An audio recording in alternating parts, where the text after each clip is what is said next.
Okay,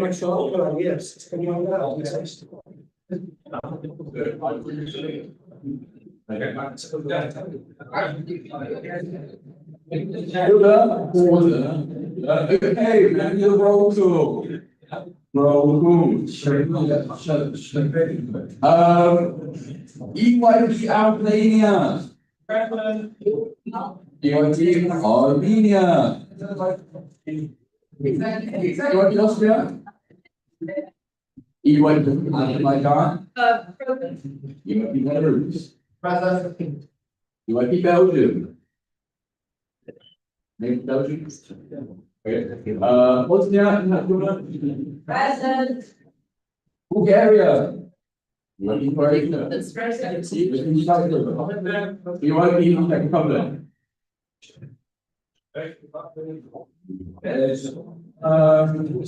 What Denmark?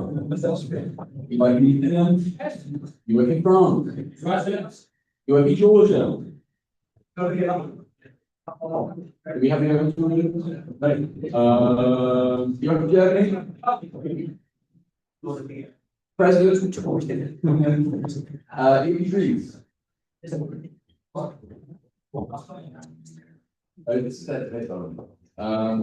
EYP Hungary. Ireland. EYP Ireland.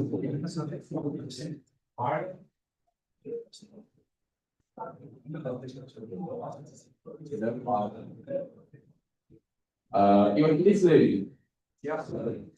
Present. EYP Kosovo. EYP Latvia. EYP Lithuania. EYP Luxembourg. EYP Malta. EYP Moldova. The Netherlands.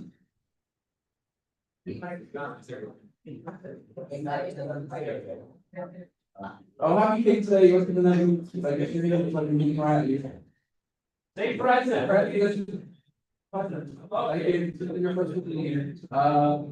EYP North Macedonia. EYP Norway. EYP Poland. EYP Portugal. EYP Portugal. Portugal. We've got the EYP Finland. EYP Serbia. EYP Slovenia. EYP Spain. Present. EYP Sweden. EYP Switzerland. EYP Turkey. EYP Ukraine. EYP United Kingdom. Fantastic. It's actually not official. Do we have Czech Republic? They are here now, actually. You are late, you know that. And do we have Ireland or Greece? No, we're not sure it's all. Okay, so next slide, please. Propose it then. Okay, so there's a proposed change to the agenda. You all received it yesterday evening. It just we've been around to adapt to plans that were early yesterday. They will start in 15 minutes later today and tomorrow. Actually, we are 25 minutes late than yesterday, also close to the event. So please be on time tomorrow. Nothing. We also will time a bit earlier and have more time for lunch tomorrow. And I will support this. Then you can check. Okay, so that being said, we will now move on to the first topic of debate today, which is entity willingness to host an international session. Christian speaking, you have influence and the governing body. Okay. Hosting international session is often considered an incompatible with accessibility, resulting in dismissing the possibility of doing so. Too properly and an overall lack of willingness to seize. Within the ISN advisory from the network, we are ISO capabilities collectively while working towards a more equitable distribution of ISS from NC. I will now move on to the first entities for the open statements. You won't need the numbers, these ways to back up. Nice. Do we have Olga? International business. Yeah, where's the light? Probably only one.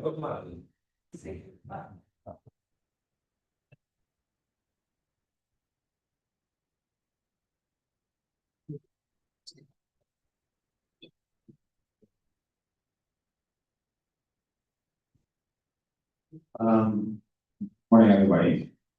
So firstly, the listed proposal, I can't remember the which the topic of ISS wasn't discussed. Very specifically at BNC, there were concerns of the quality of ISS, how we should frequently we should host them, and for discussions on the feasibility of ISS into the future. This proposal primarily aims to build upon that by facilitating a new kind of discussion at the BNC regarding the actual hosting of ISS. Go to the next slide. Yes, sir. Yes. So basically, there is, first of all, a real hesitancy that is observed among national committees to host the international sessions, and these concerns are primarily well founded. There's reasons, whether they are HR, financial, stability reasons, and these concerns are of course very real and very justified given the big events. However, we are also observing a lack of access to information and a dominant hosting of a select group of entities that are currently willing to do this. More so, we of course understand that there is a big divide in this room across entities that could and just realistically we all know couldn't. So this debate is more so not to share your own personal experiences, but that shares a disclaimer that ISS and ISS have a lot of personal history around them, a lot of feelings. This discussion will more so be served on reviewing the process and also facilitating hopefully a change of perhaps US and NC board members think, well, we can't, but we still should. Because there's an inherent conflict between an NC board members who always choose for stability and not hosting, because that's also always a rational choice with such a big event, and what is good for a network and what the network needs to survive. So for the round of states, structuring, statements, possible action plans. So need to read it here because my vision not correctly. So basically, firstly, probably most importantly, it's encouraging entities to take a long-term action into development in the future. Major concern is that the answer is always the answer is always well, we can't launch a bid now. So what can you do to launch a bid in the future? So hopefully, have a discussion. We could think about what RNC could develop, whether it's building on surpluses or incorporating cross-border HR capacities and HR events to build up the capacity to have ISHOs, which is a big concern. And then possibly also lost multiple action plan is overhaul the policies and guidelines of international sessions for the next DNC.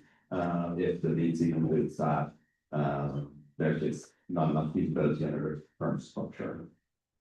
Which is it for the multiple action plans or Perfect, okay, you got the items for the video. Okay, okay, so we've got statements, we don't have any pre-request ones, but we would like to do the one. Which would be 2 minutes, well, it seems like not do one. So we can go back to the DNC, which would you like to say anything more, your dividends, or are you happy? Fantastic. Okay, the debate structure as follows. So round 1 is international testing for profitability. Round 2, anti-attitude forces use testing. Going back to the Netherlands, the IS bidding process, round 3, the IO, and then round 4, which is the tech round. Yeah. As a reminder, these were 2 proposals by both the IO and the White Netherlands, who were merged together, so they will be coming together, I think, or they have divided themselves between the 3 or times to go. Fantastic. And yeah, then we need to get started. Who would like to make any points? Going to international sessions, collective responsibility.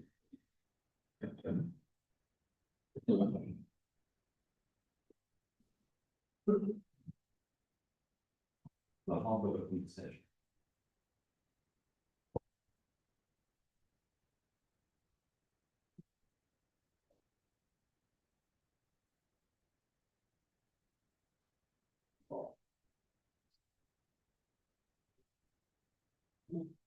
You are in Germany. Yes, right.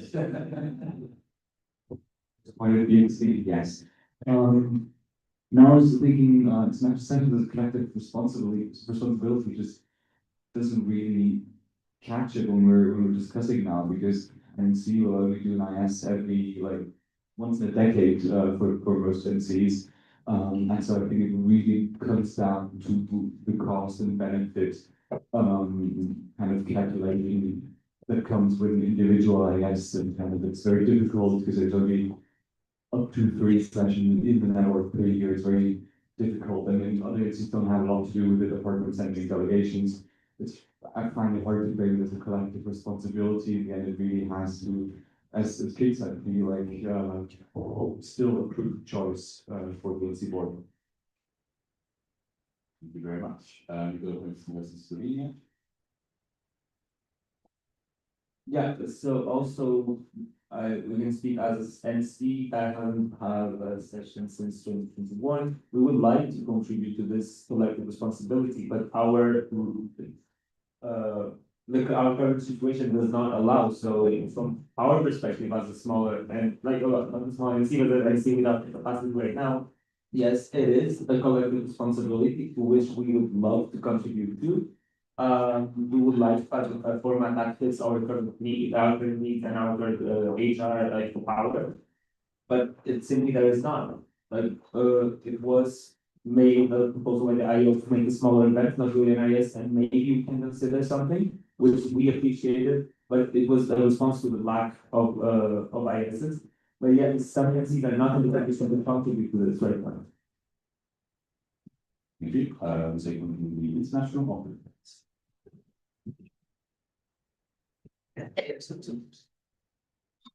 Good morning, everyone. I think maybe it is also very valuable in my section about the collective responsibility, but in my opinion, we should just do a simple math and say 32 stable NCs cost 2-3 IS each year. That's related collective responsibilities that we travel Europe.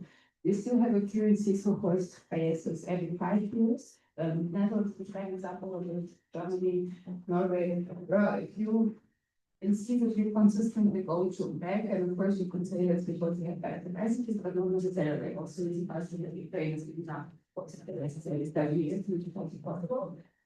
So also maybe just to correct things that it's even not once in the case that some insists for these events. And then of course I will see the collective responsibility. One thing is because it actually also welcome more leads, and I think from our side, like with this last round, that actually there has to be a better system and mechanisms to support. So we have it together in 2 rounds. But another responsibility is to bring through delegates how we arrive and behave at the sessions. And that's also consistent. We see that some delegations arrive to mayors and they do not know exactly what to expect. So I think you might not have the capacities to host, but you still have a lot of abilities to support the well-being environment and international session. Well, actually, for that same event, that's the session. Thank you very much. Any further points in this debate? You are in Switzerland. Thank you so much. I think since we're seeing this as a collective responsibility, even if an entity doesn't feel as though they can themselves host at the moment, I think this kind of collective responsibility can also be carried by encouraging your members to be active as officials at that IS, to still contribute to them. Maybe, especially if it's a neighboring country or you speak the language of the country who is hosting, that's a really great opportunity. And this way also maybe, the spark for, or maybe we could host after all, could come up. I mean, I just know also from UAP Switzerland side, for a long time, there was just a lot of hesitancy about hosting, simply because no official had been in years, no one knew what it was. So also going, I think, can then encourage more enthusiasm for future ISIS. Fantastic. Whoever's speaking. Also, I think it is important to highlight that yes, they are collective responsibility, but they are not a shared responsibility. It has been a long time since two NCs collaborated for an IS. And if I might be wrong, but it wasn't very successful in some aspects. It leads to what I mean is that there are other barriers that are created when you decide to share this responsibility with private joint forces. It is not as easy as it seems. So yes, the collective responsibility is there and you can participate. But even sharing that responsibility is very, very hard. It's not something that we normally account for, and it's something that increases the development of an IS, which a lot of NCs already see as a too big of a project. So just this is a way harder to battle to fight. Thank you. I'll take one final point from Gordon Stone, then we'll move back to European Commission. Thank you. I wanted to build on what Slovenia said. Just to maybe rethink the way we can collaborate as a network of ISS and to put the spot on those NOCs of ISS, because I believe that kind of shared responsibility is also on the NOCs to collaborate in between, to do a lot of knowledge sharing in between them. For instance, I believe the initiative of having members of the organization of the ISS going to each other's ISS, it's a really productive thing, because then we learn about the best practices, what should be done, what shouldn't be done. And that also lowers the stress of doing ISS, because you know what you're dealing with, you have more expertise on the topic, you know what your planning needs to be in order to have a conversation, how it can affect your NC, what are the pros and cons, and then you're not dealing with the unexpected.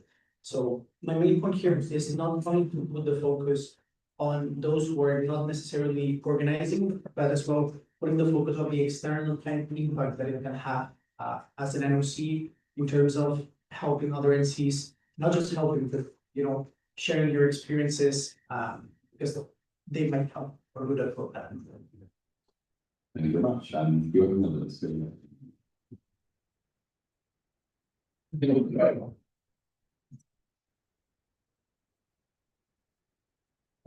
So firstly, responding to points from Germany and something like that, it is at the end of the day a reflective, a cost benefit analysis for NC itself to decide whether or not to host one, and therefore also primarily a individual responsibility and collective responsibility. So what I have to say to that is, yes, and that is mostly is exactly the problem, because you as NC board members all have a lot of strong feelings for your NC, and the same decision as always. Yeah, and the same thing with always not hosting, because it's always more stable, it's always more rational. But it's a decision that we've noticed doesn't do much good for the network. Then on Slovenia, that we'd like to contribute with CAMS. Of course, for Slovenia versus the Netherlands is a really different case, but to just state a bit, like 2 years ago when we started with the HAPE, we weren't in as good a position as we are now either. We have abysmal numbers of delegates continuing HR, which will be very promising in the future. So it is really about that can do and should do attitude that I think were the points from here in Spain, and you would also or Belgium later on, not Belgium, Switzerland, yes, later on, contributing to ISIS with officials, because then they gain the experience and also the motivation is very true. Then lastly on another point by Slovenia on it is more of a collective responsibility, but on a shared responsibility, because NCs don't all share events. I think I disagree, primarily because if you look around this room, how many of you were once delegates at IS, and how many of you had a passion for UIP or as a delegate at IS? The numbers are really high and really significant, and it makes IS so essential to the network.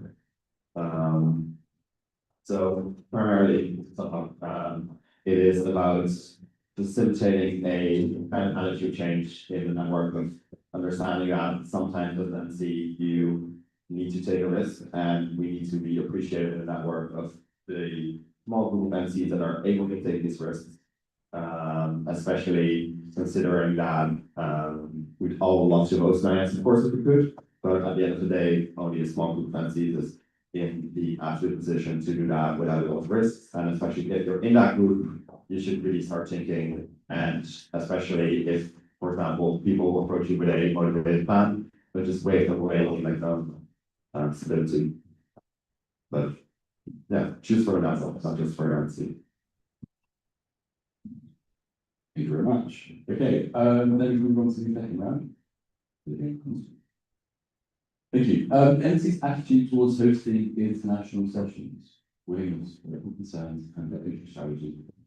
Your vision is what we heard to say. So taking any points. You have the Czech Republic, followed by you Finland. Thank you. I would like to say one thing which is true for REC, or which we see, and I believe as I was talking with some of you, it's probably a bit more general, that the inability to have the host an IS in the fall of 26 was like before COVID, getting to the generation of like the ISHOs.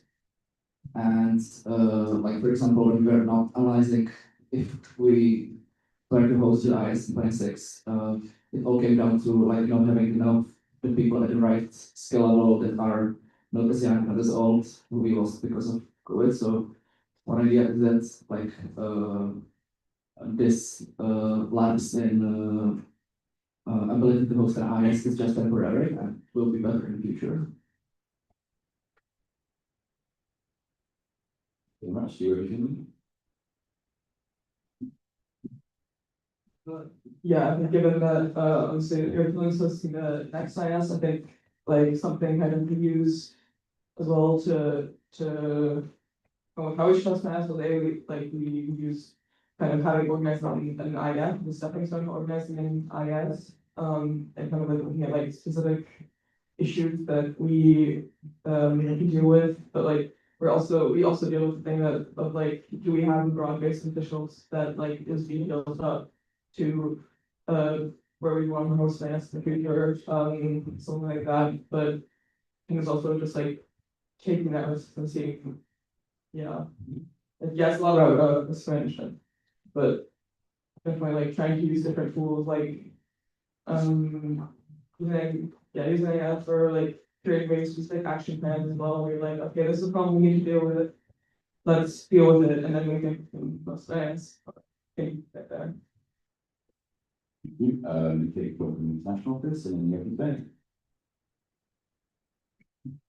And they also to do maybe a bit of discretion now not to post it because and that I know that with this MC attitude, because I think it very much depends what attitude you have. We have a lot of successful cases from hosting years, watching a new generation of investigators. We've trained up organizers. You've secured the partners. Of course, unfortunately, bad cases or cases where the international searches didn't go well, they arrive to the BBC meeting with much more attention. But there are so many successful cases where the ISU sparked so many good developments for the national community. And that's also because where the international office are there hopefully to help you see these opportunities. And then also what the Czech Republic said, I think I would also agree from my point of view, it's also a bit of an estimate of the lost generation of potentially senior members to organize an AS, and I think it's really not to say that into this essence of this, but that's teaching psychology, I don't know, maybe this kind of basis. You got a word for it. Followed by your answer. Thanks,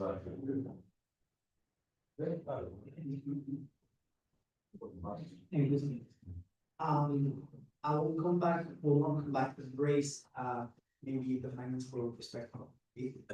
Especially regarding the concern that some entities might have, because at least I believe that some of the concerns were presented because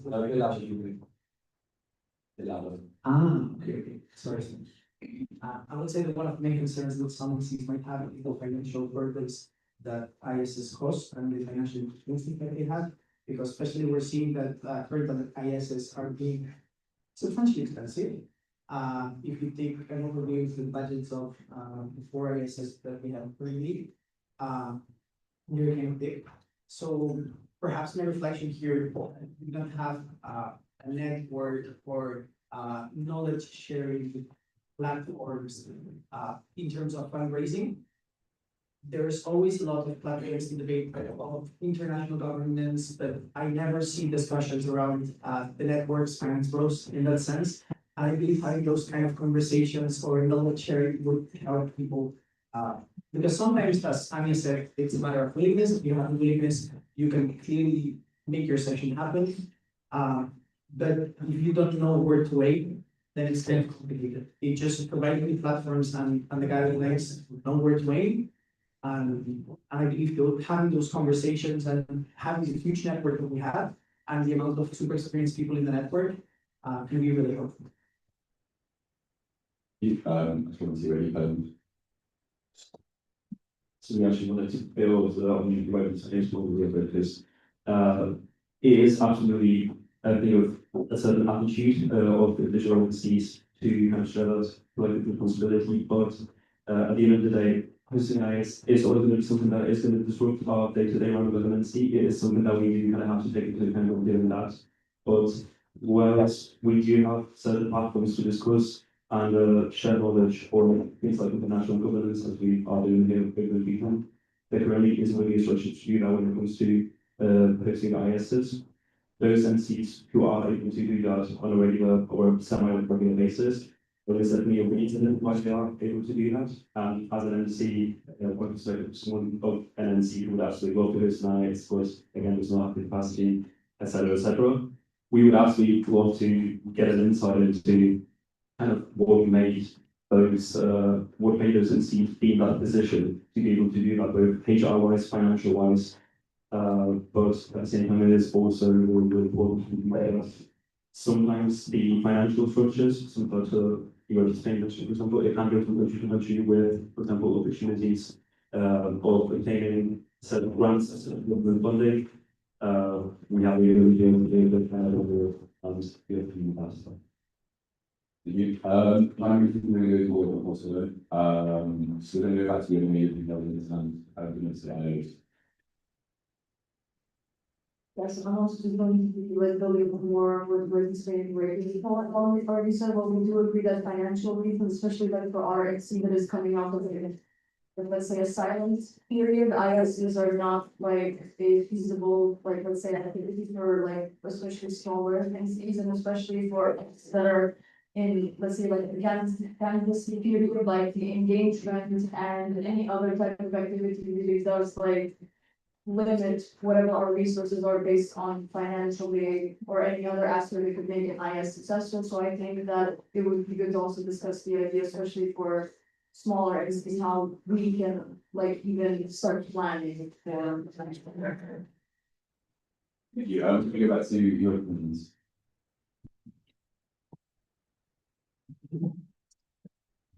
Thank you. First of all, my point is made by you check out on the volleyball, sorry, on the HO cap and things like that. We do contest reaching the top 26 spot. I guess what my inclination might not be because I couldn't tell you I'm not in science, but what I do know is that even if you have level experience HOs or you don't have HOs, appointing people necessarily don't have, say, national regional HO experience to host an IS doesn't have to be an issue. We did it 2 weeks ago, and one of our HOs was extremely capable with just some team experience, because it's really a long process. Like in a way, we have Saskia from the IO who's not here today that really supports media HOs very well.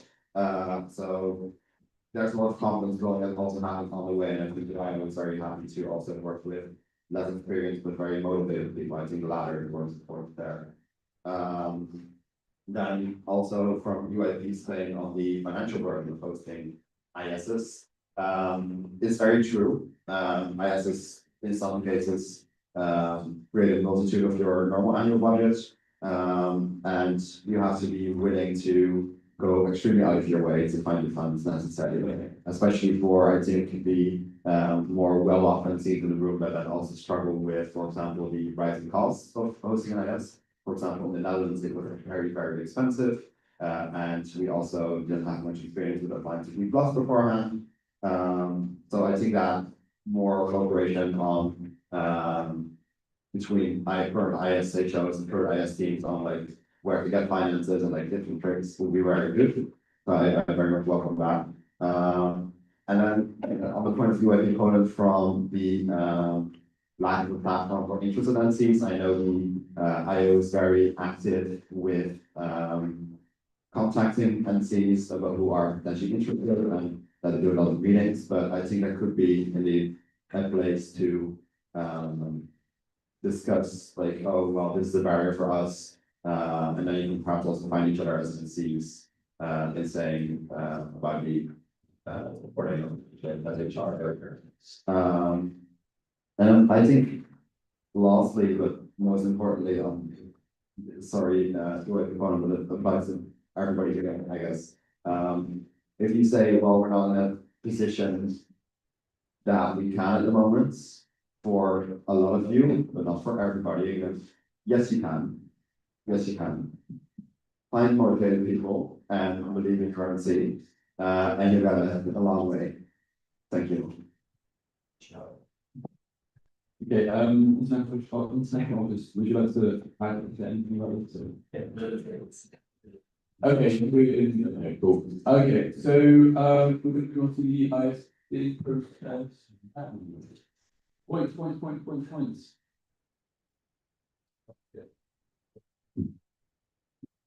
It will go from the settings.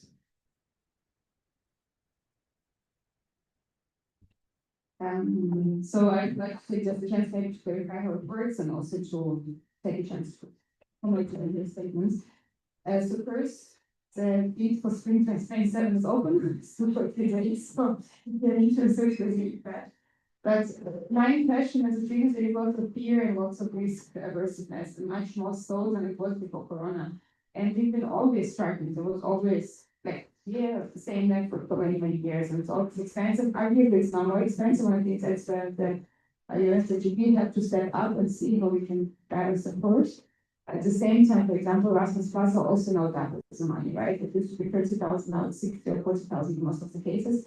And I would agree a little bit with Steve there, so it's a bit of an attitude, right? So if you believe you can do it, I think there is lots of opportunities and you just need to try it. And I think at least it happens here in the room, it's also I had a conversation in the GBZ, so like why we post or not post, why we do not post areas in the last 20 years, and why for some reason arguments applied in the last 5 years, it has become much more difficult. For some, it's 20 or even 25 years when there was not an AS. And if you would reference geography, you would assume that this would make it work, while some are less obvious based, but the AS process also. I don't know if you're aware, you don't have to have an intro when you apply to post international session. It would be an MNC run for as long as we can't secure an intro. And in the first 6 months, essentially, we just write run applications. And for that, we don't really have to have a specific intro because we could do it together with us. You just verify, and I think it sounds very unnatural for most of you. But it does work. When the European Union is the first case, it worked extremely well, and we possibly had one in 2019, but there are cases which are similar to this later on as well. And then there was a lot of points mentioned about this knowledge sharing, and that is really what already exists. And of course, maybe it's not as available to you, but there is a HR summit that's a pre-day event where all the issues from the past and future as essentially as an exchange. Of course, it's one in a year event, but it helps. I don't know, actually, Saskia is not here to comment, but there are calls, or are supposed to be calls among other lines. There are lots of connections individually from this HR to this HR. There's like, I think, Facebook group or WhatsApp group where there's also an exchange, and of course, there are lots of guided materials which are on a very intuitively organized wiki on the member platform, but there are some there. This is just explained, and maybe there are any questions about the process works. Very much. Any points of not being consistent on the notes? Very quickly explain. Yes, so maybe we didn't make the point extremely clear about knowledge sharing, but it was mostly between the NOCs and the willing NOCs. because the no churn platforms that currently exist are doing NOCs and past NOCs, which it's fine and it's great. We kind of see those efforts bringing some fruits, but the burden of people not presenting leads, I believe leads on not having the knowledge right now on what they are going to face. And there is a more streamlined conversations between the people who didn't host an IS for long and who just did host an IS, but they are in the process of, then that I will not help.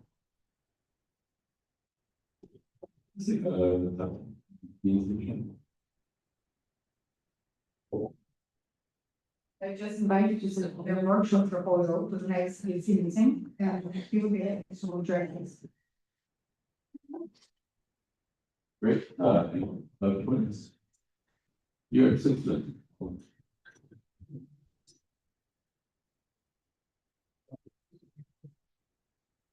So far we've talked quite a lot about what does it take for an entity to get to 50 gigabit, but I believe also every now and then there are more bids than are accepted. Every now and then. And then my question would be, what have been the trends with the rejected bids? Do you see those come again, implement some feedback, for instance, and come back?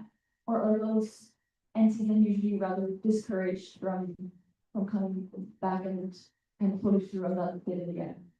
Because that might be a really good place to start as well, to know, to just keep working with the entities who've already shown interest and might just not be quite there yet. Thanks. Rather than doing the back and forth, we're going to go to you at the site. On the point of giving feedback and working with entities that have an interest, it would also be important to respect, like as a point of feedback, I'm saying that I don't want to cause them, but it would be important to respect the entity's wishes when they do not wish to host an IS, and rather than trying to force feed them an IS, try to help them develop their capacity into becoming a sustainable entity to host it, rather than tell them, okay, we've had meetings, we'll do it, and so on and so forth. That's it, we'll take one through the dialogue, so Netherlands and go back to the IO for a time. I think that's a good point out, and C should not really force that an IS, regardless of whether it's a collective responsibility or a shared responsibility. I also don't necessarily think that's what's happening now. Of course, there were some active efforts to get a 2026 bid in, because I mean, we're all gonna notice in a few years when there's another HR gap due to the absence of more or less in 23 or 24. So yeah, no force feeding, but I don't think that's exactly happening right now either. And I also think that the IO and us as well will be very happy if you already didn't close yourself off completely to the possibility, but also thought about, okay, what can I do to submit a bid in the future? Not what can I do to submit a bid now, but like in 4 to 5 years or in 2 years, can I submit a bid then? And what do I need to do now with my strategy to make sure I can do that in the future? Yeah, and back to the IO.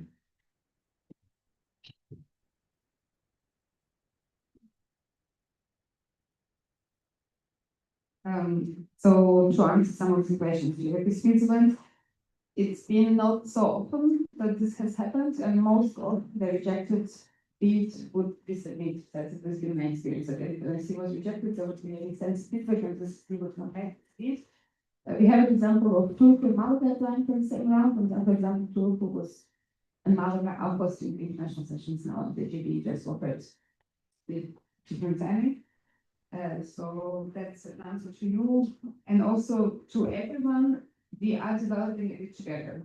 So we would always get in that with the office, and because there is a very clear separation, this governing body takes a decision, but the international office is interested that you have all the resources, motivation, knowledge to submit a good bid. And what good is, like now there was also a trend to develop an extremely well-baked product. You do it and it's almost like all organized. It doesn't have to be the case. It can be really just a few pages.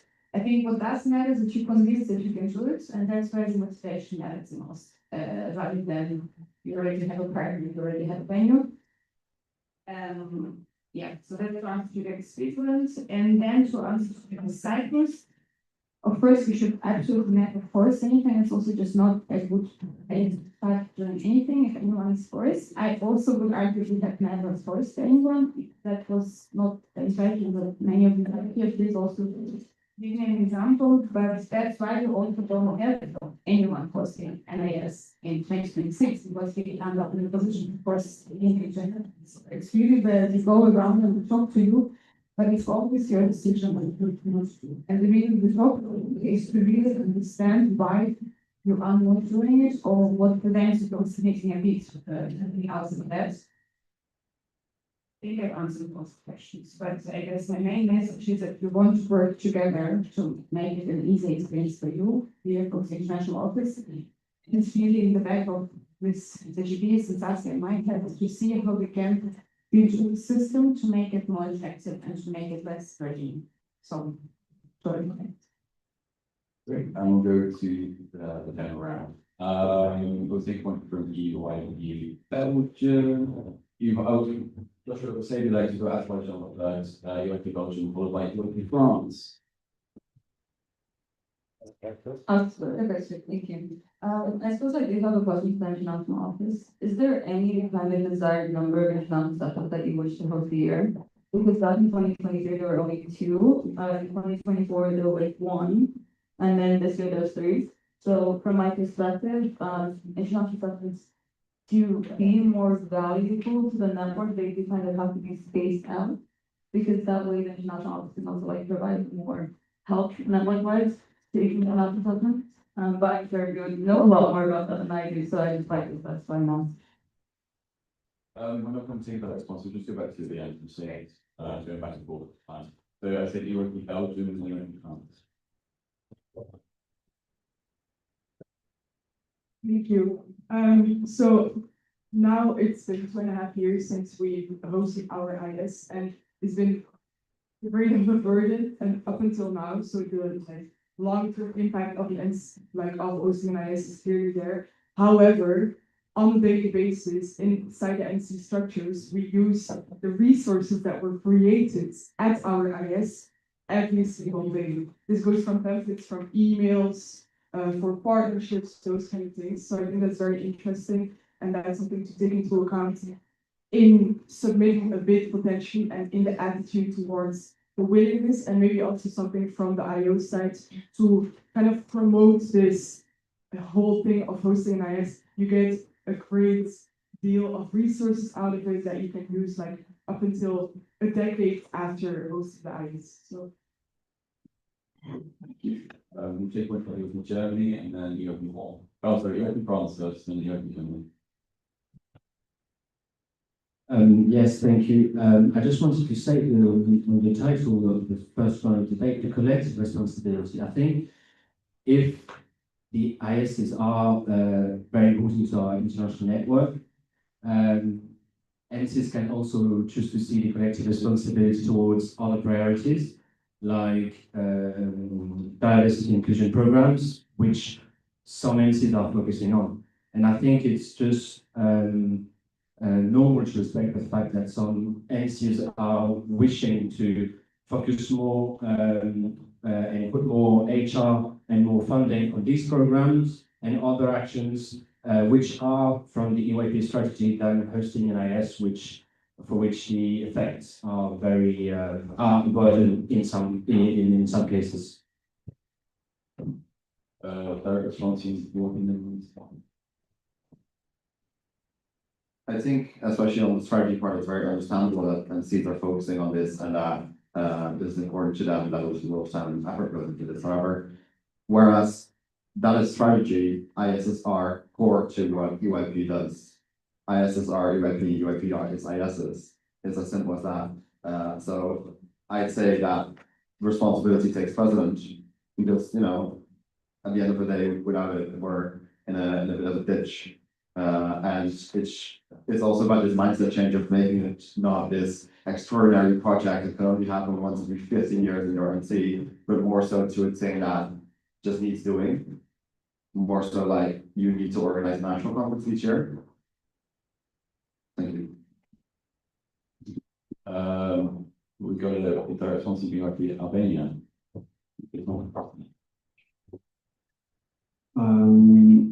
I would not agree with the statement was just made about UAP being nice and ISIS being UAP because UAP, the network is made up of national committees who first need to build up their HR, give back to their communities, and then build it from the bottom. You have to consider that some ISIS are having HR crisis since after COVID, and it's really hard to go through with projects that are in a span of 3 years because people won't promise you that they're going to be there to follow up with the project because we're still in we're young people, we don't have such rigid futures, we can't promise such things, and especially with no development in the HR area, then we honestly can follow up with these big projects always, and then that doesn't benefit the network, doesn't benefit the NC, and doesn't benefit UAP as a concept in the end. We're gonna go to Germany, that take a defining point for the countries, and Czech Republic and the likes of the presidency. Thank you. Yeah, I would kind of like to add on what Tia said, and would you rebut it, but I think there's really a point that there's other priorities in the network as well. And it's not that easy to say, okay, maybe this year we'll focus on an IS instead, because, and I mean, maybe that's a special German-French case, but our outreach is long-term partnerships. We've hired people for that, and so we can't just make the switch of saying, okay, now we put the effort into an IS because we want to retain the people we've hired, we want to retain the partnerships we've made for specific outreach or inclusion projects. And so there's just the risk attached to that that we can't ignore. And when Anya said that when we submit a bid, it doesn't have to be perfect. It can still be like without any partners at the time of the bid. I think that then also kind of goes past the reality, because it's not that we want to have partners before the bid to get the bid. If we write a bid, we know we can get it even if we don't have partners yet. But for us, we need to know that our partners are on board, that we are able to get the 300K we need for an IS. And so we just like for ourselves make then like, okay, because it's hard to get out of a bid because we don't want to cancel an IS. And so if we have want to do a bid, we better be sure that we can actually get the money, and that means getting money before we even submit a bid. I said you were Greece, so I'm going to go back to the audience. You're from Greece? My point is mostly on the second debate, why the NS can be hesitant. Although basically the National Committee hosting NIS is a great burden because, for example, I would say that the problem is that the post session, like for example, if a session does not go out as wished, the National Committee takes all the burden. For example, in Greece, now people say that, oh, I want to go to the session again in the summer, for example. So as other national NCs see this effect, they can be more hesitant on hosting in the possibility that, okay, our session does not go as wished, although it's not the NC session, but it's hosted by this NC. Fantastic. Unfortunately, we are going to just go see the Czech Republic and then back to the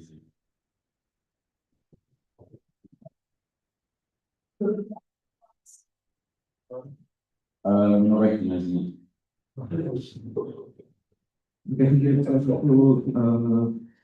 Once been subscribed to which wasn't bad, but like of course like it's possible to apply without an HO, without partners, but still like our NC's approach is more like to have it alongside all our other activities and be sure that like it's can be done and can be organized. Because we like now we have depleted a bit of the resources that are available for us, and maybe that mindset can be changed a bit, but yeah, I would say it would increase the risk of hosting an IS. I'm gonna go back to prison interviews because we're either with them. So we'll start with the international office and then we go to the open.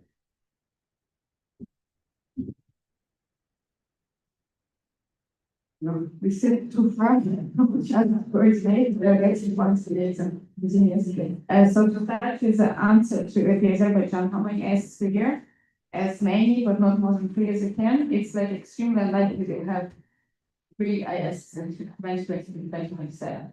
So I think there was a discussion with previous BNC meeting, if we should back to 2 to 3 and so on first, but the reality is that it's probably 2 international sessions a year.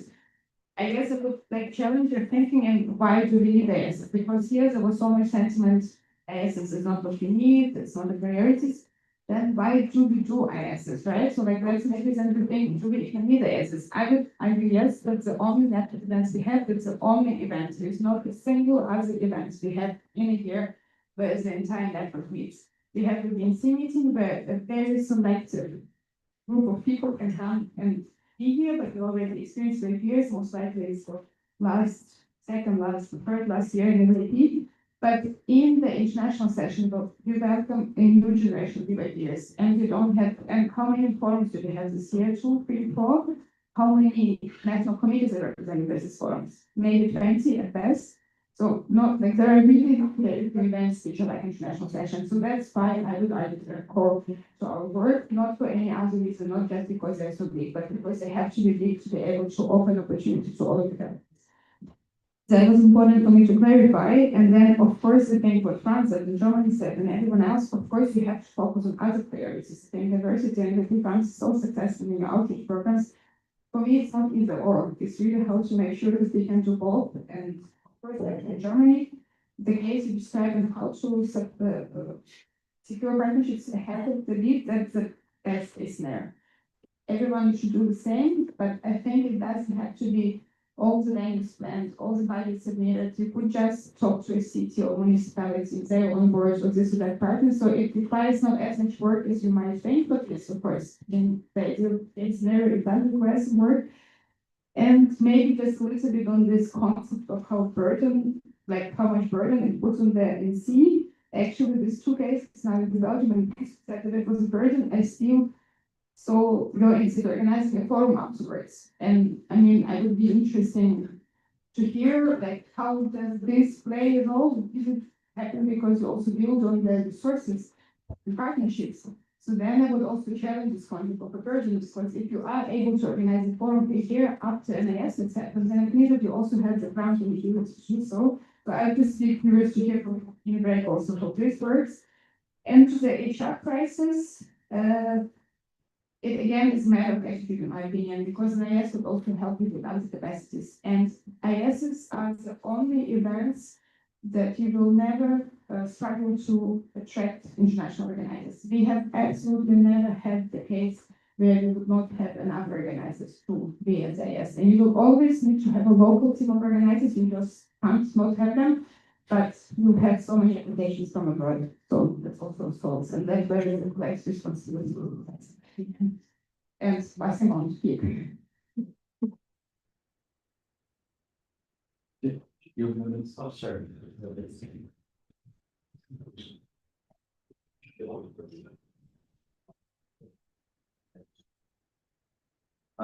So yeah, I think what Anya said, all of that was very right. So I won't go into every single point made in the last round of debate.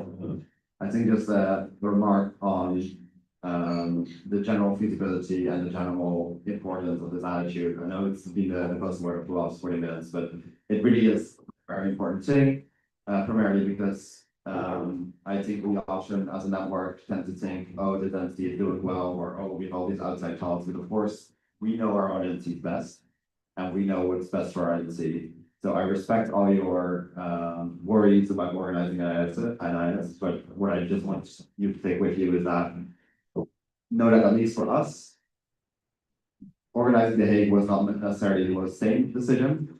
UAP Netherlands was necessarily in the best position it had ever been.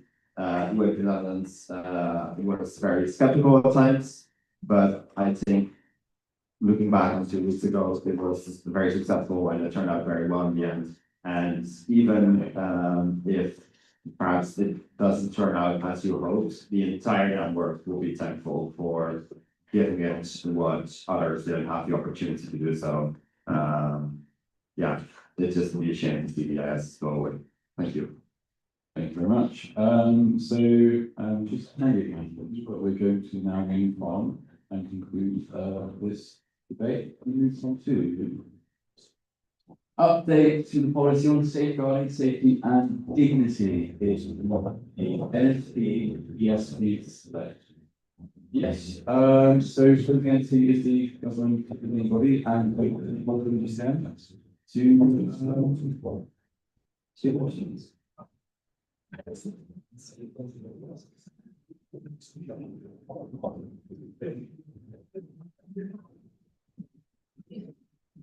Hello, everyone. Nice to see you.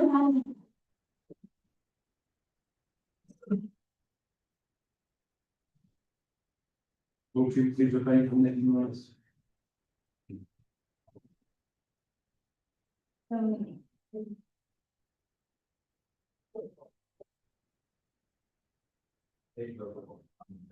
Yes.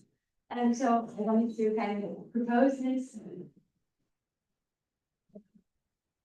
As I had also mentioned it during the campaign period as well, that I think we needed a bit more clarity on the safety aspect of things. So then we took a look at it, and the thing that we want to do with the changes with this proposal is provide a bit more clarity in terms of policy of what we actually expect from the role of an event safe person and a national safe person, and also how do we select these people. And the idea is really to help you as MCs and the NSBs who are in this process to have a bit more, okay, this is a set expectation that I have to fulfill, and to provide a bit more guidance in terms of policy. If we look at the history of the proposal, you can see that this has been an ongoing topic that is discussed across the BNCs in the previous years. And I think the final conclusion has always been that there needs to be a bit more clarity. And that's why we're coming today with a proposal rather than a topic of debate, and we're wondering what we think about it. Like I said, the main basic idea behind this is to ensure that there's a standard met across the network, and that there is a more clear standard structure when it comes to safety in the network. And I also put specific examples, so you can take a look at the annex, of course, but if you can.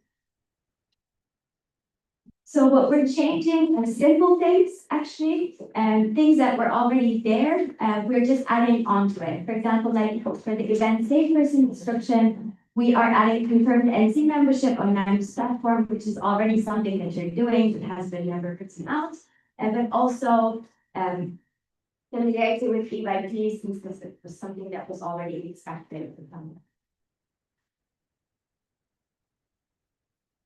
We also had a binary context that was written in the policy, so we're making a change to recognize that binary is not the way to go forward about things, and event safe person can be inclusive. Well, I can tell you the rest. Yes, but basically the governing body will also be included in the event safe person selection for the international session. This is already the case, but just pointing it out in the policy.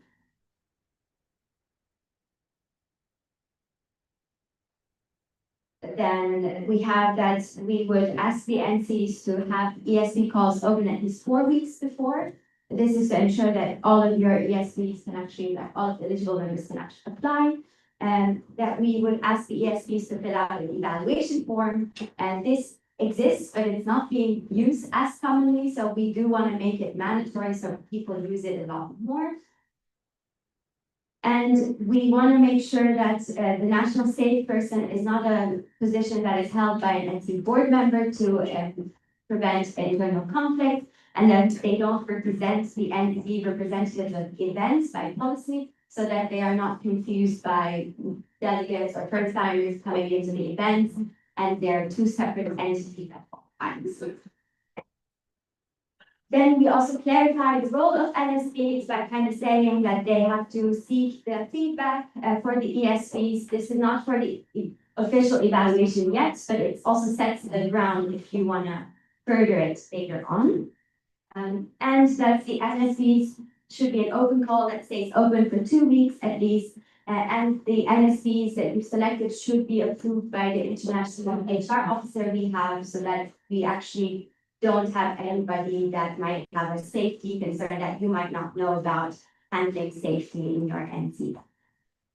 The way we wanted to structure the intended outcome is basically more clear expectations for ESPs and NSPs, more clear selection process, and more coherent safety systems across the network.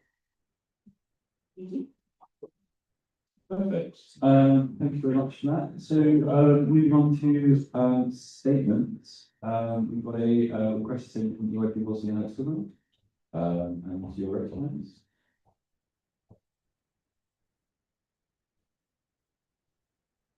Thank you for your recognition. At AYP Bosnia and Herzegovina, we fully support the proposed amendments on to clauses 14 and 15 on the policy of safeguarding safety and dignity. We believe that clearly defining roles, expectations, and selection processes for ESPs and national safe person is essential for ensuring safety, trust, and well-being. Furthermore, we're especially glad to see proposals with a more structured and transparent approach being introduced. For example, one that highlights the importance of familiarity with AYP active membership and clear understanding of our safety policies. Honestly, we believe that this will give let's say, this will help create a stronger and more supportive safeguarding system across the network. And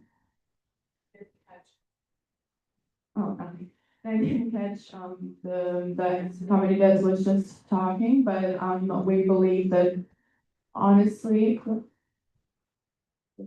but basically we believe that honestly everything that they proposed that everything they proposed should reflect the values that we stand for. Thank you. Thank you very much. I don't think there are any other statements, so we can go to Eugenie for a response.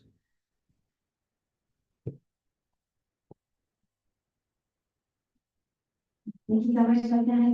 I'm standing, so I can also see this part. Sorry, I can see. Well, yeah, I think for us, it is really important also that we reflect the people, that the NSPs are the people that, of course, help you in your NCs, and we want to help you in any way we can. So thank you so much for appreciating that and highlighting. Moving forward, I guess we also want to stress that your NSPs can be external people. So if you have professionals working in the field, that's also very welcome. But then we would still like them to be a bit more familiar with EYP. And this can be the case if they also host a meeting with SafeCore team. So if you have any concerns about familiarity with EYP being mentioned, feel free to reach out to us or the SafeCore. Thank you. Very much. With that being said, we can go on to debate and debate structure. As follows to the first one is topic.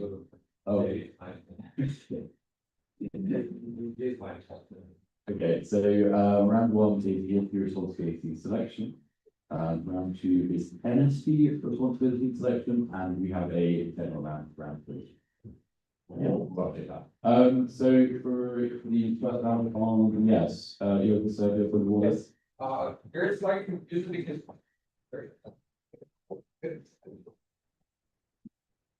Just to confirm, there's like because I myself cannot see the slides, so I'm looking at the slides at my laptop and at the slides that are shared with us. We are discussing of the clauses up to 20 and a lot of clauses that are not in the meeting booklet.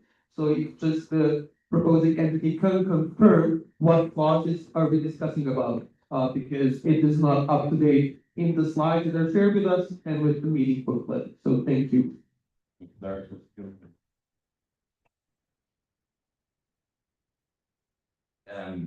Yes, we would advise opening the proposals booklet because there seems to have been administrative error. Not an argument as far as we know, but it doesn't really matter. Apologies for that inconvenience. Open the proposal booklet. You have the full proposal there. We also have the PDF if you want that shared on Discord of the full proposal. Oh, you want that? Okay, I'll do that. I'll get that while the elements taking part of the debate. That's it. Okay, apologies, we weren't, I mean, if we knew this from the beginning, we would have changed it, but we were advised in the meeting of the issue. DLGB will be sending the definitive proposal right now on this group, that's what I know, or the more they were relaxing, you are trying to have another one and you get a quickly.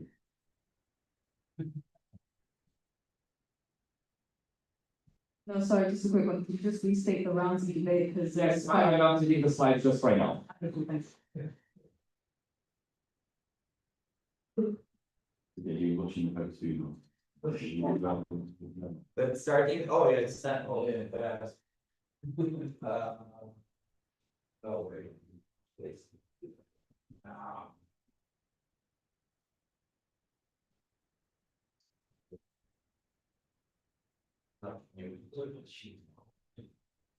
This forward.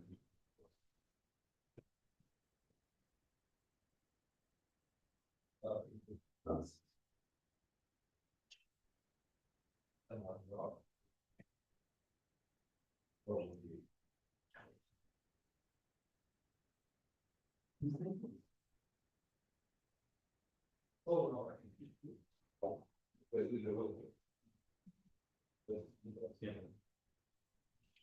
We just posted the PDF on Discord, so you can also find the whole proposal and the proposal booklet there. Okay, so it's on here now. So we'll repeat round one is responsibility and selection, round two is NSP responsibility and selection, and round three is general. So we'll start with round one, which is the ESB responsibility and selection, and then it's the same person.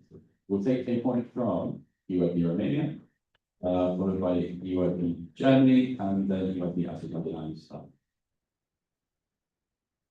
Right, we think generates a great proposal, in Romania, especially for clause number 15, we let the NSV deal with the ESP selection, which I think is great. However, I have two questions about it.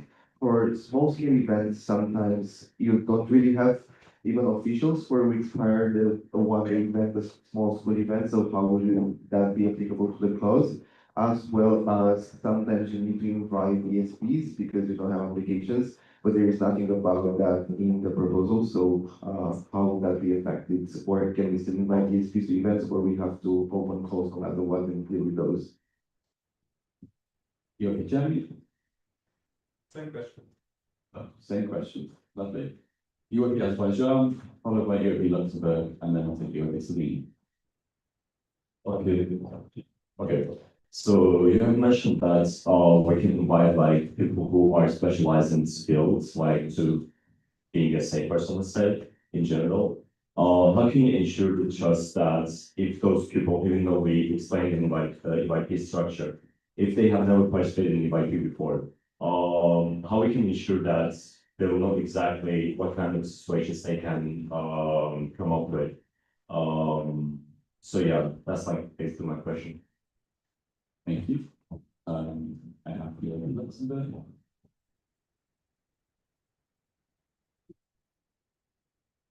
Under clause 14, we put that the ESP should should show familiarity with UAP, which I understand the vagueness of the phrasing.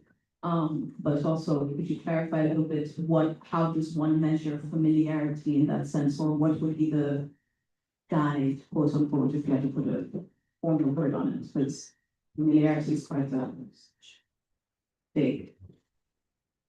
We have observed 20 million Thank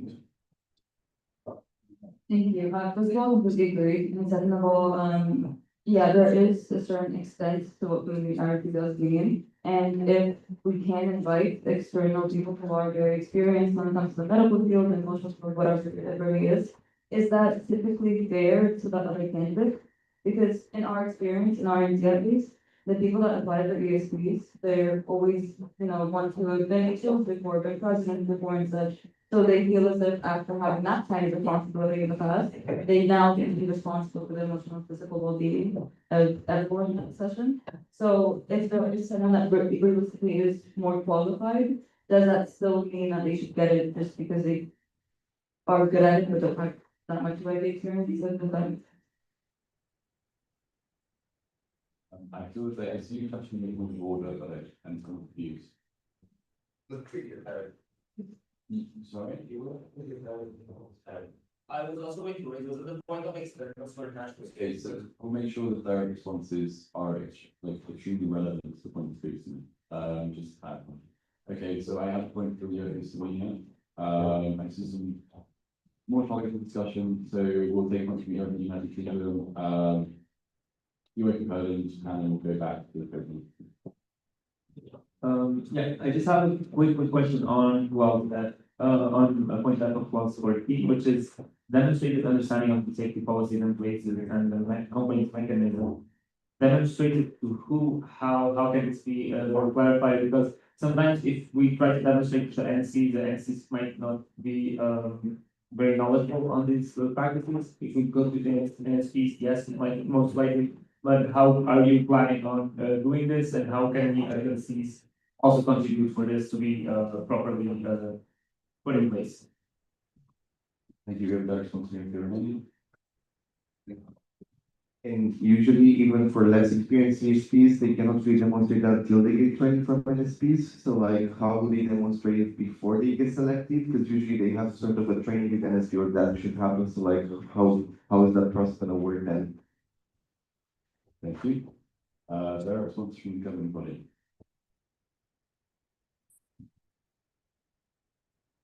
Thank you for bringing that up.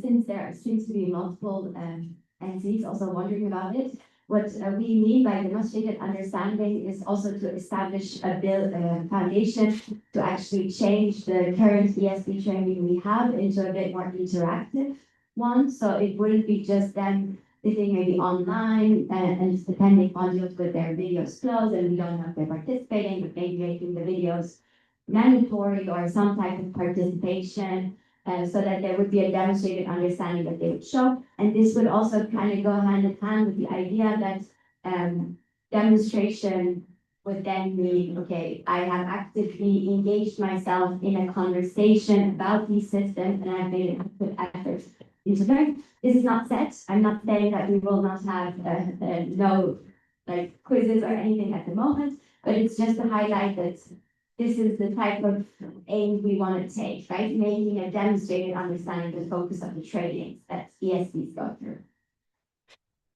Thank you. Here in the next meeting.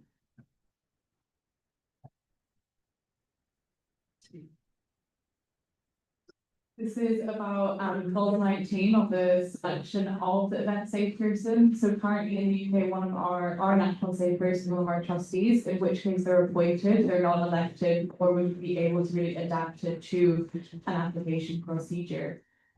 Kind of what advice do you have for NCs that have these structures in place, unfortunately legal ones, to kind of ensure we can be as compliant as possible with this policy? Your versions are very important. Yes, that is actually also the same case for us. Although we can see the benefits of a selection process, we also kind of like the way that we do things because it also ensures that we're picking people that we know are suitable for the role. Of course, people can write a good application, but for a role of ESP, it's also important that we know the person, that we know that they have the capabilities to do so, and we are kind of concerned that we have to move it to a selection process, then we kind of can't really say like, oh, we are not accepting our application because we will be suitable for the role. For us, it works as we're doing it, and although we do understand the advantages, we also don't fully agree with the selection process. Yeah, but it does since we are seeing that and goes to a solid in the back to this. Having a selection process does not mean that everyone that applies will be accepted. If you see that the candidates are not fit, you still have the right to not accept them, then appoint someone that you see fit. to the role. It still maintains some of the advantages mentioned, and it still ensures it's out there as like a fair selection process. Thank you. You're going code.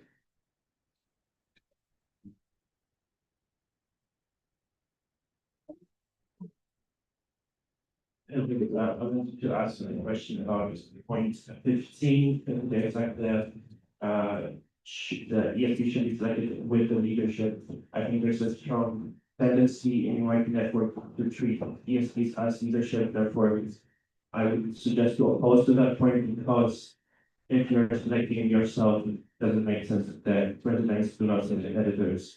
It's the NOC or NC that is selecting them, so we would propose to not have that. As they are a separate body and part of leadership as they are treated like so in many agencies, including ours. Yeah, we'll go back to the for the third response and then we Thank you both for bringing that up. Is it my correct understanding that it's also back to us to answer all of this? Okay, then I will start with Poland. And when we meant session leadership here, we didn't want to exclude the ESPs from the session leadership, of course, but we wanted to rather provide an input that this should be a selection process led by the NSP, and if desired, there could be an input from the rest of the existing leadership or the NC. So to give you still a bit more flexibility, it wasn't in any way to exclude the session leadership, the ESPs from session leadership. So to start with Romania's question, it was about the small scale events for ESP selection. We do understand that sometimes there are rather smaller scale events where you cannot open calls in advance. I think that would call for an external circumstance. And we could add that in to kind of say, okay, there could be a leeway into this. But this was just to clarify that, okay, ideally all of your selection processes are happening a month before, and ESPs should not be, within a week who is available to go, so that they're included from the leadership and the event a bit prior so they can help. But yeah, small scale events could be an exception. That case. You can still invite ESPs if in the application process there aren't suitable candidates that have applied, or you think there would be someone else that would be better suited than the rest of the applicants. The application process is there to ensure that there is some type of transparency, that everybody knows that there is an opportunity for them to be an ESP at an event, and it's not just the NC selects the people that they know and they trust, so it wouldn't come back to them in a negative way. So we're trying to separate the NCs from the ESP and NSP concept as much as possible here to ensure that, if there is a complaint coming forward, that they also trust that you will take care of them and their well-being. But this doesn't mean you cannot invite ESPs if there aren't qualified applications going into it. Then going on to the external specialized people invitation and whether that is fair or whether that is unfair, brought up by Asaf and John. So when we say that you are always more than welcome to invite external people to participate in your events as the ESPs, we just want to acknowledge that they have been trained in this, right? So if a psychologist is available and they want to participate in EYP, they are probably more suited than any of us could be because they've taken the training for it. And of course, that is a positive thing to a certain extent, right? Because they can then guide you throughout difficult cases and they know in majority of the cases how to react. But when it comes to the experienced EYPers, we also then understand how EYP can be and we can foresee the challenges. So ideally you would balance it out, but it depends what you have available. I don't think it's a question of fairness, but it's more both have their perks and you can choose as the NCs and the session leads who gets to decide on who is better fit for your team. I believe we answered the question about demonstrated understanding. And if someone is appointed by law, then of course we can make an exception, right? This is just to showcase that an NC board member takes on the responsibility of an NC board member, and we ideally want to have that separation. Say. But if you have a case in your NC that prevents it, we can talk about it. Also, for those of you who have certain, points of conversation regarding some elements of what is proposed, you can always do a formal request for something very popular in this BNC body, and that is a split vote. So, you can always state that, because keep in mind, if you pass this, it instantly becomes a policy, because we suggested this already. So now you are the filtering mechanisms for what you don't want to see in that policy, essentially. So that's also a response to, for example, the thing in that clause after the compost proposal, for example. We can do a formal request, and okay, that's it. If you don't want that, then include, that's a particular example, just to example that. Okay, so thank you. Fantastic. So talking to, the national state license responsibility and selection. Do you have any points on any topic?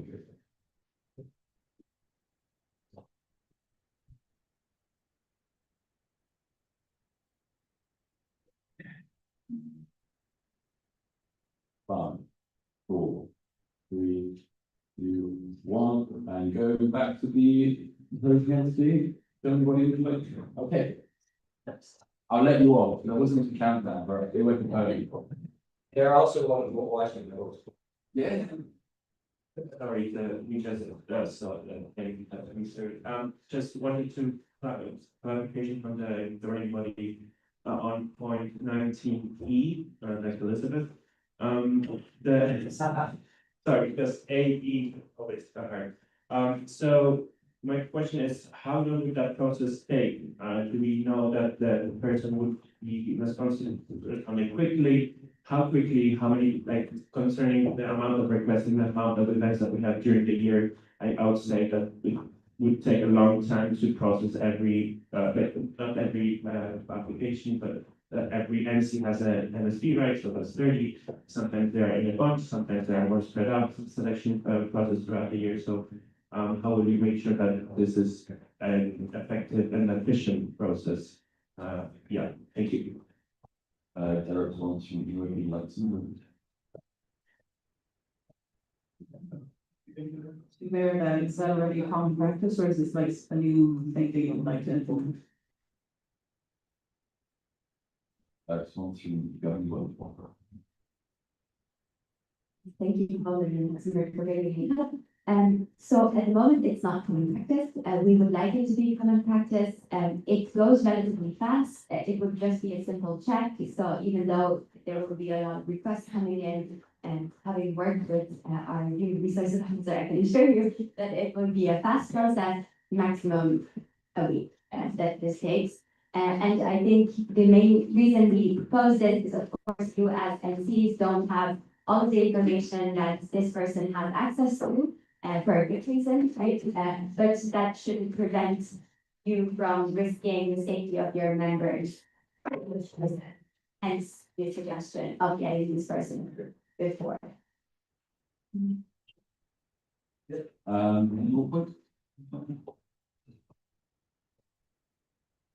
realize that.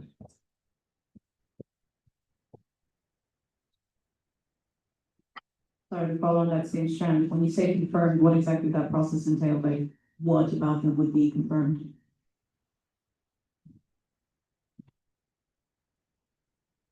Okay, we're gonna look at something the governing body. Oh, I'm very sorry, but we'll take one from Yogi Germany and then we'll achieve no reverse to the governing body. So Yogi Germany. Thank you. I just had a question to that, so you can answer it together. Also, what information would the MC then receive if, for example, the information is okay, should not be NSP, will we then get information on whatever processes were handled by sacred team and so on, or is it just then, no, don't do that? That would be helpful. Thanks. Thanks very much, Jeremy. Do you have any more points? I don't think there are something that we're working on now, so. Okay, We'll go back to the governing body then. Thank you. So this process would entail the human resources officer. It's kind of like a selection process that we already have for international sessions. It would just be that them confirming that there is no massive complaints about this person or anything that would prevent them from actually participating, let's say, in an international session. So we would basically be looking at the complaints that we've received and the evaluation. So if there are any graveyard situations that this person should not be taking a role of safety. As to what information the NCs would get, you obviously wouldn't get the whole scoop of why this person wouldn't be eligible, but you would get a green light if this person is. I don't think this would go any way other ways. I think this would be a green light process. Usually the people who are invested in the safety already are participating actively in EYP events. They wouldn't necessarily be prevented, but this was just to measure to ensure, okay, if you have older alumni, especially you might not know that there is a track record of their behavior of some sort. And that's why we also included F actually for selection panels. If you receive any information saying that, hey, not your NSB, then you would be required to keep it confidential and not share it with external parties, to share it with your board that this person will not be your NSB. And I think that was all the questions. Perfect, and then we move on to the general round. So related to anything relative to it, you are in Finland? This is kind of just a quick question on the second point of basically changing all like binary gendered language in the ESP selection. This is also something that is planned to be changed in other documents. Because seeing as I looked up in other policies, like for example, policy on evaluation feedback, that's still sent to him or her. And if that's something that A could be changed with the policy we decided yesterday, and B if that's implemented.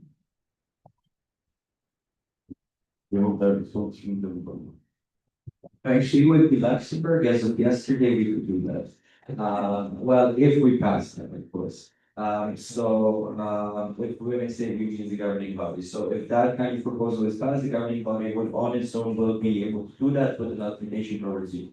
Insofar the merits of such a choice are concerned, that's a different discussion point for doing that at this point in our, but indeed, we have the governing body next weekend, where we will probably finalize all the proposals, including the relevant Luxembourgish one, to that end. That would enable us to do it. If so, otherwise, well, of course, you can always suggest as an C to change the kind of language to be more inclusive, considering the fact that we should use a very well established, this kind of neutral political. Of course, in this proceeding, welcome is very, very important. Thank you. Point from your Jeremy, followed by your people.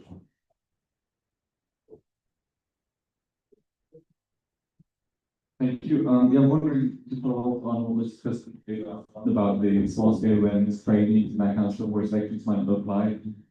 Just trying to get information on whether to put it as split vote request or whether like you will propose amendment or whether there should be one from one of the NCs, or whether you say, okay, there's enough ambiguity in how you've written it that no NC will get in trouble for having alternative selection processes for small scale events, trainings, and so on. Yeah, you have a question? Yes, I want to go back to the discussion that we had about the clause that was very understanding the safety policy in place and the place mechanism. It was mentioned that it was related to the current international ESP training. But someone also mentioned that the ESPs that they select them get trained by the different ESP, which is also the case for us.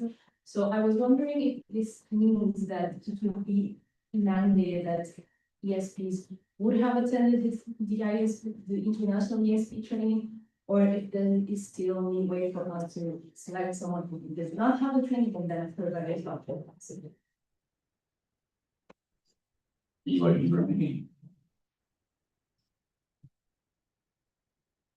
This is more of a point of improvement that we can maybe do for the future. Maybe if we can adopt this as NSP kind of vital role to select our ESPs, maybe outline for NSPs on like kind of how to write applications, how to look for values in ESPs, like something more centralized. Because like as of now, it's very much to the NSP understanding, which can work if they get proper training, but if they do not, until that point, it might be a nice thing to have. We've got a director of the government project.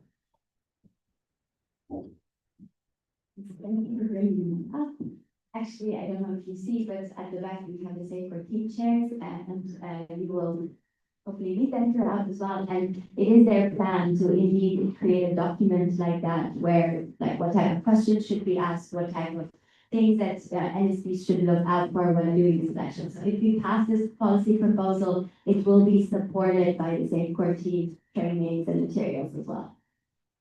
Very good.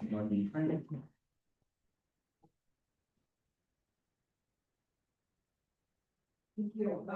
Ukraine Police Force, the clause requiring ESP being official member as well as familiar with structure and the policies. However, don't you think that this proposal might disproportionately affect NCs in crisis as well as young NCs and NCs in vulnerable position? I will explain. So, some NCs have human resource shortages and hereby cannot afford some of those changes. Do you envision any possibility of exceptions? Number five, what you have been developing. Oh, okay,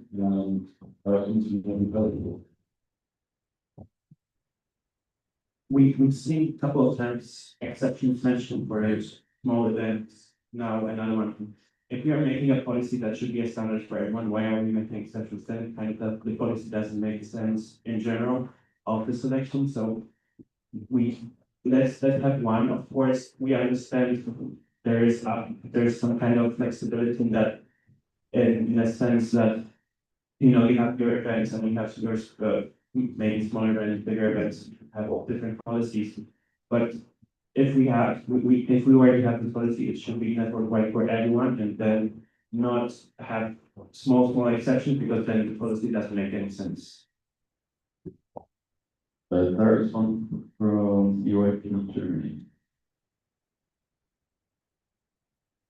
Thanks. I do think it makes a lot of difference because I like this policy. No, this policy makes a lot of sense for selection conferences, bigger events. I'm very happy to comply, but for Orga we get smaller stuff. Works so it doesn't work. It just doesn't make any sense. Follow these procedures if, for example, you only have a very limited set of people who's only going to be there for the session and you have to recruit DSP from it. So I do think should be an exception, not nitty gritty detailing every event that's accepted, but like maybe more of like a what should be doing, and that for me would maybe be events with delegates, because that they reach a certain scale, whereas a small NC internal event, it's often easier to just recruit ESP by asking someone, hey, could you take that role? Okay, we're going to go back to the governing body for the time you'll understand that. So, governing body. Can we have a minute to discuss the practicalities and then come back to? Yeah, I would say that we're picking up on the rest of the feed, so like, it's not as well, before we really see it. So, yeah.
Okay, we are ready to call technicality.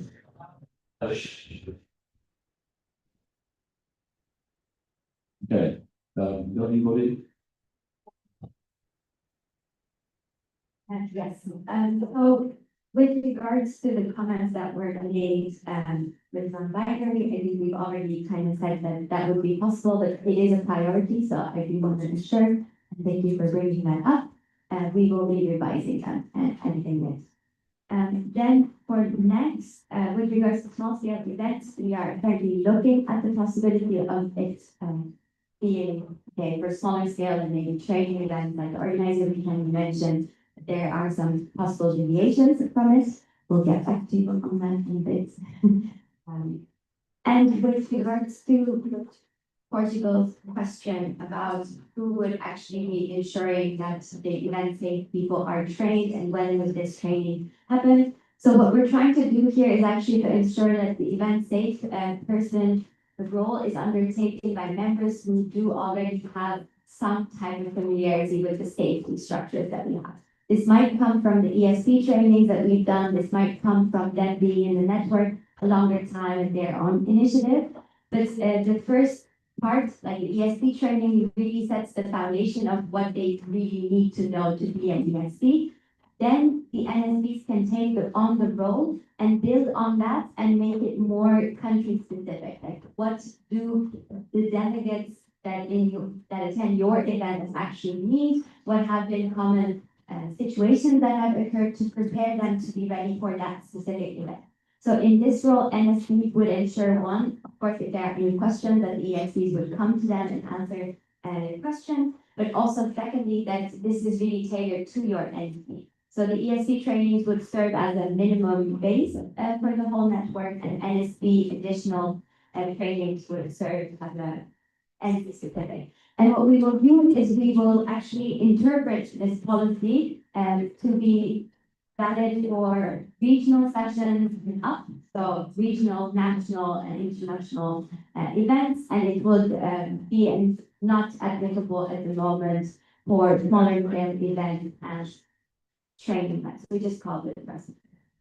So it's an official thing that we will be doing and interpreting it as such. There will also be a document stating that. And later on, we can try to refine it further. But that's a commitment from our part. If this passes, you get this interpretation, we have a sufficient majority within the governing body to issue it. Thank you for all the questions. Oh, sorry. I was. I hope that also kind of explained the NCs in crisis situations with regards to who would be available. We will try to support it. The idea of this policy is to just, set the expectation that we will have more trainings that are possible for them to attend, but it's just that they are knowledge people to a certain extent, safety mechanisms. And yeah, thank you. Thanks very much. So whilst the other things are occurring, we have received a variety of requests. The one that we deemed the most useful, comprehensive, as you all would say, holistic and fantastic. Considering all the aspects. Considering every single technical aspect of this proposal, was won by UNP Serbia. Congratulations, kicking on board now, which is to, well, it's a formal request to call for a vote or to vote in proposal in parts, so to a vote. Voting proposal being vote clause by clause individually. And split the clause 15 into votes. Vote one, 15 to ensure that selection by the opportunities for all eligible members to be an event safe person. Entities should open calls for ESPs at least 4 weeks prior to the event. Vote two, the selection of the ESPs should be led by the NSP with input from the second leadership. Cool. So we do have to do a quick vote for you guys to approve the formal request. So those voting in favour of waiting to the formal request, please raise the back up. Okay, we're gonna poll, I hope you can, Jim, just hold it up by.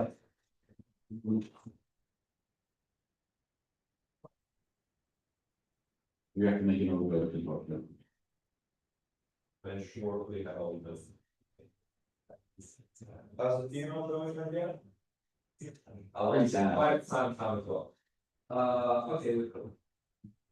Okay, so those voting against the formal request? And any abstentions? You have the Romania and you have the Greens. Armenia. The broad state. Oh, sorry, yeah, okay, yeah.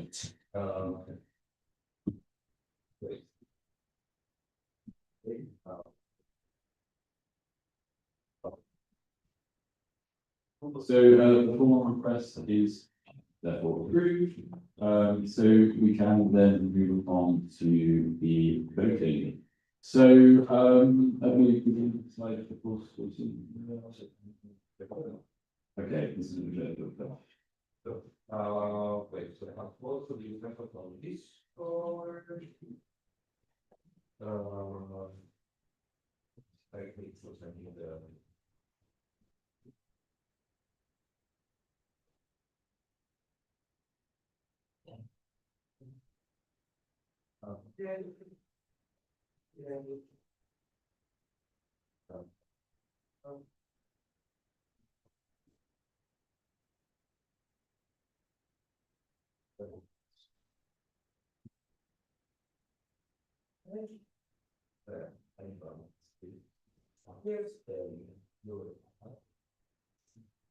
That's.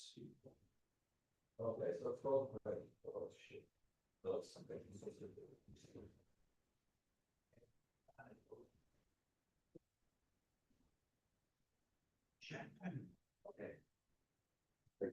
So I assume there are multiple additions to clause 14, but by the formal request, we were just taking clause 14 in itself. So including all of the addition and edits. So just to state, so this is a proposal requiring Is there a final version of the policy? No, it's just well, all 14. So what is on page essentially 2 of the proposal? All 14, page 2 of the proposal. Yeah. So it's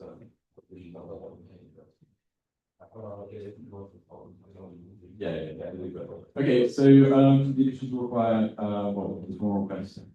Oh yeah, okay. So 2/3 will be required.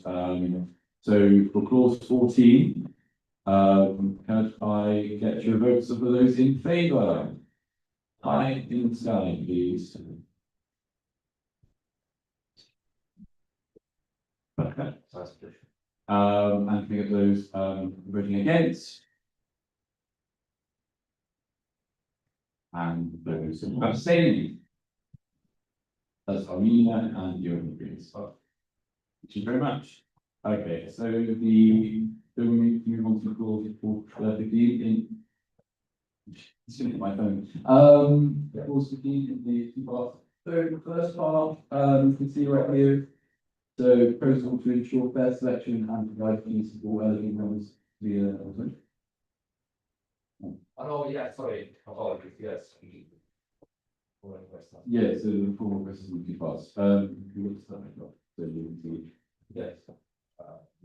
No, okay, so, The start, right? yeah, yes, it is. So vote one is the first section to ensure fair selection and provide opportunities for all eligible members to be an event safe person and should open calls for ESPs at least 4 weeks prior to the event, full stop. So we, as it's highlighted here, so we're going to be voting on the highlighted section for course 15. So those in favour, please raise your placards. Okay. Yeah. Keep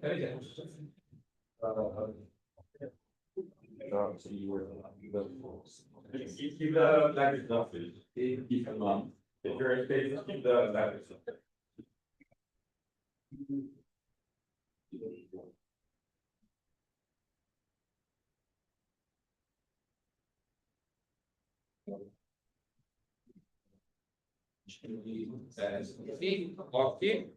Thank you.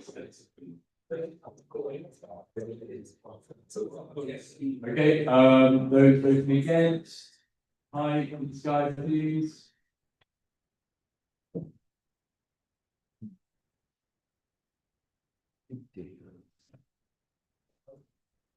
Yes.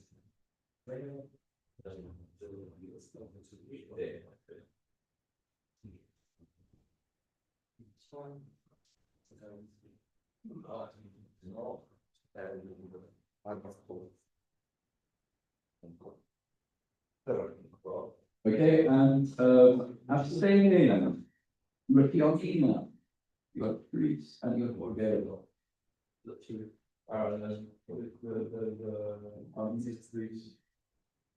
Okay.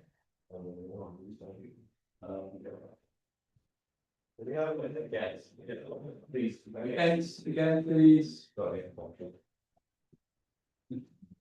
Portugal, Austria. Oh, France, thanks. Thank you.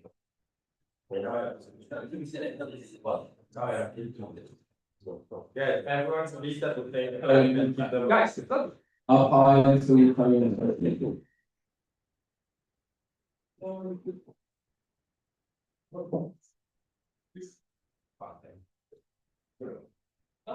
Okay, 12. France, Portugal, Austria. Good. We'll get our numbers. Okay, so the second part of the course of vote is the one after the full stop.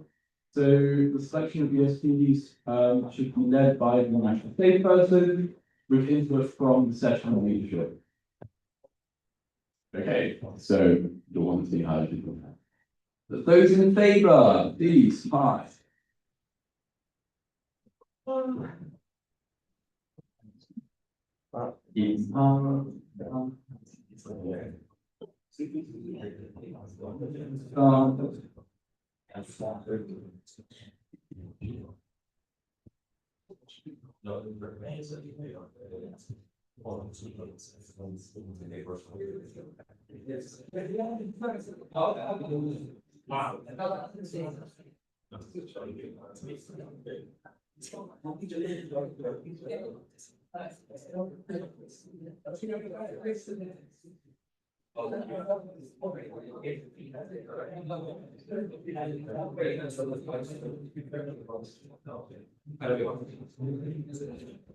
In the land of Turkey. Okay.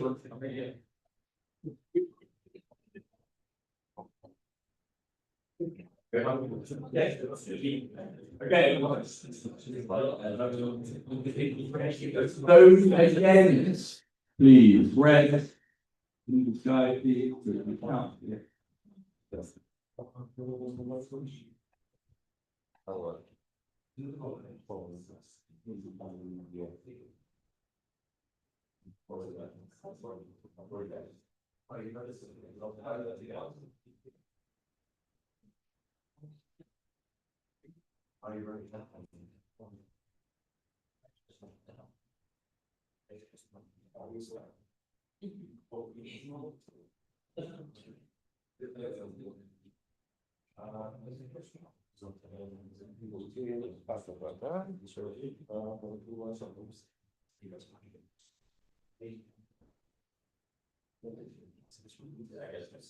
Abstention.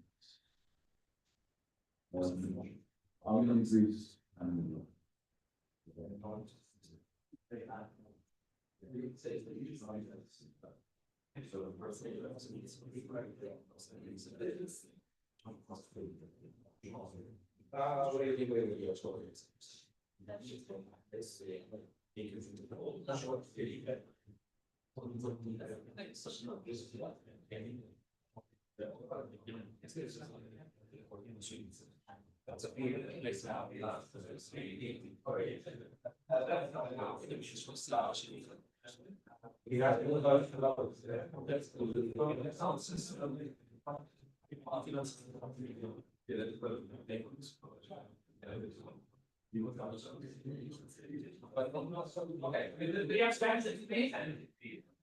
Norway, abstaining.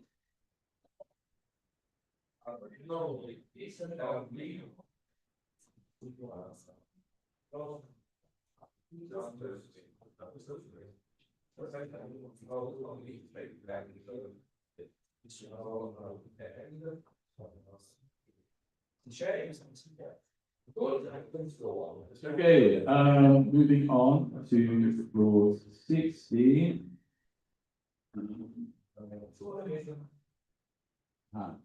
With proposal, PSP is responsible to allow the event evaluation form from 8 weeks after completion of the event. Safeguard team has the right to suggest edits to the content of the event evaluation form to include more variety of questions about safety.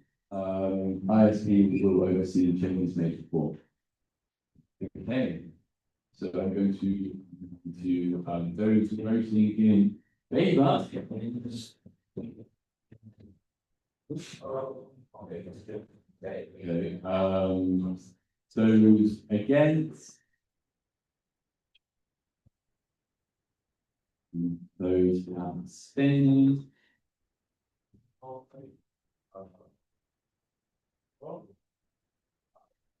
Let's go with Armenia, right?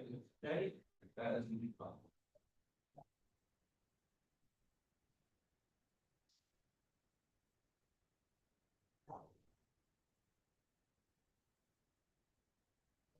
Okay, so from what I have on the symbols in front of me.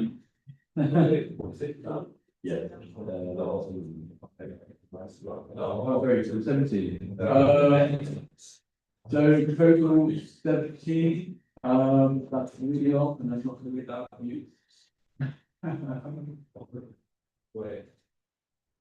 I know page. Yeah. No, it's not. It's 17, 18, 19. Oh, 21. Yeah, right. 17. 17, those in favour? Favor?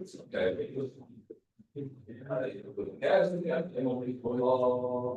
No, it's part of it.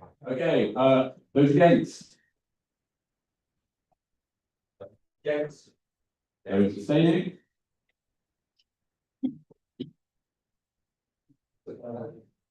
All the stuff, yeah. That's one. We did this week.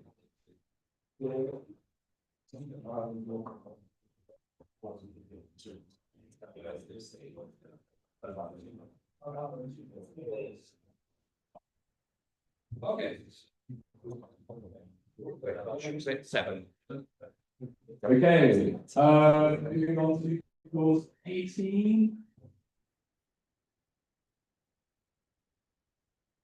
The national safety person responsible for, there you go.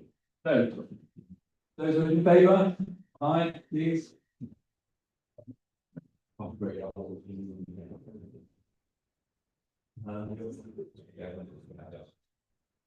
Abstention, oh, sorry, against? Not the only. Okay. And abstention.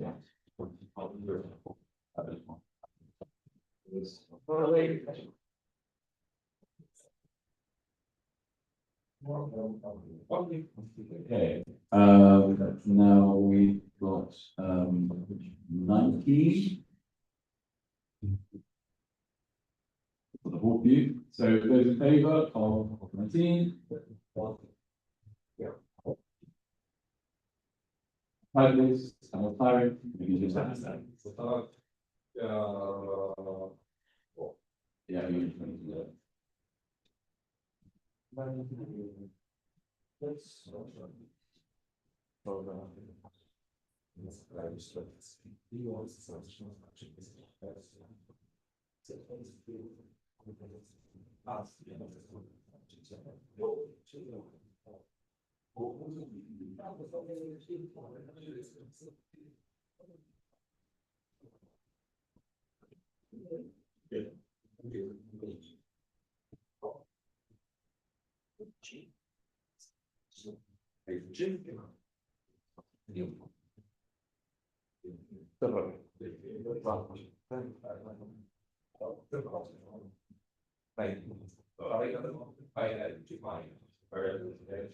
And those against?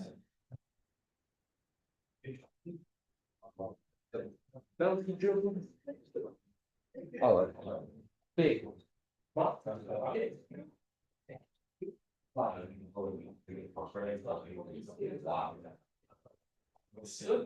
Okay. Abstain, Abstention.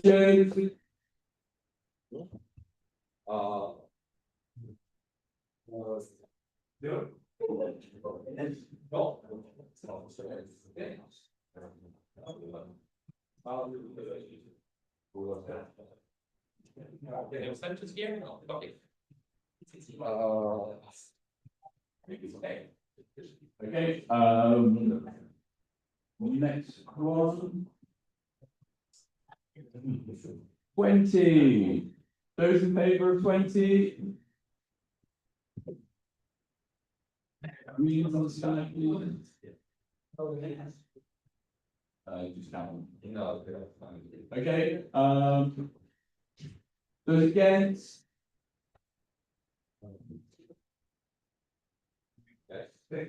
And those abstaining? It's always on pizza, right? Yeah. Wait, yeah, Stefan. Let's do this. Stefan, for Armenia, you just Raise this up, okay? Thank you. Adi will approve, I'm sure. Anni and Naro. Okay, we've got 21, those in favour of 21. It's like a big one.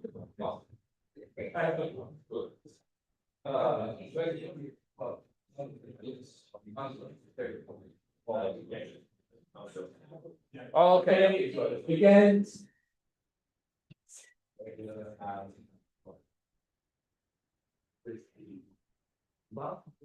Okay.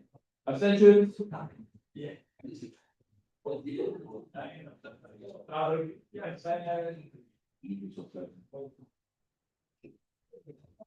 Okay. 22. I feel so. Yes, okay, the last one, 22. Those in favour?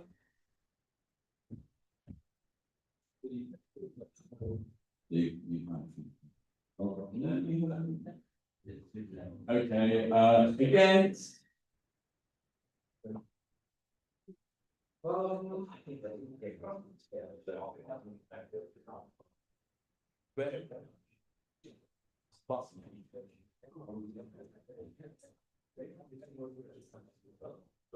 Okay, thank you. Abstentions?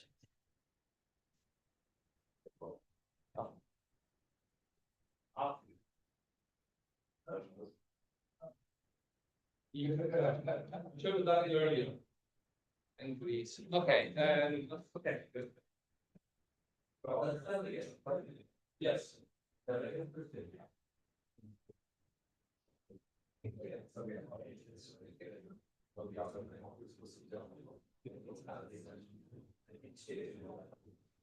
Okay, I will let the last announcement be mentioned after things.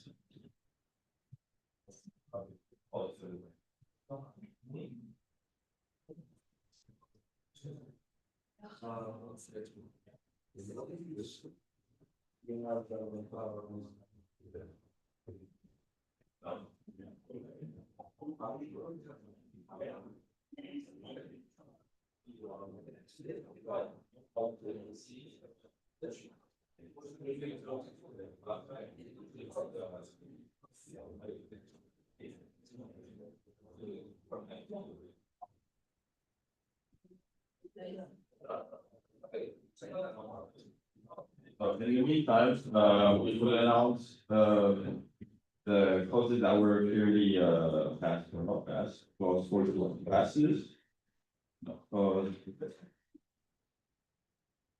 The clause 15.1 for the first batch.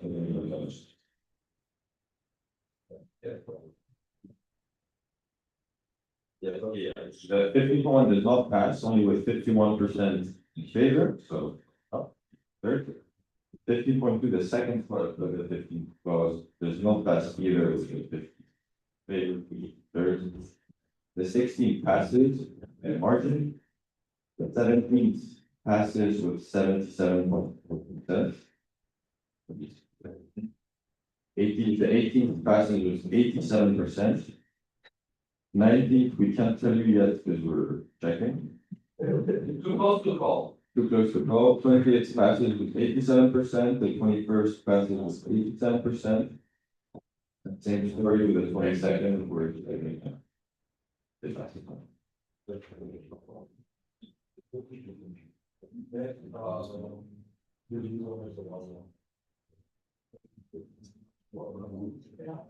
Okay. So what we're gonna do once I think, things, we're going to move on from the, next. This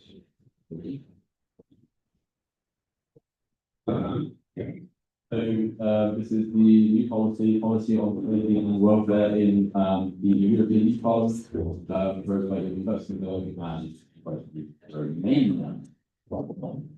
Fantastic, thank you. The end of the presentation. So, I will let the first committees do this, so you won't be lucky to report in the main and probably just. So you're recognized when you have one. Okay, thank you for your opinion.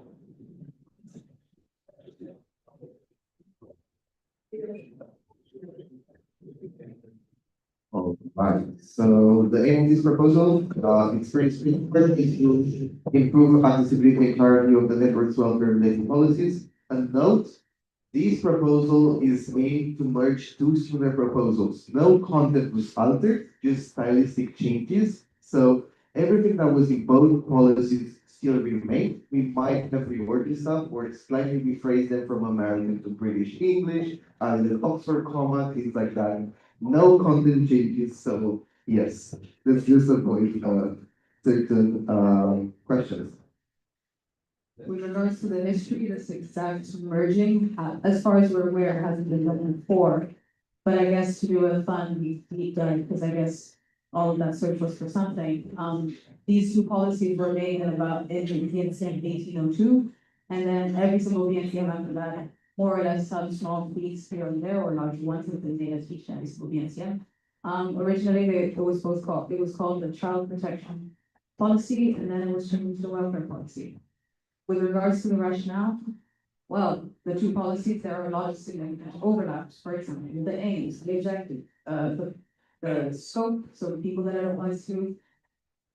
So why do we have these two policies exactly going to be separate? Who knows?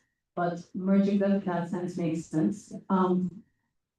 Having one policy, it makes it simple, both practically and administratively. I mean, in our CFCs and every single other policy framework document that we have in each RNC, so long as we reference one.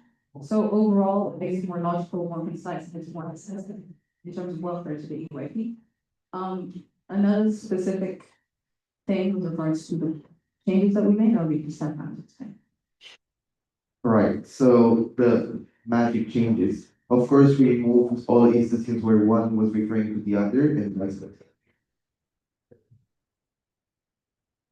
Yeah.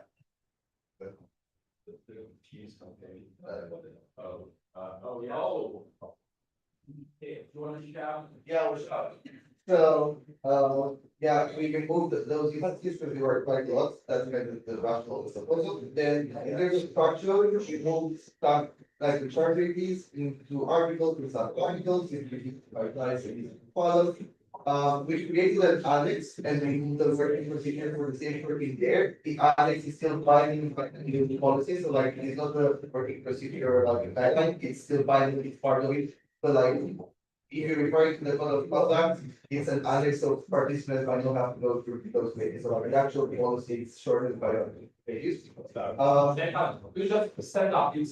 Okay, I'll also do that. Thank you. And yeah, we also merged clauses that had essentially total, same meaning, but slight rephrasing or like, yeah, we're mostly each other. And then the outcome, we already kind of mentioned, but we want to improve the structuring readability because before the structure was quite all over the place, there's no footnotes, how they were structured, etc. They were even because there are like a piece between the two. We want to be more accessible, one less link to click on, so like one less link to check, because they were saying the exact same thing, but we have to check sources. And we got a separate technical procedures, so like the working procedure for the same topic is still part of the policy, but being in the annex is a bit separate, so it's a thing by itself, kind of. So like, yeah. That's it. Just as a technical thing, did anyone just plug something in that they had calls spark with anything? Good. No, just to see, perhaps we are the call or just them. It's fine. Thank you. Okay, so do you have any statements on this? Voice proposal? No, okay, in that case, we'll go on to the debate. The debate round are as follows. General. That was easy. Okay, so we're going to start with general round one. Because we don't have your actors anymore. Well, please make sure to be extra loud, maybe stand up and give it your best. Okay. But do you have any other choice? Yes, given that we just changed the relevant policies, I put in a formal request. I think maybe we can discuss that, or maybe we don't even have to discuss it really then. To ask the governing body to hold an informal vote to just take the temperature whether we would want to merge the policies, but then ask the government body to propose a new merging to take into account the changes, because otherwise the changes would get lost, which is the text that's in the proposed book. Okay, for direct response from Mr. Romania. From informal discussions we had with the GP and with the BNC board, the way that the debate was structured was that if that was passed, that would also come into the merge. So like, if you're gonna decide to merge, no one will be lost. So like that will also automatically come into the one. We'll have to figure it out how we can, but yeah, no one will be lost. Questions, still want to go forward with one proposal? I mean, you could confirm that and withdraw my formal request. You want to withdraw it? Huh? You want to withdraw it? If you can confirm that the changes will be in the make a decision for that to be there, then I will withdraw.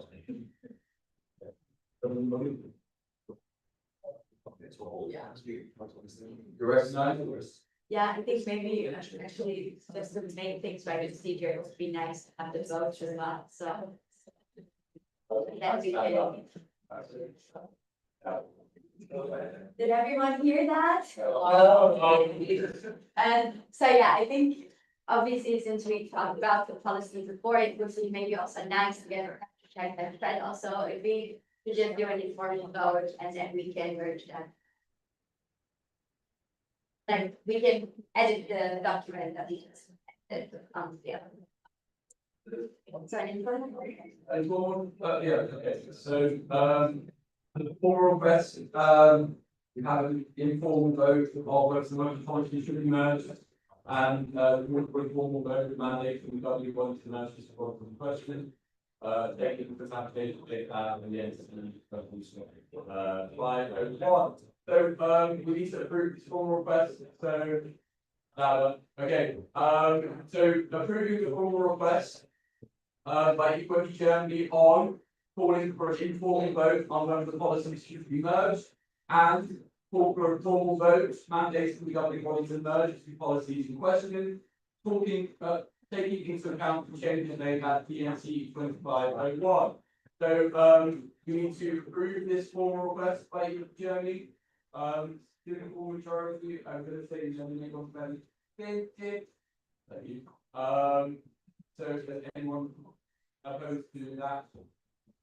No. Okay, perfect. So you'll then go forward with the informal vote on whether the policies should be merged. Informal vote. Just the color. You don't need the actual text. It's given yes. Informally. So that being said, Just write down the no. Yeah. okay, so those are reds. So those against these racial country purple placard and your No, it's fine. It's differently. okay. Or we don't want to do that. Okay, so this time it's a formal vote mandating the governing body to merge the two policies in question, taking account changes made at ENT 2501. So this being a formal vote, please do raise your NC flag as well. So those in favour? Voice privilege. What exactly, can you just restate it again? Okay, so it's a call for a formal vote mandating the governing body to merge the two policies in question, taking into account the changes made at the DNC 2501, aka this one. Reg, you want to explain the main term what this means? I just kind of like, I think that's what was unclear on if it automatically goes in, is merged into it, or if we improve that tactic, like there's a proposal of it. Did you see it with the governing body? No, but then the governing body said. That's why I said that, so That's why we have the informal vote. The governing body. So, not formally, at least, that's why. from June.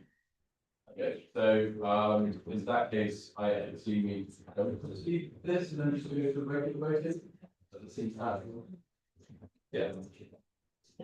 Do whatever you want, we don't want to do it. I think the idea was because we passed the safety one. So that and this policy proposal doesn't include the changes that we had made now, just now. So that if this was to be merged, then from what I've understood, at least correctly. And if you now vote after this formal vote that these two policies should be merged, then the governing body will have the right to make the changes that you have edited in the document that you will just pass, which will be the two documents merged if you decide to pass. So I think now we're voting on whether the governing body will be mandated if this one passes to add the change or not. Yeah. Okay, 2501. It was the first vote. Well, technically, considering what we discussed yesterday, which is the policy on the usability to replace and everything else. One of the things was consistency with current policy framework. So should the GB with the decision process and everything else that will become approved finally the policy that's been discussed yesterday, it will. I'm sorry, that's the one thing. Let's take a 15 minutes break while we solve this issue, while Georg can get the power on, and then we'll walk back. No, that's the I can think of it.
So, now we have fully functional macros, so it's like a lot easier. Listen, please. It is mandatory that you listen to me. I hope. Okay, so, Igor, did you want to give a clarification on what this entails? I think you will explain it succinctly. Thank you, Dan. Okay, so, why is this formal request needed? Because, hello, Joshua.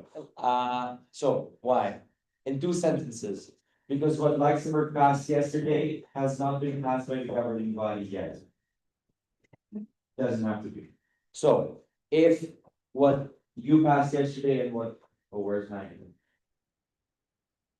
Anyway, there. And what Maggie advocated for yesterday, if that would be the rule right now, this would not be needed. But it's not the rule right now. Why is it not the rule right now? Because the governing body has not taken the decision on Maggie's proposal. Do that then, okay? Just to paraphrase. So this is essentially a safety net in case we reject Maggie's proposal to fulfill this. If we accept Maggie's proposal, we're simply going to exercise the charter rights given to us, and this formal request will be fulfilled through that. If not, we are essentially going to have to do that, okay? Just to clarify that. Is everyone in the clear with this? It's fine if you're not. I can clarify. In different languages as well. Okay. That's it, thank you. Okay, so for time reasons, well, I guess this is the way that's explained, it's not quite rational. So I'm going to say Nimi Quantani J. Any proposals with that building, entities for that? Speak now or for the please. He's held. Okay, so that formal request of formal vote that has passed. So we will then be taking that, well, the governing body will then be taking this into account when making their decisions. So we can now move on to the voting. Unless there are any points about this. Yes. We only have one point in one round of debate. You want to we'll have a round of debate, and then we can move on. Let's hope no cues will blow very loud. So we'll take some points. Are there any people that would like to give points? We've got one from Finland. Yeah, you're in Finland. I was just gonna, I think one thing that was mentioned in the rationale, I think somewhere, was that, all the code of conduct needs to be updated. How are you gonna, I guess, ensure that they are all updated to have the like name of the new policy? Yeah, I think there is something done really fast. You just passed the formal request to that. Is there a response to relevant? Yeah, the president please. And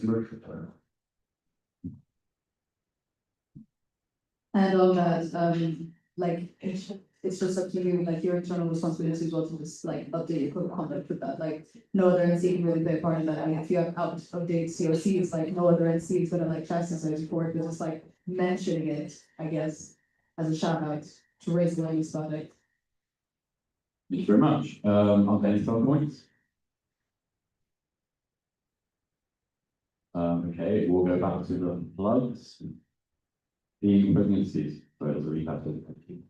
No, you guys don't want to respond? You want to respond? Yeah, no, maybe? No. Okay, well, I appreciate that.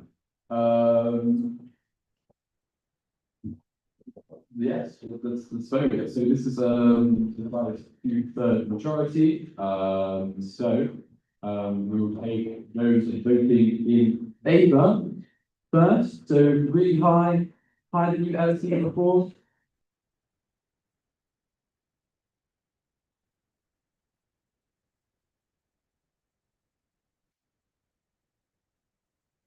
Okay, then abstentions.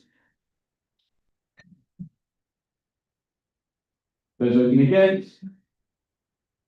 Not percent. Fantastic. That saves a lot of time like that. Okay, so that's great. Bosh. So task change. fostering adequate GP accountability mechanisms. Oh, you have flashbacks. Proposing entity is governing body. Igor, would you like to give your opening statement? Yes, and on the note of flashbacks, let's avoid any sort of direct commentary. And when I say let's avoid, I will not respond to that, and I will encourage the BNCB also to show that regard. Because really the point is to improve the incumbent accountability mechanisms by allowing the BNC to differently challenge a governing body member and to insert such mechanisms and sort of challenging accountability mechanisms are fostered in an open, transparent, and democratic manner. And there's a high five there as well. Anyway, can we go to the next slide? Yes, Dan gets the spirit. Next slide. Yes, has there been a proposal like this one concerning an alternative accountability mechanism? No, there was a mention of an honors court, a very relevant thing to this proposal, to be honest. That was 2018 or something. Last update to this article happened by EYP Croatia at BNCM 2301. And since then, the article was interpreted once in January. So, on the votes of non-confidence, they are a rare occurrence and they tend to be perceived by NCs, both of the last times when they were held, I think 9-10 years apart, to be something that the NCs are not the most into. And one thing that the governing body really must outline, and we've noticed, is that the suspensory effect is quite disruptive, and there is potential to misuse, hypothetically.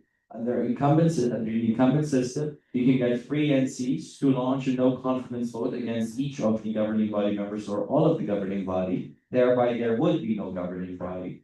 And that would mean that any sort of IS rewrite, for example, couldn't happen. That means that any IS selection couldn't happen for the time being until the vote is passed, one way or another. Anyway, let's move on, please. So there are 3 parts to this proposal. I like to structure things, and these follow my structure here. Part 1 is better regulation of the vote, essentially lessons learned to improve. And what essentially we are doing here is a very clear overview. There's also, of course, an addition of another question. Please go to the next slide. This next slide is essentially that, right? This is about the suspensory effects. This is the big change from the governing body's perspective. What we are saying is that any launch of a vote of no confidence does not mean that that member is automatically suspended from all duties and activities. At the same time, it is the governing body that will decide. The governing body members who are not the challenged one. If all of the governing body is challenged, for the sake of the arguments that I presented before, the governing body is to continue until it's voted confidence in. And can we go to the next slide? Yes. I'm very sorry I didn't have the time to do the neat spreadsheet. I took screenshots, but essentially these are the essential requirements. In other words, this is what must happen. And why? It's very simple, so that the BNCB has more clarity, so that the BNCB cannot be arbitrary, and also that all of us can have a very clear procedure as to what happened. Most of the matters here are clarifications of what we have had recently, or simply additions based on that experience. For example, point D, with time allocated for discussions before and after vote information exchanges, codification of a practice in January. However, there's also a substantive change that I will point you out to, and that's page. And that is, as is actually common in a lot of parliamentary systems, if we vote in terms of confidence, there's no abstention, it's in favor or against. That would be a substantive change based on the vote. To avoid that as an option, and everything else is more or less codification of a practice. Could you go to the next slide, please? Yes. So that was a lessons learned, right? That's one part of the proposal. Another part of the proposal is to insert a new process, a new procedure to that end, which I call the yellow card procedure for football fans. And for EU law fans, it's sort of inspired by what is in the Annex 2 of the Treaties of the European Union, the subsidiarity protection mechanism by national parliaments. In essence, it works like this. you send a formal request to discuss the work of the governing body member, saying you're displeased by the work or lack thereof. And then you say, okay, we don't want to know confidence this person, we want to quote unquote warn this person. That's the one yellow card. And then you have the other, can we go to the next slide? And you have the other yellow card, and that's when you repeat this process. And that second yellow card in football terms is a red card, or in now these terms is no confidence.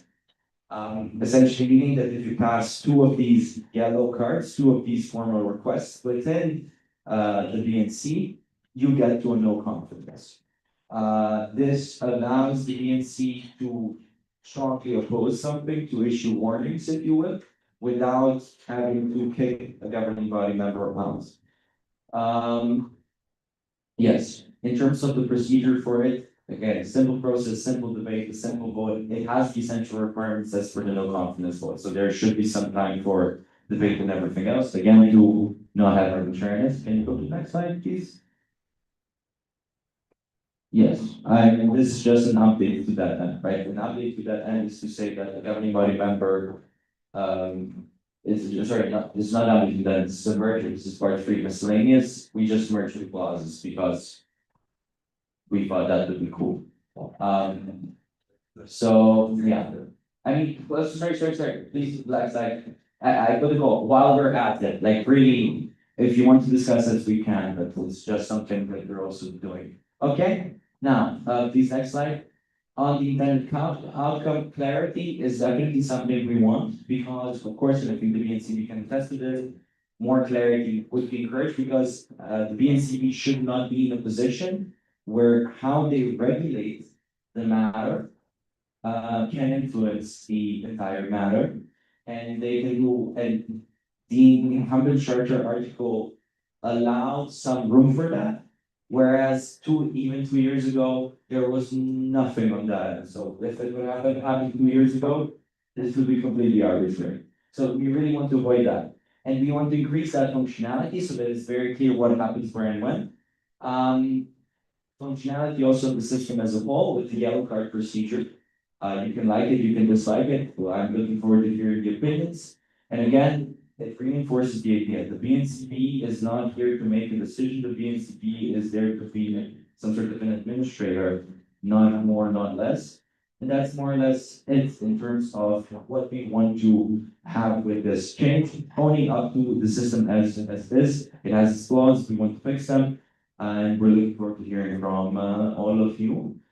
Thank you very much. Thank you, Igor and governing body for your presentation. We now open the floor for any NC willing to deliver a statement on this proposal.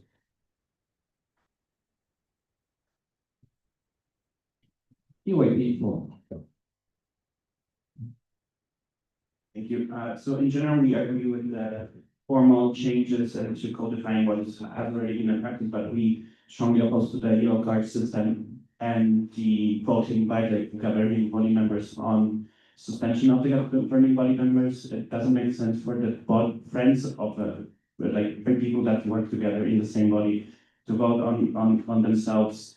You don't have that in any other structure anyway. If you have, or whatever else, we strongly oppose to the idea that if you're within a single group, you vote on yourselves. That's why we have two systems like the DNC and the governing body who are separate from one another. So we strongly oppose to this point and the yellow card system, as if already the situation has come to this extent that there is conversation about the vote of no confidence, then it's already strong enough to put it into the no confidence vote. Confidence vote, we can always do that. If you disagree, you can always vote no, but yellow card system is very ambiguous and vague. Thank you. Going before someone might argue this was more a point for the debate, but we appreciate it. Trying to be general.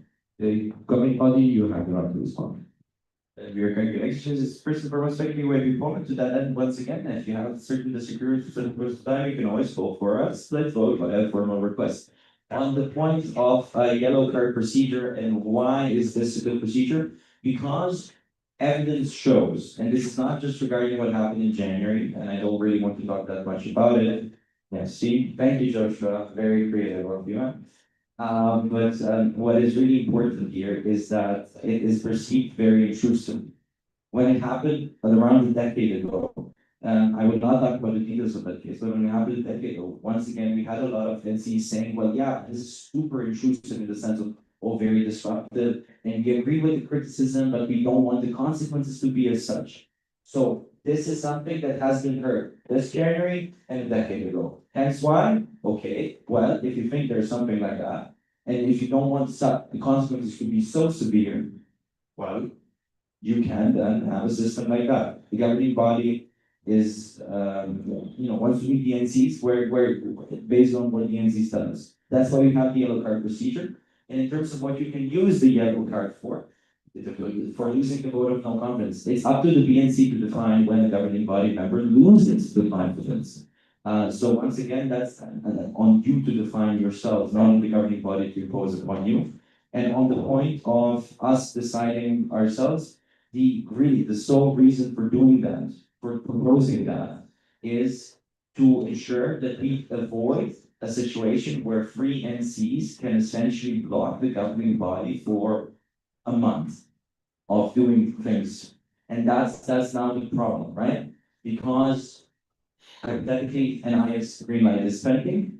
Hypothetically, decisions have to be made regarding the policy, just to clarify this. And this allows not just for gridlock, but for the governing body not to exist for a month, right? We want to avoid that scenario, but we don't want to restrict the NC's rights to a vote of no confidence. This is why we're having it. In terms of friends and whatnot, I think that you can always hold those people who don't want to put their friends up for something like that to account.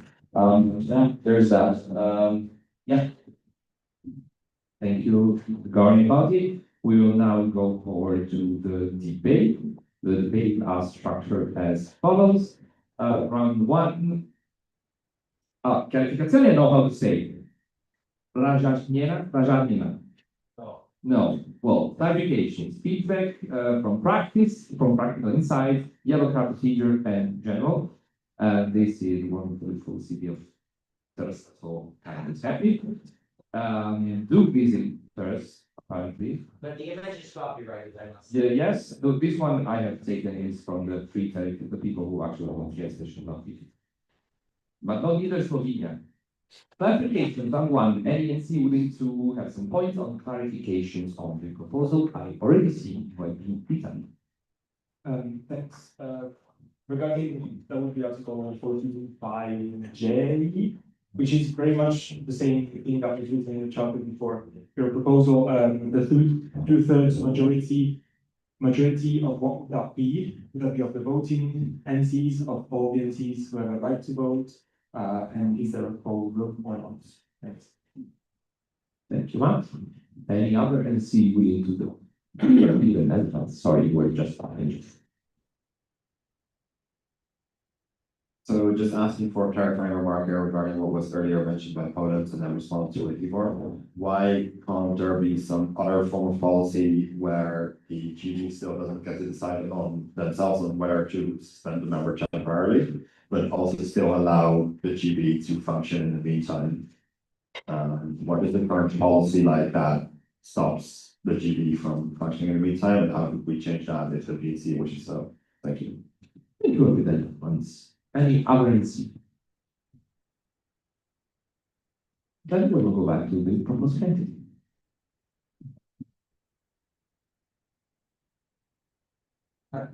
Thank you. To the Dutch question. Because there is no policy to that end, and essentially what you're proposing is for us to pretend that we're suspended while doing the work. That's essentially what the question is. And I have to put it very blunt in a very Dutch direct manner. Because fact of the matter is, if you're suspended, you're out, you're not doing anything. And that's what we have right now. If there is a vote of no confidence concerning this person, that person is not allowed to have access to the GB drive, not allowed to do this and that, okay? Not allowed to do anything.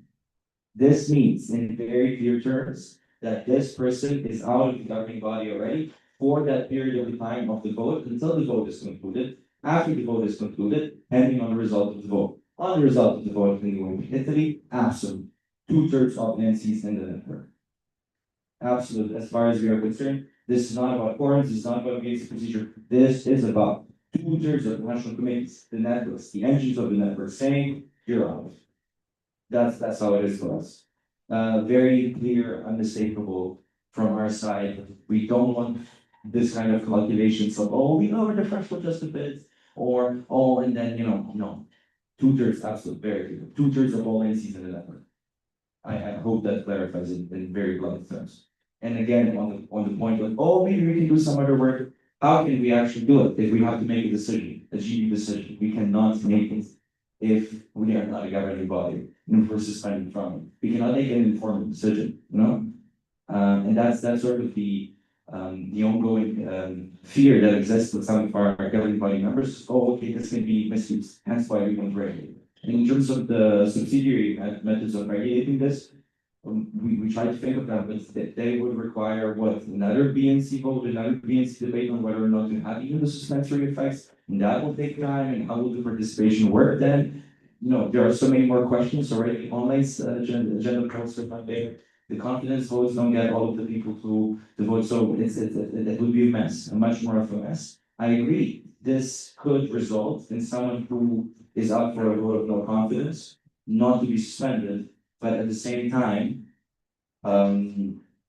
if the vote passes, they're out completely. So it's not like this is about, oh, this person should have access forever and ever. Of course not. This is simply about what happens during the ongoing process, which, and if we want to invoke comparative constitutional law, is a standard practice in many systems from the United States to France, when it comes to impeachment of the president and some way. Thank you, Igor and Gabriel, for this very interesting comparative laws. I'll ask now for points of debate on the second round, feedback from the practical inside.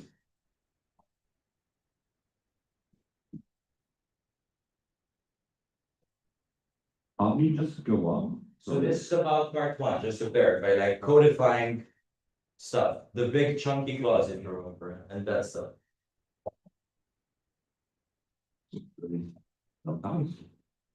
Round 3, yellow card procedure. We went to agreements before. Any other CD willing to comment on this?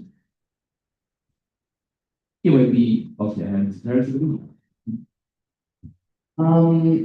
I do believe that the yellow card procedure is something new that we can, so I agree with the general layout of what you're trying to do here, but I do agree with UAP Poland that as of right now, it is a bit ambiguous in terms of what the consequences of getting yellow card would be. And I know that this is something that you already mentioned that would be up to the debate, but I'm merely asking if there are certain ideas that you might have on what that would entail. Would it be suspension? Would it be limited access to making decisions? Would it require overview from other GP members or the IO in terms of when decisions are being made? So yes, on the idea behind it, I'm just wondering how practically you're planning to then maybe if we as the BNC or you as the GP internally would like to then further reevaluate or expand on this procedure. I would propose to just take another point and then we can respond to everyone. Do we have another point? I was seeing a black card down there. Check the button. Yeah. Okay, then any other seat? Otherwise, I will go back to the governing body. Jonathan.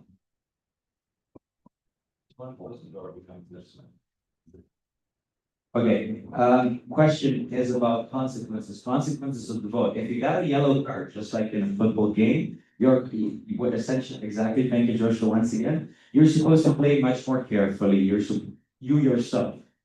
And so there's a self-regulation component there. As far as the rest of the team is concerned, just like in a football game, usually you will have not just the team captain, But you will have the rest of the players be, if it gets rowdy, if they're getting in an argument, trying to separate those players. Now on to international governance terms.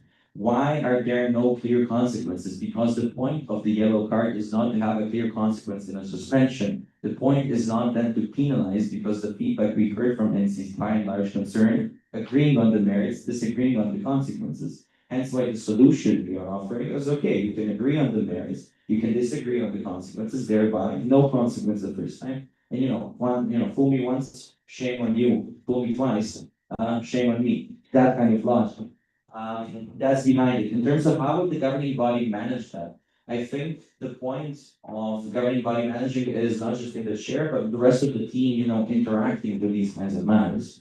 And of course, that's up to each individual governing body.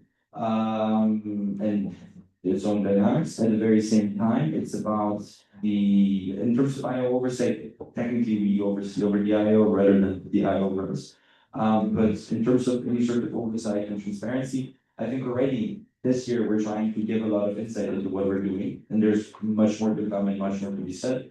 But overall, in terms of that management behavior, this is not supposed to have a disruptive effect of suspension, disruptive effect of a strike or something. It's supposed to have an effect of saying, we disagree with this, or maybe we disagree with this so profoundly, we think this is very wrong, but we don't want you out yet, we want to give you some sort of a warning. It's a more subsidiary mechanism. And in terms of what exactly falls under it, is up for you to define. If the governing body would come to you and say, hey, these things result in that, then we would be breaching the whole point of a no confidence motion, because it's up to you to define when we lose confidence, or when we keep confidence. It's really the power there is in your hands, and it can be anything. I think I spoke about My Little Pony. Yeah? If someone makes this, if someone says they like My Little Pony, if you find that to be so preposterous and so wrong because of our values of being anti My Little Pony, that's sufficient. I mean, it's a very silly example here, but I'm really trying to make it blunt. It's up for you to define, and it's up for us as a team always to adapt, but also these individuals who might lose confidence to act in that way. Thank you.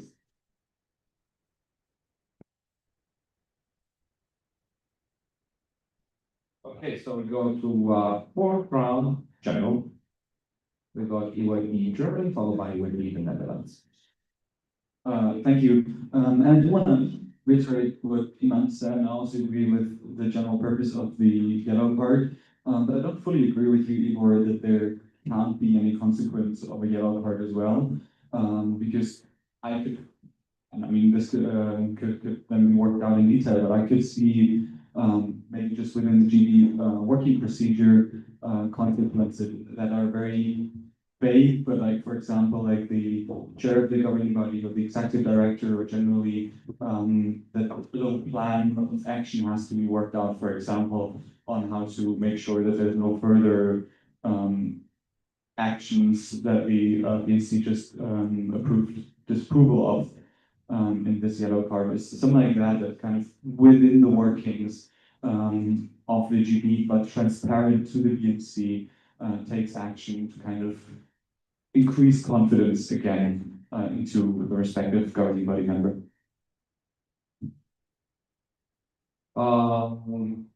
Is it the thing is level talking? Yes.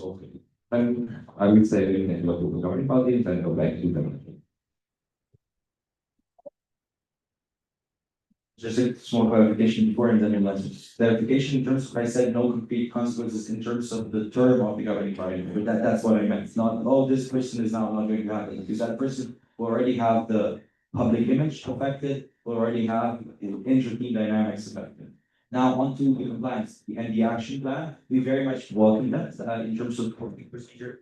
And starting again, it can be adapted to that, and sure. But at the same time, there are two important things to emphasize. The role of the chair of the governing body is always to work with every other member, but also to oversee sort of the work of every other member. There's that component and element. And second of all, in terms of this person being included or excluded, or this behavior happening or not, we can always float portfolio. We can always change portfolios. We can always take away or give work. And in the governing body, it's a very flexible thing, portfolio setting. So really, in terms of that work not happening, or this person no longer working on a project, for example, that you're not liking this person's work on so profoundly, that can always be done right now under the structure. However, the fear now is regarding any sort of codification.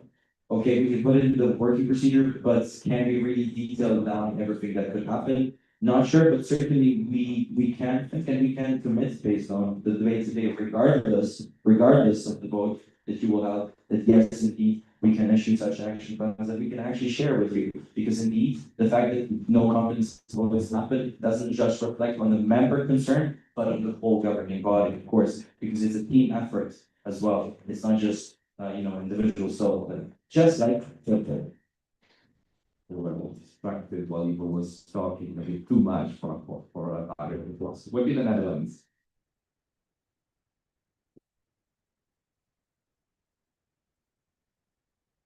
Yeah, I think we're generally favorable of the proposal, but just because the GB voting on themselves, where just whether or not this is a big thing to check once again.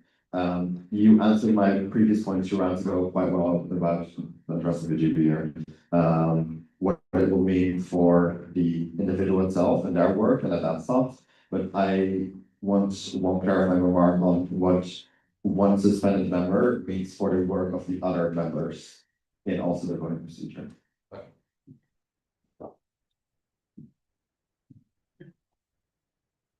Thank you. You want with the Netherlands? Any other NC? Let's see with the Albania. I'm sorry if this was already clarified or there was already something said about this, but I would suggest, since there's I really like the yellow card system, it is applied in many fields and it works to an extent. What if there was this sort of probation period, so like we get the yellow card and we have 1 month, not like undetermined term, the end of the term, you have like 1 month or 2 months, and then there is a vote of no confidence immediately after that probation period ends, so like something like that, so that it really becomes more sensitive for the person without yellow card and becomes a case of, oh, well, I should earn the confidence again, rather than just like, oh, okay, I got a yellow card, it's okay, it's not red flag yet. Thank you to Albania. Could I please ask you to either type it out or repeat, because I'm not sure I got it, I'm very sorry. Yeah, I can wait. That's an informal point of privilege. I'm very sorry. I'm trying. Yeah, of course. I was just wondering if like this is a suggestion from my side, and I'm also not fully clear on how this could be implemented. I would like your input on this as well. It's just whether there's a possibility to implement a probation period after the first yellow card. Not just getting the yellow card and being still a governing body member till the end of the term, but rather having this 1 to 2 intensive months where you're on like under the oversight of everyone, rather than just like, yeah, having the yellow card, it's okay. I know I can do that. No, thanks. Thank you. We have a chat response from Wavy is final. Spain. From what I understood, I don't know if it was the idea, but after this 2-month probation period, which I agree that maybe there can be a timeline for, after the yellow card procedure, there's this much time to kind of like monitor how the issue is solved. But if I did hear correctly, you were saying that then there would be no confidence vote after that 2-month procedure, which then I feel doesn't really make sense, because in the end, it's just like an extended like period instead of like a normal like no confidence period. It's just like a different way of reaching the same result of the no confidence vote, and it just like, in my opinion, makes this not really like, it's not really a point, because the whole point is that it does not entail a no confidence, and it's something like lower. So yeah, like I agree with the period, but not with the fact that it's going to no confidence. So Thank you. you were Spain, just a variety will go to what is going. Thank you for bringing up the point of like kind of doubling the things. What we believe is that in general, if you don't have, like, you lost some confidence in the GB member, that as Igor said, that it kind of implies in their person, and then you may be not so much in favor in voting for them, and that's what you can do. Just do not vote for them in the next election, because the yellow card does not have a real effect, as we've heard, because there's no yeah, I understand there's a like kind of image effect, but no consequences. And the no confidence vote is strictly for extreme situations. We've had very few like these examples throughout the existence of UAB.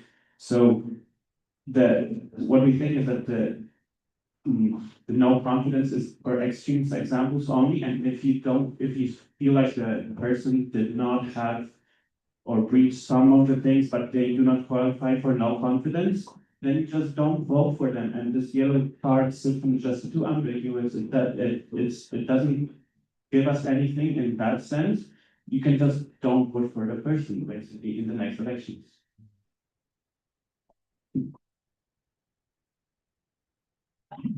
Like me, we already have 2 direct responses. We're gonna go to Czech Republic and then go back to the proposed candidate.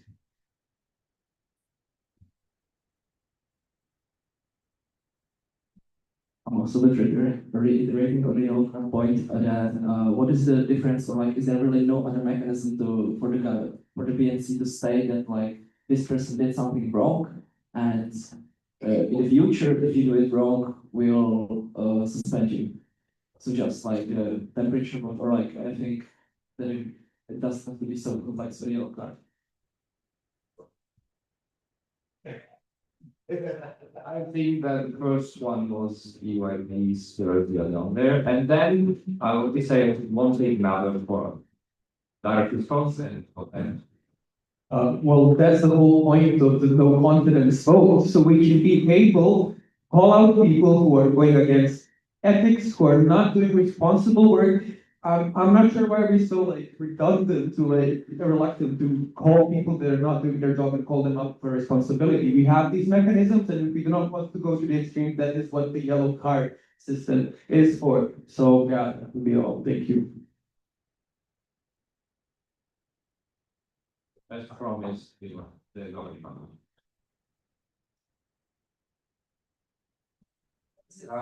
Yes, on the checkpoint, the survey answered well, because essentially the feedback was, oh, we agree, might be an issue, okay, but we don't want the consequence. This is what you get for that. And indeed, there is no other mechanism, and this is the whole thing.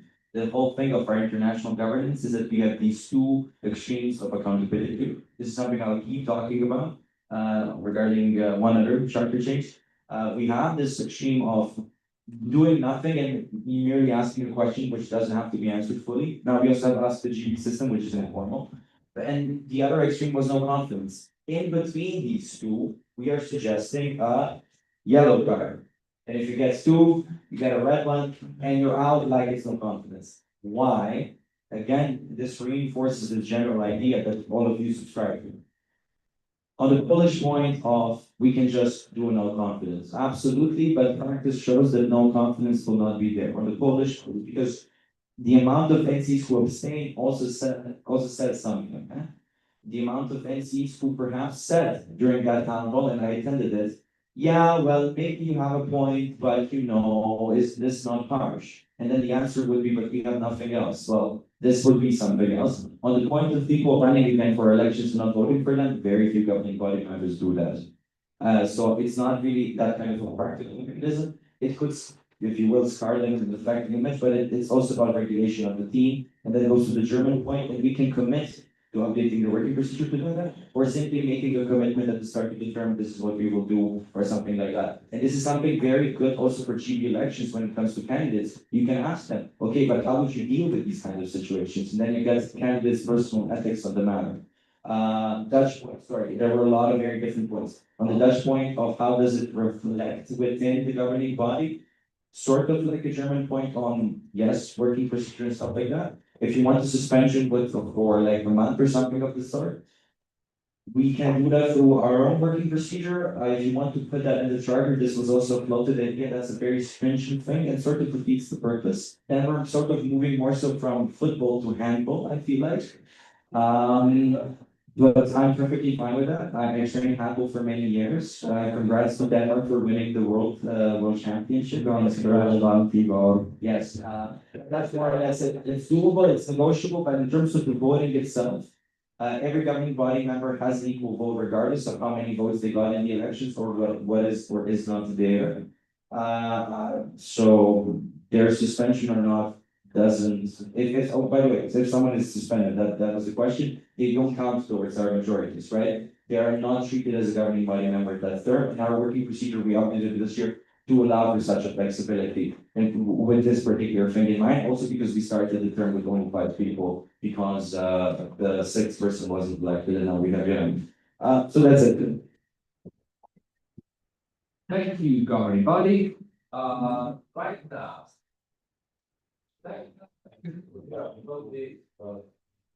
It's all over like we received 2 formal requests, one by EYP France, one by EYP Poland. Out of transparency, the original from EYP France was the same as EYP Poland. We tried to compensate EYP formal requests, but in the end, 2 NC asked to vote for clause by clause. We feel that democracy is still the best and most important option. So following, we have a formal request by EYP Poland to vote clause by clause. Of course, you will need to vote on the formal request. Formal request imply a majority vote. Therefore, I would like to ask all proposing entities in favor. Could you please just so we can see the room thing? Voting in favor of splitting the vote clause by clause.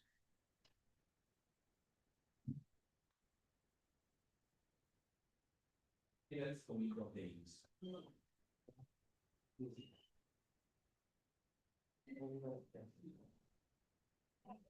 Is it favor of the split vote? No problem.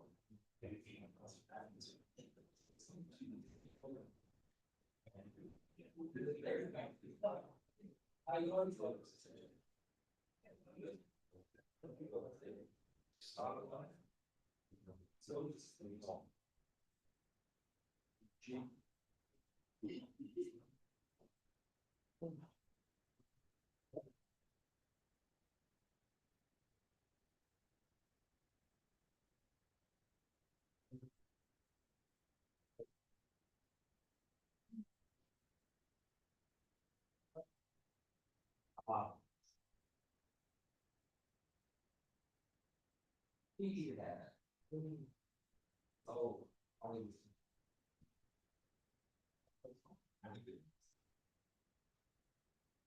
yes.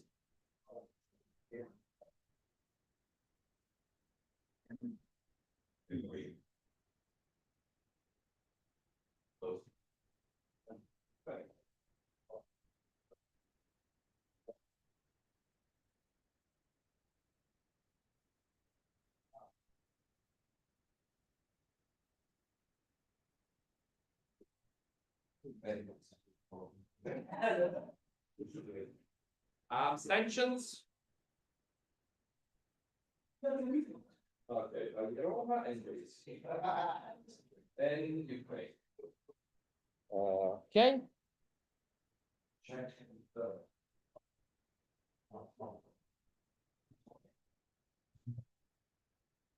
One second.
Alright, I'll go to the bar again. Okay.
Okay, the formal request has passed with 17 in favor of James against 3 abstentions. The relative majority required to exclude the abstentions from the council, so the relative passes. We now then will have a vote close by close. Please remind with us while we do this. I will again put up the PDF so it's clear. Do you have the PDF in front of you so I don't lose time with this? Thanks. So we now have the Article 40, Clause 3, before a vote of no confidence to be held.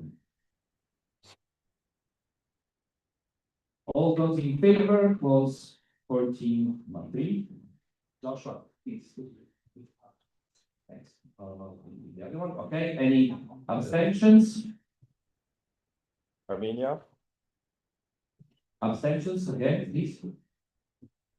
Okay, and against? Okay. Then Article 14, Clause 4. The item involving member facing a vote of confidence may be in favor. This is the suspension, the vegetable thing. Okay. Staying up. No, abstentions.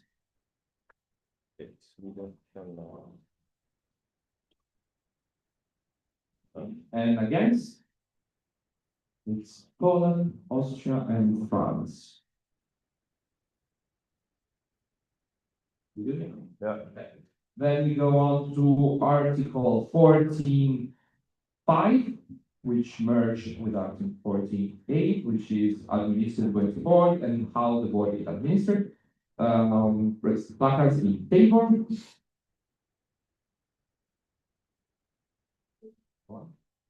Abstentions. Armenia and Azerbaijan. And no. Yeah. And against? Okay. Then we go on to Article 14.1. As addition, adding a second sentence of objection to their word. In favor? Yes. Abstentions. Let's see. Armenia, and Finland. Against Poland and France. Then we go on to 14.6, which is the new, the newcomer with the other details, the outcome procedure. All those in favor? Abstentions? Armenia. And then against Poland and France. Then the last one, the merging of the miscellaneous, Article 14.6 and 14.7 are merged. All in favor? Against? Abstentions? This is charter, requires 2/3 majority. I would say that they will pass. Yes.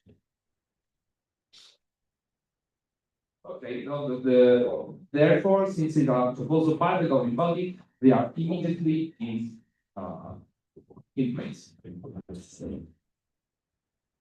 Going forward, there is no time to lose. Wait, no, okay, we got again, governing body guideline mandate for the selection of network responsibility officials. I would kindly ask if we can streamline this as fast as possible. We only have half an hour, but we were less than 15, let's do it in 20. Then of debate is as follows: the selection of officials for the network capacity building event should be standardized.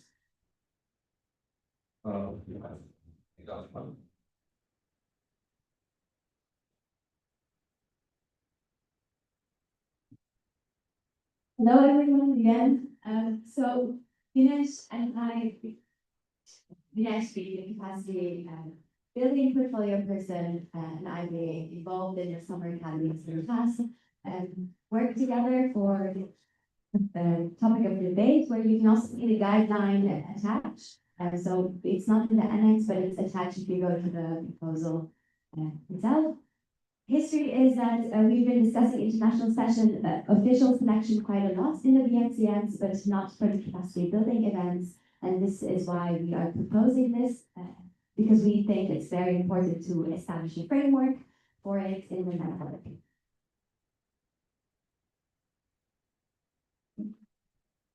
So at the moment, as it stands, there's no official process for the selection of the officials in the capacity building network, which leaves a lot of space for the organizing committee, but also some unclarity when it comes to how the decision is being made, and some inconsistencies can arise. To prevent that from happening, we suggest to have a guideline that is being essentially establishing structure and a transparent selection process for all of the participants to know, kind of mimicking the international sessions in that way.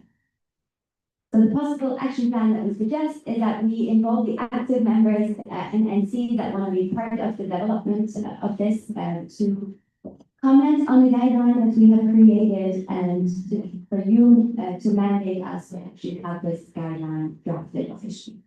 Thank you. That's perfect. We'll now move forward to our statements. The United States it would be Poland, you are recommended.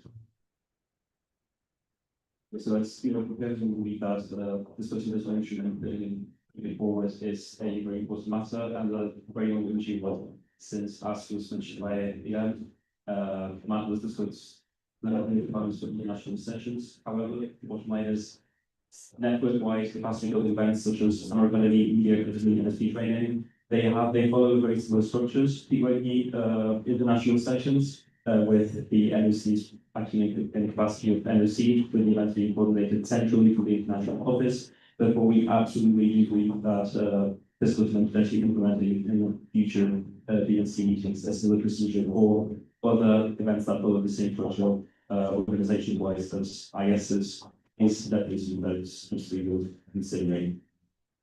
Thank you, Alan. If there are no debate statements, we'll go back to the governing body. If you have anything to say. No, thank you so much, Colin, and we're very open to all of the other entities to express their thoughts on this. Thank you. Great, we'll continue on with the general round of debate, which goes as general, sorry, and open for points from the NCs, please. That's flag from the would be Italy, we will take it. Comes to the selection of the head trainers. One of the requirements that one of the members of the selection body is one of the previous head trainers of one of the three versions of this event. And speaking of the experience here, head trainers are usually at the end of their working career, and we have troubles sometimes getting in contact with them, and they're not always available, or at least not easy. What then? What if we don't have the head trainer available? Thank you, Italy. You have any other points? A direct responsibility for As we noted, a very similar argument if you made the case for ISs which already exist. It is the case in IS selection panels that previous team leaders have to be contacted, and it is also generally speaking probably the last session when a person goes being a member of the leadership of an IS. So if it works for ISs, my conjecture is it probably will work for things like senior academies if we formalize it and if we make it the standard procedure. Thank you. We'll go to Yogi Slovenia for point.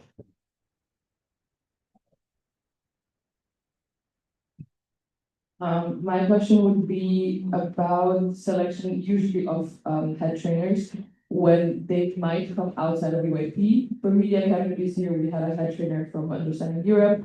We had a great experience with them. So how would that be outlined in the guidelines? Because it might differentiate for example, different needs of different training events or capacity building events. Thank you. Thank you, Slovenia. We'll go back to the governing body for this round of debate and then see if you have any other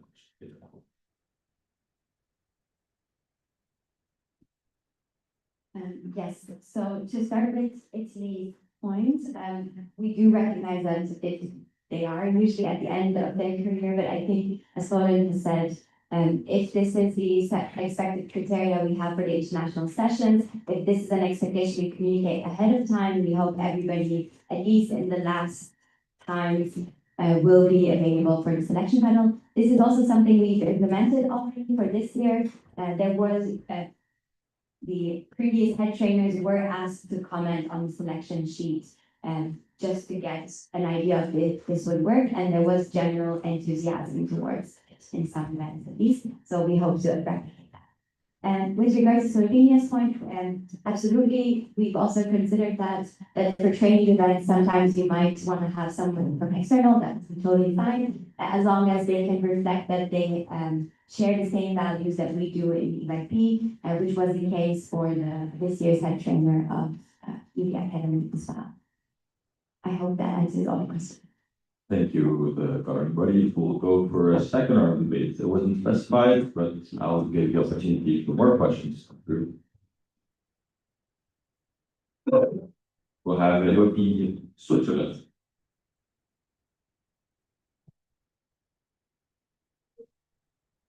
For the selection of IS officials, regional balance plays a big role. Often we then use regional clusters that are designated particularly for this. Obviously, training teams are quite a lot smaller than the IS officials team, but will there be also a measure of regional balance in this? Obviously, we think this would be relevant because more regional balance also means the training event as such will be more relevant to a broader audience. Thanks. Thank you, Mr. Any other input? See. No one speaks. So we'll go back to the governing body.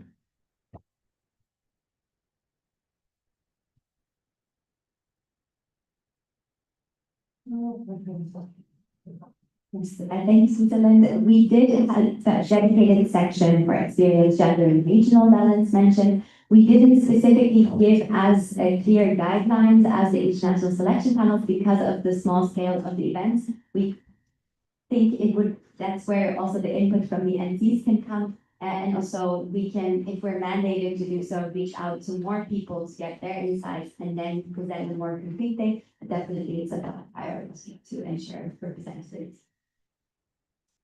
Thank you. Thank you. Just for the sake of opportunity, any other questions for the third round? Unfortunately not. We go to the GP, still got input for the work, and we might return to them for a closing statement. Yeah, so I think hopefully you can see that we're trying to make an effort in more transparency and yeah, we've taken the international session guidelines, we've adapted it to the training needs, but we will still be working on it a bit more to get more inputs to make something more specific out of it. So, thank you. Thank you. That concludes this agenda item, which saved us quite some time, and we're catching up to schedule. Thank you everyone ahead of schedule. Yes. Which the next agenda item is workshops. We're starting workshops with DNC. We have the UAP style guide or the style GUI, the statement making and the dietary needs. Does everyone know which workshops they're allocated to? Yes. If you don't, either come to us or go on Discord and then you can find it. We're about to share which room you have to go to. Oh, yeah. Wait. Sorry, yes. If I apologize, guys, please just 1 second. As a matter of fact, it's a mandate guidelines, so there needs to be a vote on the mandate, which was in a very nice point. There shouldn't be a formal request, I think. We can just the GB formally requested a vote to mandate the GB to create guidelines following the debate we just had. Creation of guidelines require simple majority as defined by a charter.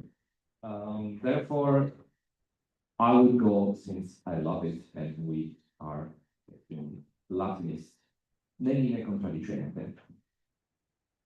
Good. The mandate is officially mandated. I know, wait. We have accepted the following request, and again, they are conditioned to vote to actually mandate the governing body to create guidelines. Good.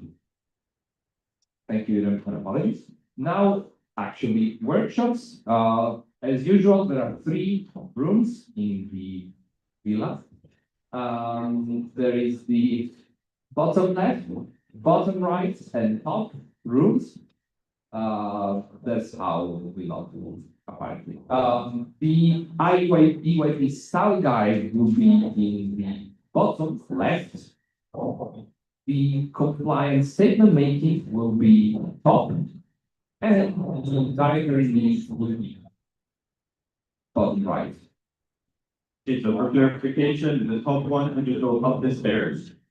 Obviously, the way we start is you have to focus one who's going to left to the next one.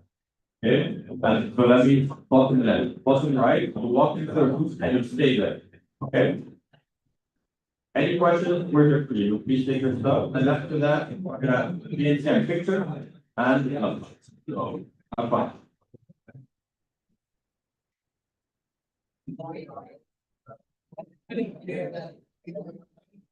Yeah.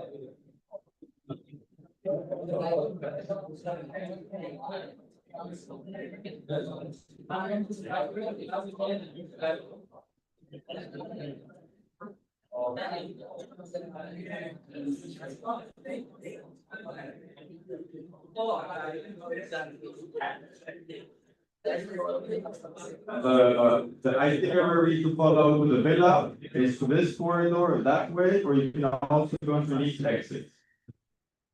Can we see the roof again?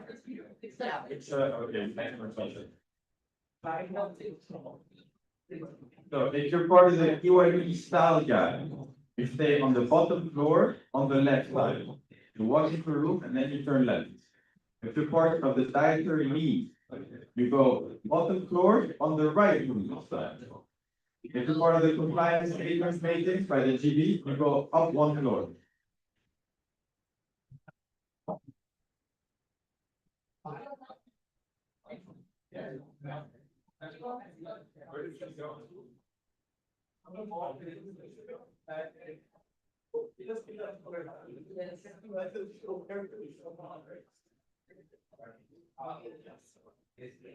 Joshua, I wasn't the best. Where's the same down with that? Marshall. Oh, I'll tell you. Lord, huh?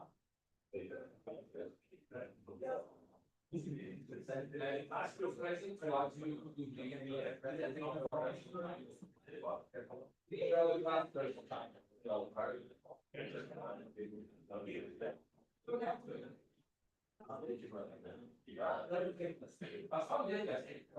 yeah, okay, well, that's the.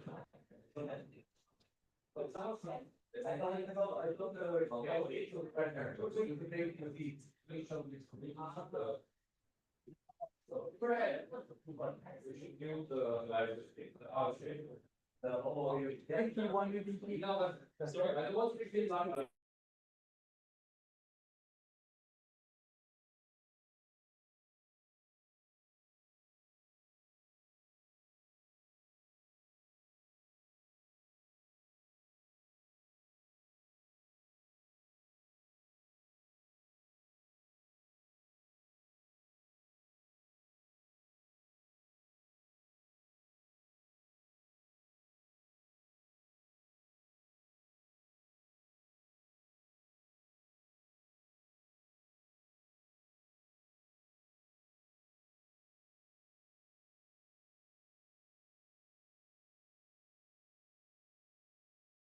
Okie dokie.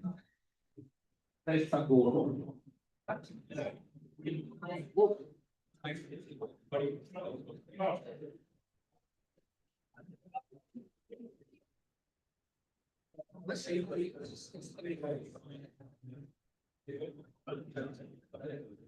So. Climate change, we hold the Greek law. I will say that. Start and then pass my ECB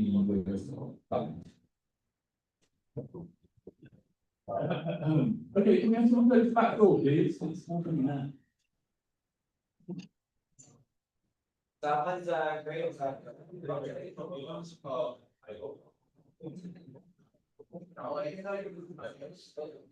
Right, okay, so we can close the door.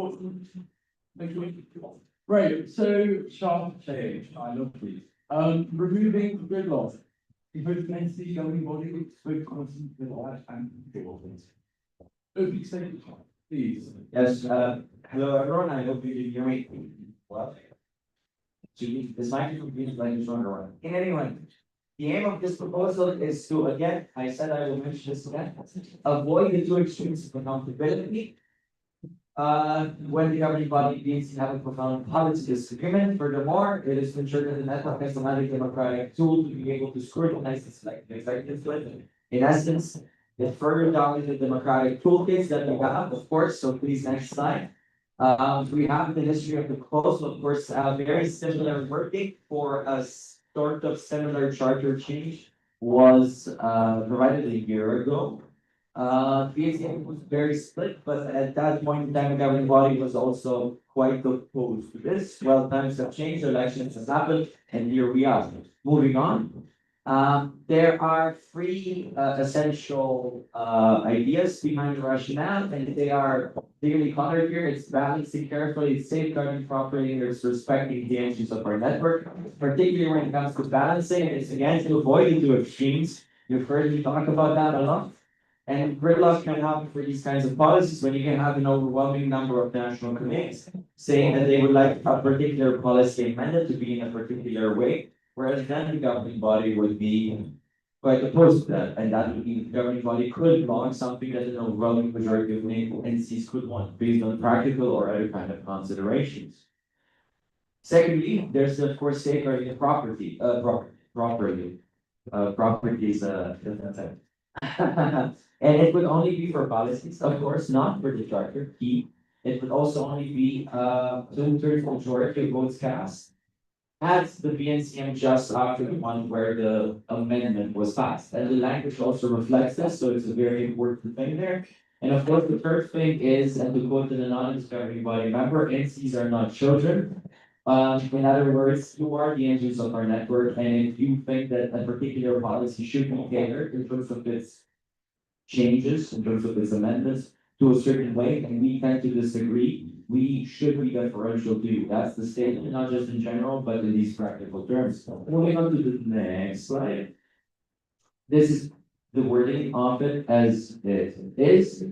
I already sort of explained it, right?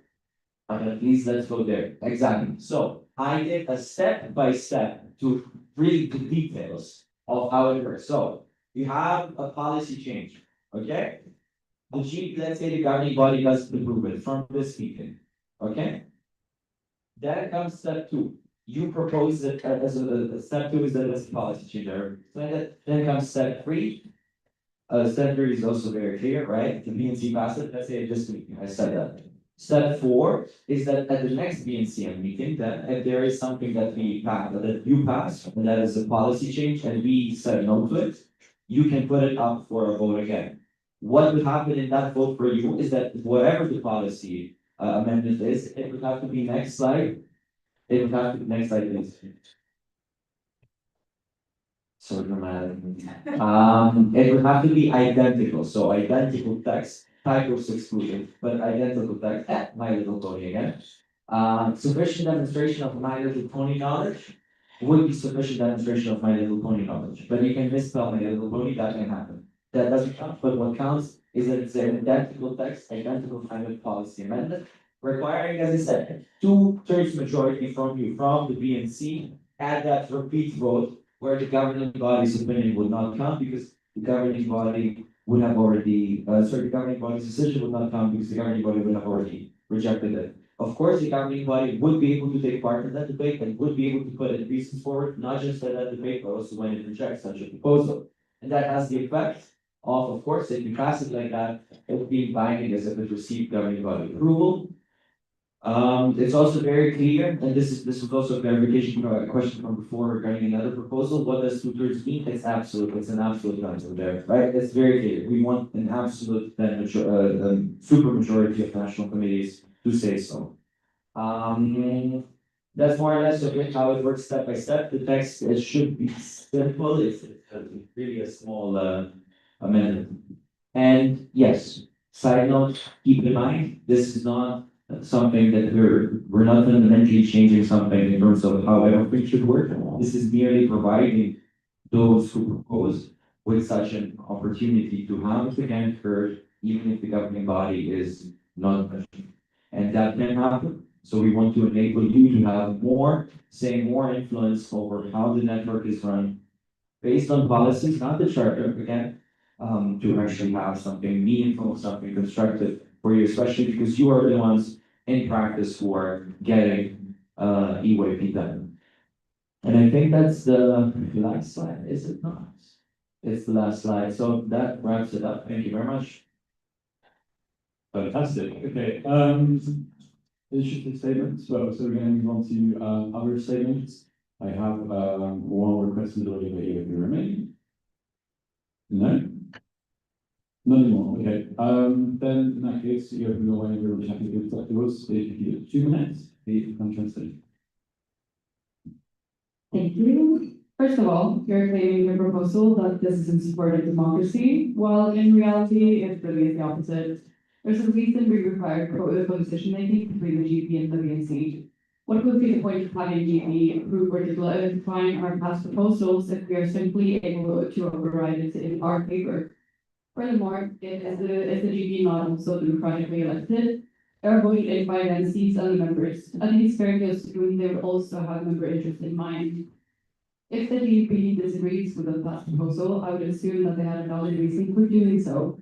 And we should trust their competence, considering we are the ones who voted them in. If there is such a disagreement between the GP and the VNC, they should be, of course, discussed, and we should also work towards agreement. However, we should not simply have the ability to just override them, because that defeats the whole purpose of co-decision making. Thank you. Thank you very much. I see no other statements, so I'm very much happy to return back to everybody.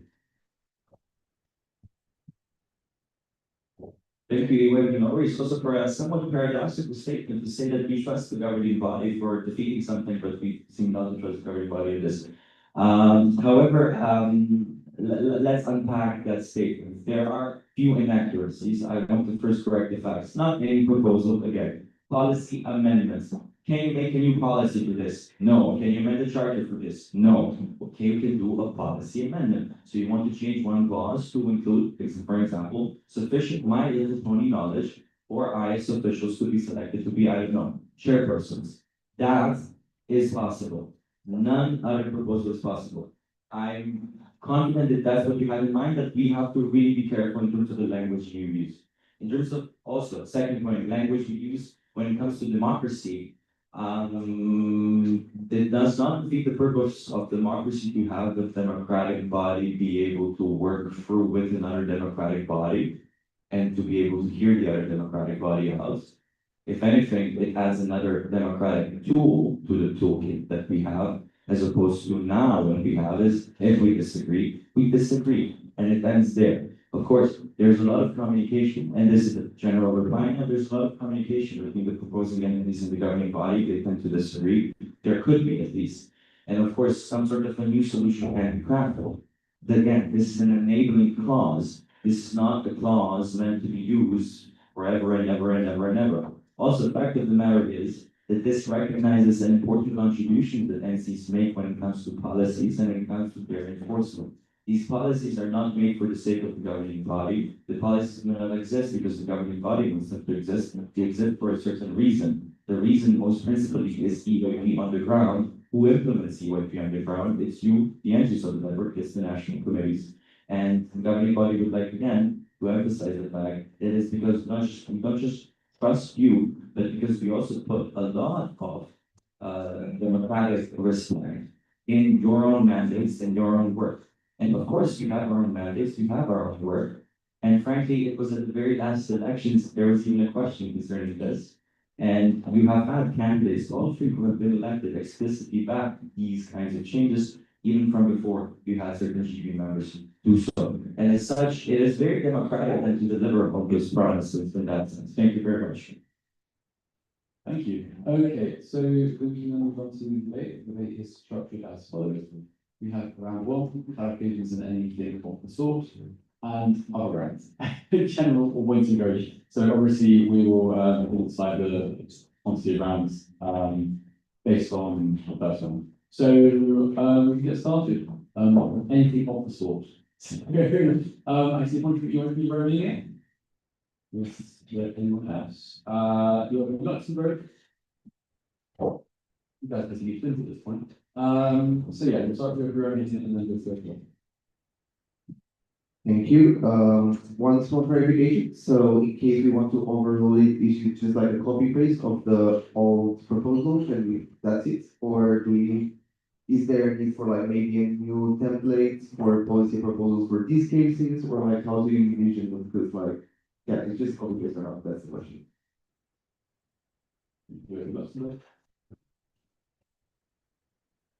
So so in theory, with the co-decision procedure currently, right, it goes to GB and then you guys decide yes, no. Let's say you don't have a decision, right? If we don't get any sort of, I guess, understanding as to why the proposal was rejected, then it could be just for very awkward, like line kind of thing, where we don't understand why it was rejected. So will there be any kind of, I don't know, I guess maybe guarantee quote unquote that we would potentially, that we would get some kind of explanation as to the logic and the reasoning behind rejecting a policy amendment? Response from your Slovenia. And on to that, my question would be if the proposing entity whose proposal, I guess, would be rejected, would they get the feedback why it was, and if they were to introduce or re-propose the policy, if they were to implement the feedback from the GB, would that would probably not apply, if I'm correct? They would have to go through a normal procedure again.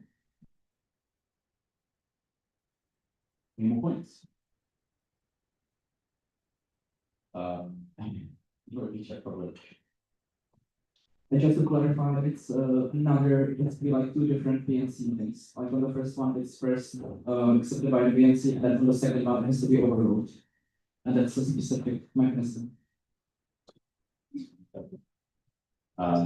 got there's another direct response to do a piece of Slovenia. I can't see the fact of it. It is Slovenia. Yeah, it's yes, after the BNC, when the BNC accepts proposals, then the GB decides whether to accept them or not, and then at the next BNC, be able to re-propose your proposals.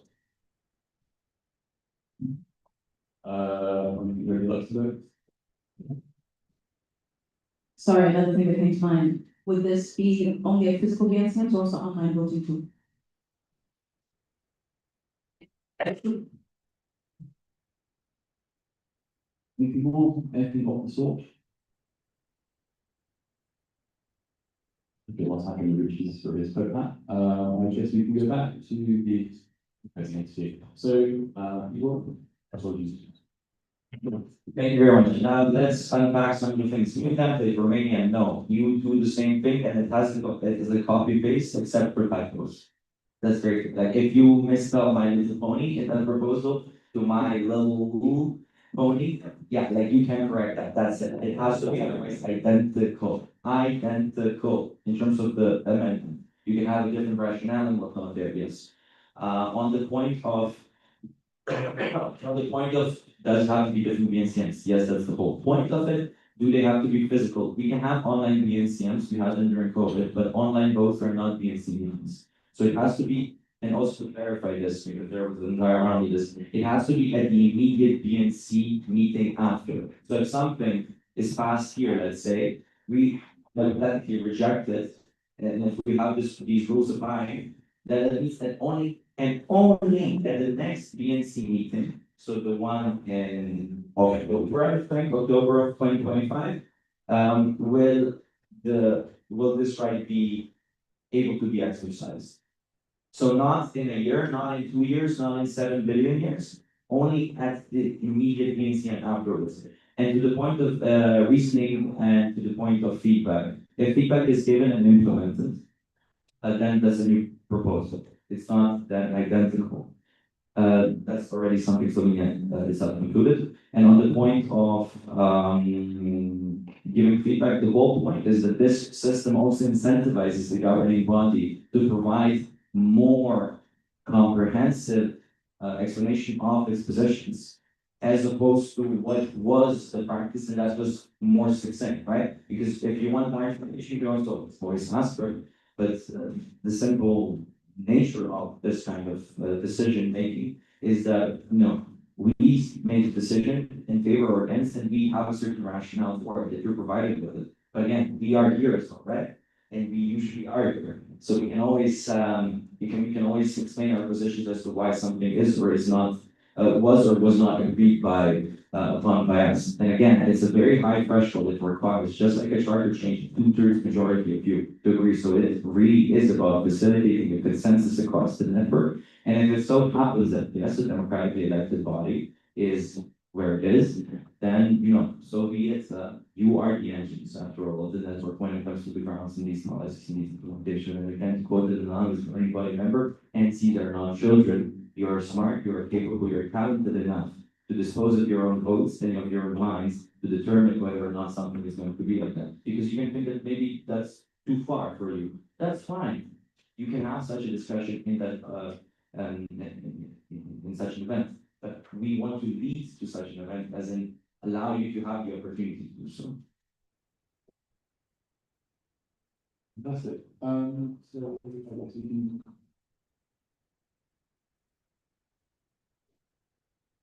Okay. The online vote thing. Yes. I think it's them. Yeah. I said it's not a BNC meeting. Yeah. Online vote is not a BNC meeting. Okay. You can have an online BNC app like you're the pandemic. That's the. Okay. So we'll do a general bit on it. So I see Slovenia, Luxembourg. There you go.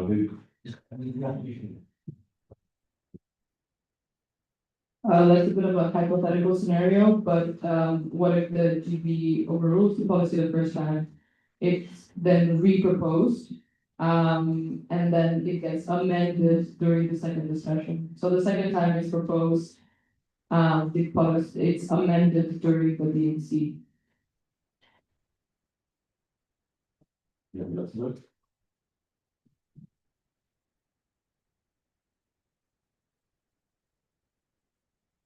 Sorry, one more.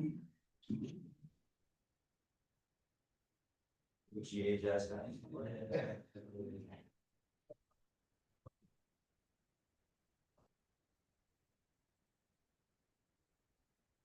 It'll come back to me. 1 second. Best one.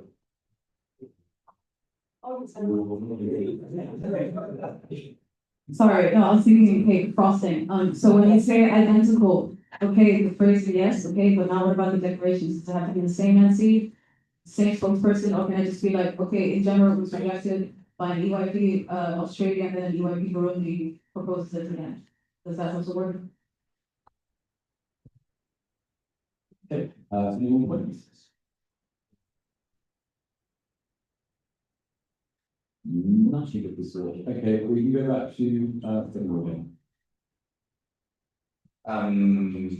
Slovenian hypothetical, if it's amended, it's no longer identical, the co-decision applies. So this is really like an exceptional occurrence that we're talking about, right? When you have identical text agreed upon twice by an overwhelming majority of the, well, the second time it means by an overwhelming majority of the B and C, the governing body agrees to reject it. So again, identical text is what we're looking for, and that's the only, that's also answer to the Luxembourgish question. It's really the only thing we're looking for, identical that kind of text, like save for typos, of course, or maybe like hyphen these kinds of things, right?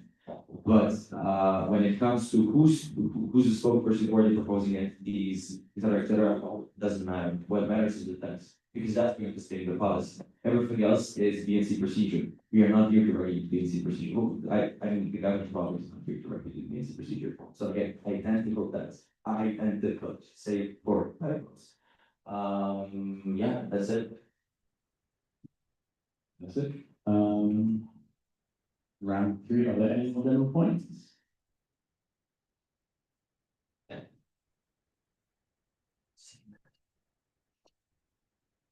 No, okay. So, return back, you have anything more to say? Thank you for the points and clarification. Thank you for respecting the debate. I guess we cannot split vote in dissent. So that's it from my side. Thank you for that.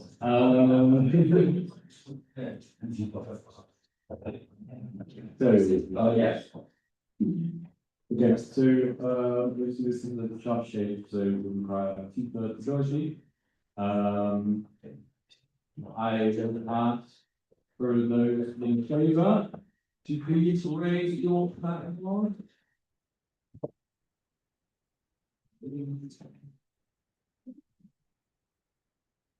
Okay, and for those against, red. Okay. And abstentions.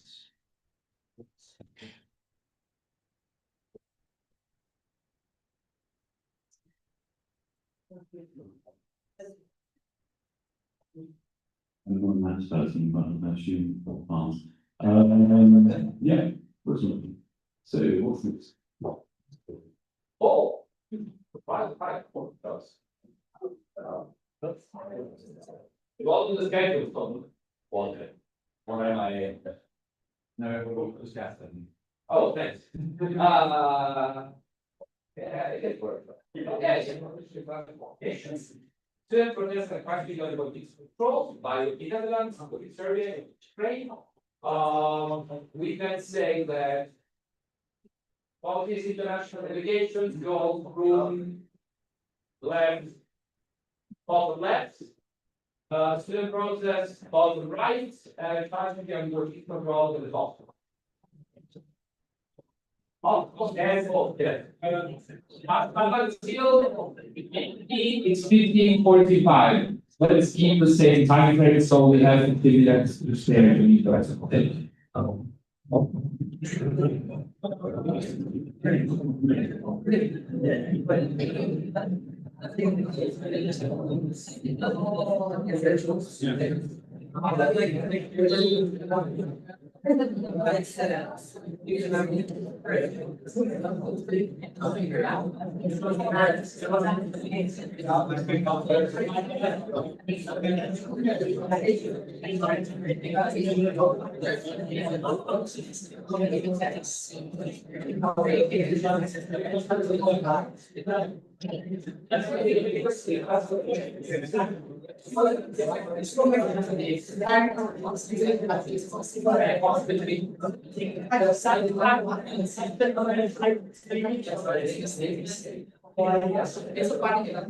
Bye.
Exactly. Okay, we can all sit down, please, so we can get going.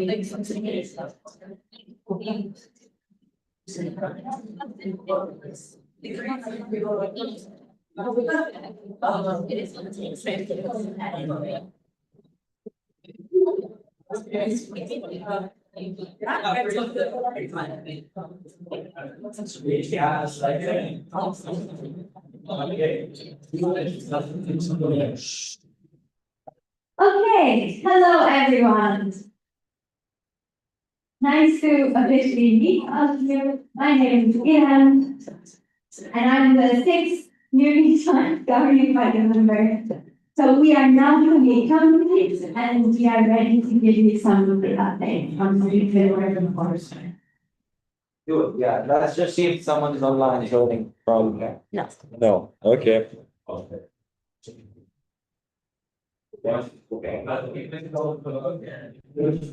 I will give myself hours so I cannot meet them from there. Oh, so you cannot see if someone from GB. Right now, no. I don't see anyone. Okay? Yeah, I think so. I don't speak German. All right, so, there's no one joining us online, so perhaps if you will have questions for the others, we might not be the most well positioned to answer those, but we'll try to give our best to lead.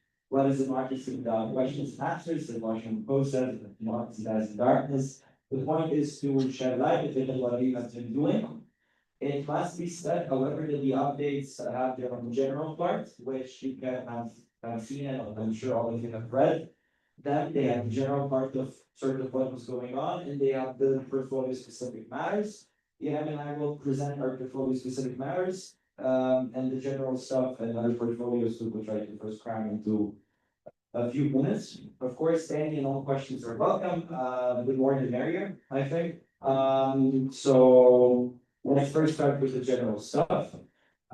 In terms of the updates from the last BNCM, what was added and was still in the last governing body's purview was voting in favor or against certain proposals advanced in the last BNCM. As you know, for example, the electoral system changed. In any event, we had the elections, we joined at different points in time. Of course, as of 1st of January, I've been here. And since then, we have handed a few different certain charter interpretations as well. You can find them in the folder we have shared with all of you, the so-called transparency folder, so that we don't spam your emails. As we have heard a lot of them like that, and rightfully so. Besides that, we have until the end joined, until we had those elections, we had an initial portfolio allocation, which meant that everything was brought in Latin, and for other okay, which is for the time being, right, until the end joined, and then we had a final portfolio allocation, which meant that some portfolios were shuffled and changed, very little one, very low overall, but that has happened. So now it stands, of course, Linda as the chair, that was clear from January. You have Dinesh as the vice chair, and with capacity building as a portfolio. Yeah, of course, joined us and is doing both strategizing, and she is doing the, what do we call it? International stakeholders, so we call it, it has a different name. What is it? Diversity, equity, inclusion, yes, DUI. Mehmet is the Schwarzkopf Foundation last one. He's doing ISIS, those who heard it saw him in the day. And he's doing the members platform, of course, which is a new portfolio, smaller portfolio. And I am doing two portfolios, and I share one small one with Linda. The one I share with Linda is international governance, which is mostly talking to these people. And when necessary with Joshua as well, and the rest of the IO in charge of governance, so it's not that much of work, and I am also doing external comms and into support. We separated in gov and into support because of, well, the promise I ran on, to actually do more on that end. We have opened of course, the general news, the first round of calls for GP Associates, because I had the idea of into support portfolio being tailored from the bottom up, not just from myself. So thank you very much, Stefan. One of the persons who applied, the person selected, and then he co-created the work plan. To that end, for that portfolio with me, of course, we were finalizing the work plan. It's not yet still published. Apologies from our side on that. It's, I think, 99% done. Of course, but before the work plan, because we didn't have the 6 member, we sort of still gave you some sort of guidance on what our priorities were. So again, to be transparent for these first 2 months. And within the first 2 months, we have need to open quite a lot of internal discussions that are probably going to continue, that we're going to continue and then execute upon in the summer. Such as conflict of interest, discussions with the governing body, et cetera, so to actually give you a taste for something that hasn't been really regulated until then. Other than that, we have, of course, had that GBM in January. We are having the next one, as you very well know, next weekend. That's also when you should expect sort of that we make decisions regarding what this past year. We will have the other 2, we don't know still when. Of course, we distributed a lot of very different roles for selection panels and for attending different events. You also must understand from our side, we are sorry to those who have been waiting for us. It's a very difficult thing for us to balance our availabilities to attend all different kinds of events, not just IS, but also these smaller events such as Training Academy, Summer Academy, and then a number of other events. Some of our members, of course, also went to external events in Brussels. Also the alumni hour there. I was there at the Economic and Social Committee, but that was at the commission 2 weeks after me. You're going there soon as well, yeah. So we try to externally communicate as much as we can as well regarding what is, compliant, of course, with the rules we have. Support the IA where we can, in terms of the overall strategizing and the overall, sort of bird's eye view of what's happening. That's more or less of what we do. Usually we've sort of kept it up. Of course, there are some key reforms that certain people initiated or whatnot. And with that in mind, I would like to summarize we will briefly summarize what each person did, and then we'll talk a bit more about ourselves. Because we're no. Okay. So in terms of Linda was like the chair. She did the transition with me, of course, for her former portfolio. And has been giving support to all of us, not just individually, but also working with everyone in these different constellations and making sure that things run as smoothly as possible. Despite her very busy academic and professional schedule, we're wishing her the best of luck with her master thesis. Dinesh is taking over the capacity building portfolio, like we said, so in terms of training academy and summer academy, which we use the main point of contact. With regards to the international safe person transition, she's also been doing a lot of the heavy lifting on the first orders, because, one, I have not collected yet, and I do not was doing that portfolio. So with regards to the ESP transition of the Hague as well, all of that was done by Dinesh. Since the Hague, I have taken over, so for Turku ESPs, I will be the main. Moving on. So with Groupons, I am taking over the strategy. So we've done the transition using for it. The key results will be published. That's on me now, but it will take a little bit longer. We're meeting next week at the GBM meeting where we will then share it with you. Then he's doing active citizenship and alumni support. So there is going to be a little bit more active takeover of the alumni network and kind of strengthening it from the GB side as well. If you have any ideas, you can reach us to that. Yeah, there are also talks of, for example, an alumni association. Any input is very much welcome. We have not made up our mind on anything. We had already a meeting with certain prominent alumni of the USP in January. That's also one group for them to lead on up to that. You heard a lot about the members platform yesterday. Do I have to say more? On the members platform, I don't know. And certainly there has been takeover and there's constant liaising with Nico, the lead developer, and of course Michelle, and he took over the IIS despite the fact that he was refused the transition. And he was in The Hague as well. He wasn't in The Hague because he does the portfolio, it must be said. We distribute those to which IS based on our availabilities. Meta does the IS overview from the GB point of view. from before the event, on-event presence is not something he will always do. So for example, for Turku, it can be said that Linda will be the GB member on the ground for Malaga. TBD. So yeah, it's difficult to balance these things. He has also, co-created a number of some of these proposals. Indeed, and other than that, what else? Yes, I mean, we do have those calls. I mean, I already talked about those. Indeed, you can apply to those 10 IS. Yay. So that's more or less regarding them. These are really like bullet points of what they've been doing. We are not doing justice to all that they have done. It's in the report. Can we answer details of what they're doing? Probably yes, but we cannot guarantee you that. But we know what everyone else is doing. We're a team, and perhaps before we also go into one point, I should say that most decisions we take even within portfolios are team decisions rather than an individual person's decision. So keep that in mind as well. But if something happens within the portfolio, oftentimes it also involves the rest of us. The GB is really a team effort, and we want to make it as such. And we want to make sure what we've been doing so far. So far it hasn't been a long time, considering it's just the second month. But taking over the safety portfolio and also setting up the safe core team and the complaints mechanism within it. I am happy to say, although we were a little bit delayed, we now have both these complete. So for the safe core team, we have the chairs, you have seen them. I don't know, see them now, but they are the ES at this event. You can approach them. I think you just have to volunteer. Okay.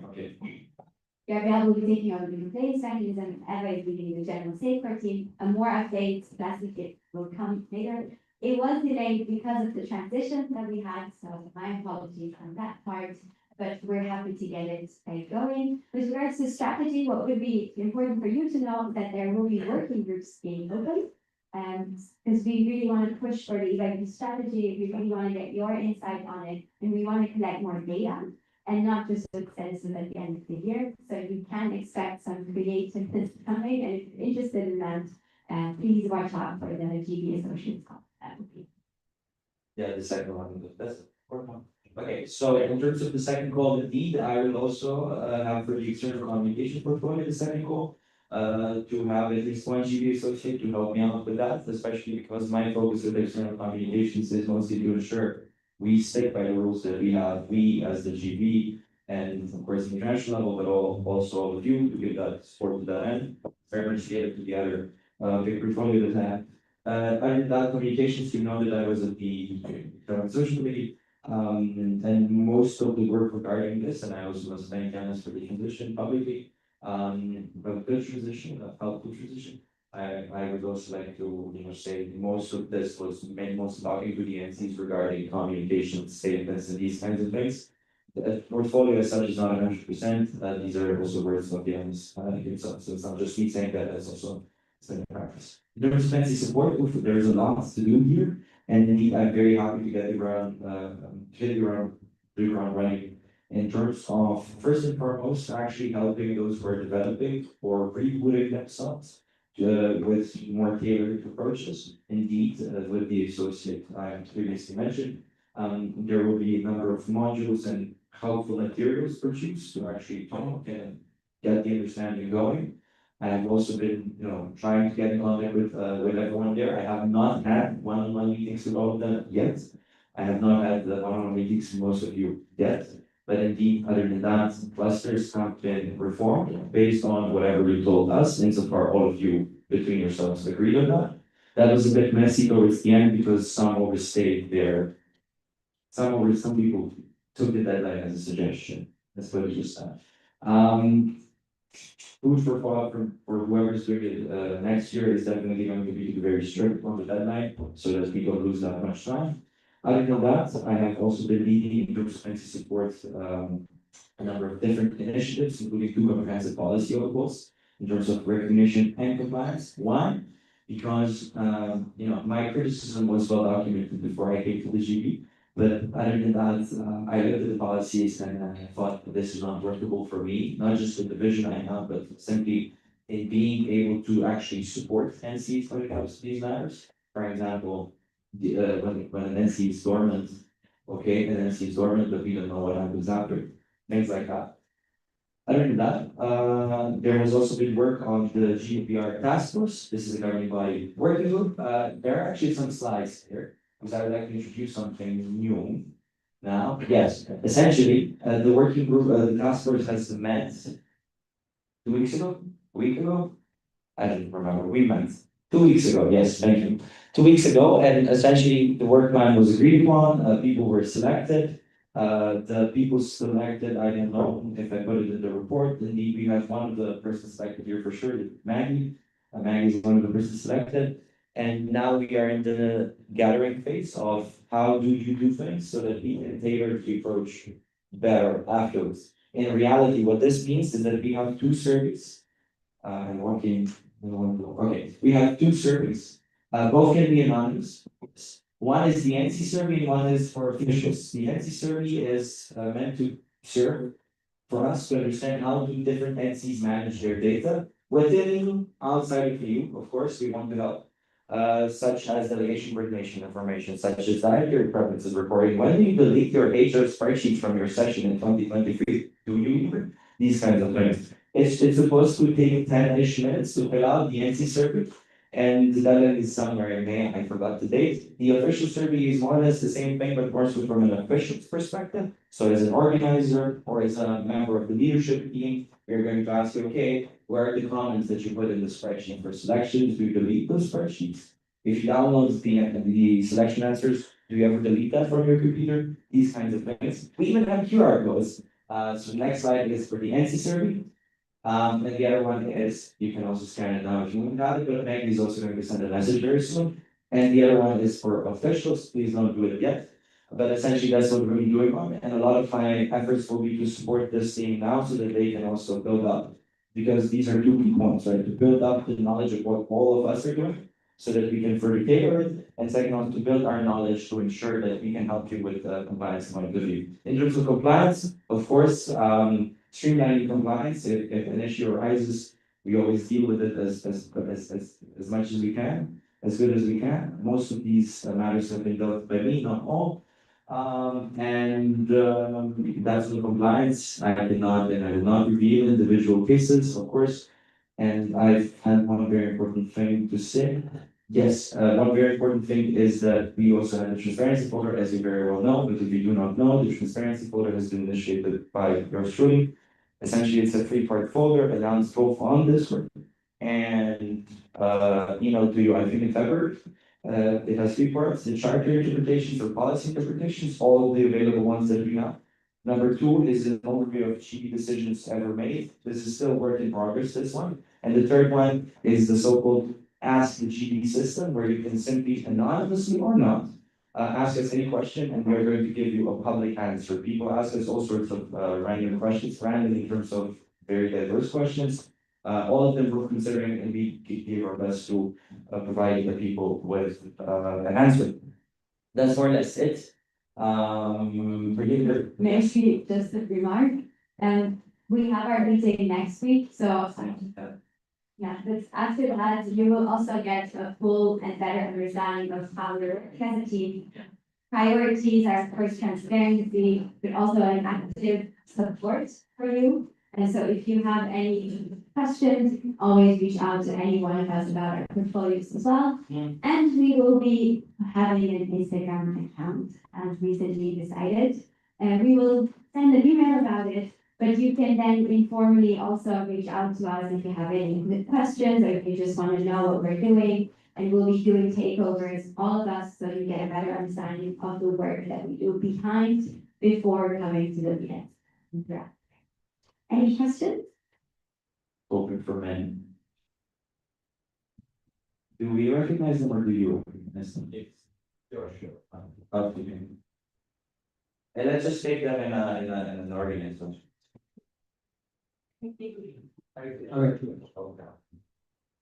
No, in a way that it's the least intrusive for us to walk. To save on energy. Sorry, this question of my, we were discussing last night, what is up with working North Macedonia? Because, we have been trying with the contract that is already technical, I guess, nothing was very much, efficient or any response. Because there is a well from both even Bulgaria as far as you know, but also maybe Serbia to help North Macedonia, but nothing comes back from them because in the update booklet, it says that they're trying to get the candidate status, but who is trying to get even this, that's just what we're for. Yeah, so yeah, thank you. They're supposed, that was that story. But yeah, we'll answer the creator. Yeah, go, please. Okay, my question is gonna be about the redesigning of the clusters. Most cities got a cluster, some don't have a cluster. We're building on being one of them. You mentioned something with the deadline, however, it wasn't, I think, clarified clearly in the email that every single entity needs to send their suggestions. Hence the word suggestion, and yeah, I think. Yeah, we were supposed to also communicate with each other, something which I think wasn't done very efficiently, especially since if an entity wanted to move from one cluster to another, facilitating that was a bit difficult. Yeah, I just wanted to know how you managed that in more detail. And what's gonna happen with the clusterless entities.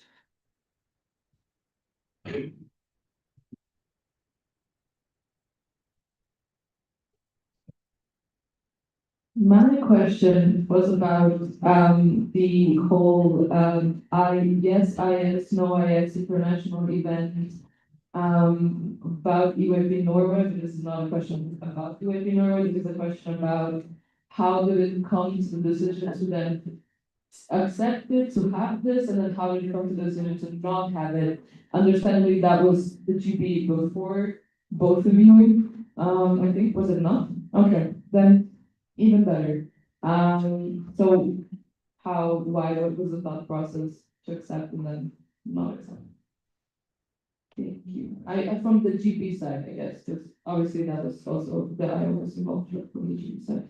And maybe the fourth question that we can answer. And then we can have another round, just to be able to answer it all.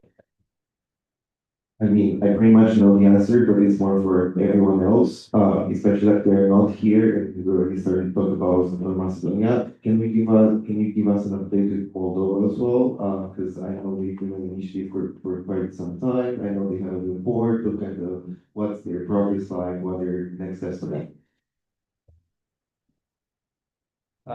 Let's take it in a central word. So I'll talk about the NCs and then the clusters and then the possible. So on North Macedonia, yes, I also must say I reached out to both Serbia and Bulgaria and say, oh, is there a willingness? I tried multiple times to have a meeting, but then sending a letter to me and saying, okay, let's please meet up, please. I stopped saying please a bit less now, but it's still not working. I would say. Many letters have been sent, 0 filled out. I, however, did receive one email which was, oh, Aaron, we didn't be supposed to have a meeting today. To which I said, no, since when? I offered you several options in the email, you never said yes, this option. And I don't think that was even an option I offered, but oh well. So indeed, we are in a bit of a limbo there because what surprised me when I came into the portfolio is that there has never been an individual meeting between the governing body and the representatives of UAP North Macedonia, even before granting them the initial status. So there was only asynchronous communication, email and the application. As such, I'm in a position where I'm trying to get into contact and whatnot. But I have the emails, you have the emails, but if they're not replying, they're not replying. What that means simply is that it's not going on. But however, I must say that there is an update. They reached out to the former people who had the Instagram account and were building up the momentum in 2019, 2020. So they technically, I think, took over the Instagram, which is a bit of a weird thing, considering there's nothing on the Instagram. But considering that, we have, and yes, wait, is that a concern? It is a concern. Of course, but I cannot go to Skopje and not on their bill. In terms of Moldova, yes, the status of Moldova as an initiative has overstayed the policy. And this issue predates not just this term, not just last term, it dates back from 2 years ago. And I will not criticize those governing bodies or members. What I will simply say is that the status is an open question and there is an NC recognition reform offered, which would then differently regulate the status of BYP Moldova, allow them to reapply as an initiative again. This is something that has been also advised to Moldova to start afresh. They're not losing any time then. Take your pace. We are going to be here to support you as much as we can because, of course, I came to the portfolio with no support materials ever distributed or done to the NC. There have been meetings and meeting notes, but indeed no presentations as such. In terms of the deadline was communicated. The issue with the deadline was that not all NCs communicated that. That was the issue. That's why it was sloppy in terms of the work. In terms of clusters and whether or not you want to have them, the value of clusters is in whatever you make the value of clusters to be. The value of clusters for the governing body is in you doing good. So if there is not an interest, or if there is not a particular happening or consensus meeting of the minds, if you will, then the governing body says, okay, well, we are not going to push it. Because oftentimes the criticism was, well, why is the governing body essentially drawing the borders? Now what I said, and what the governing body agreed on was to have as many clusters of any size insofar it's 3 or more, because then if it's less than 3, it's a pair, that's not a cluster. So any number of entities who could do these things. In terms of those who have not reached out, I tried reaching out as well. But indeed, if you have been ghosted by other entities, I understand the frustration, I share the frustration. I think there's criticism to be had. There's criticism I have gone up to, but there's a part of criticism that also those who have ghosted you, if they have ghosted you, have gone up to as well. Can you change the clusters? Of course, always, if you want the governing body to be supportive of the clusters, if so to say, so to be sort of present or at least to be in contact, then please let us know. But of course, all of you can always do your own thing. You can have, EYP Honeyland, Bob the Builderland, and I don't know, EYP Coconut Island Land working together without the governing body having an official cluster for them. So indeed, the value of clusters is for the governing body to be able to there, and you can do whatever you want with your clusters. Trainings, free BNC meetings, I know some clusters do that. Of course, you have the BNC, which really goes not just the extra mile, but several miles higher, etc. That's the value of cluster. That's the value of cluster reform, to truly just stop not just the criticism, but the lacking sensibility from our side to say, okay, no, you're going here, you're going there. No, you do whatever you want, we'll support it in terms of the cluster compositions and whatever you want to do with your cluster. And of course, we still have to, all of us, meet with the clusters we are there for. But essentially, I had to meet with the clusters. It's 25, and I also had 25 to 45 minutes where we essentially say, okay, hello, this is what we do, this is what clusters are. How much do you want us to be involved? Do you want us to be involved whatsoever? That's fine. And where do you want us to facilitate your communication? If you want us to facilitate your communication in the sense of a Discord channel or not. So these kinds of things, really like basic things, really putting the threshold to the ground so that whatever you do is really based on what you as NCs want, because again, you are the agents of the network and it's not us who should put you in certain baskets. On the IS point, do you want me to answer that one as well? Perhaps because I also had the perspective from before. This is the decision taken from January onwards. Not my portfolio. I have also never been in direct contact with any single potential NOC. However, let's break it down to 3 points. Point 1, no one applied. 3 calls, even a creative IF call in November/December, no one applied. So the question is what to do. Point 2, try to see with some other national committees. And indeed, some national committees have been further contacted this calendar year, mostly by the IO, mostly by Saskia, some of them by others, regarding whether or not to have the event. To which we had, I think, Annalou, when Annalou was in Norway, then Annalou took in contact with the EYP Norway. And this is point 3. There are 2 clarifications to be had there. Clarification number 1 is that the message that got to the governing body is that it was an explicit kind of yes.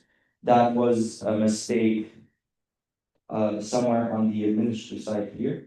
However, it also must be said that there was there were further talks and meetings. I was never a part of them, I must say. I only got the briefings. And what happened with these meetings was that there was sort of a change of knowledge, sort of a change of vision, at least from the governing body point of view, to which the governing body then agreed upon. It was a very majority of the governing body agreed upon it. And following that, it also sort of, correct me if I'm wrong, of course, the webinar, we communicated after that the webinar said, no, actually, I think this is not what you're looking for, this is not what we're, or that was sort of what the webinar said. But it must be said that everything that was communicated to me as a governing body member that happened at that one meeting, we sort of accepted everything.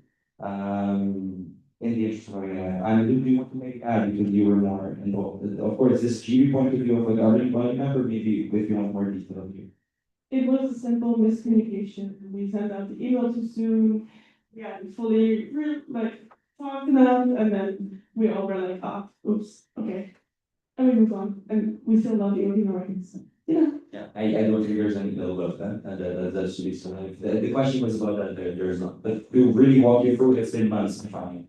And still, you know, that there's that issue, and we had it at TOD, I think yesterday, right? You know, today in the morning, right? So it's a constant thing. So yeah, I'm joining the part of that, because some of that predated them, and none of that predated me, so to say, we were left with nothing in terms of, because of course none of you applied, and there was sort of no idea about the ones that the IO had regarding maybe contributing frequencies. Okay, another round maybe? Maybe also it's good to kind of say that we're trying to do our best to, still keep the international sessions going, because we do think it's a priority to give that space to the delegates and to your members. And hence, we've been more active than any other governing body has been in actually reaching out to the NCs and trying to speak. And hence, there was also this miscommunication because it didn't happen through the official channels. But since there was no application, this was our way of trying to make up for it. We learned our lessons. So we will be more careful also with the communication with the NLCs and the network to avoid any miscommunications in the future like this. Yeah, I mean, this is not referred to anyone, but it's the only thing that we have in the network to have something, because otherwise we don't want to go for one. So this is something that Vela and Saskia works much more in depth on. They could give you like a full of everything they've been doing and modern communications. Sadly, we are not Vela and Saskia. If I may, just. Yes, sir. We can have a very quick round. Okay, yeah, very good round, please.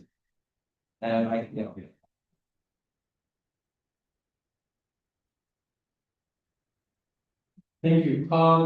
Maybe if you can more clarify a bit about your role in the because there was a call for interest to host the international report in the second half of 2026.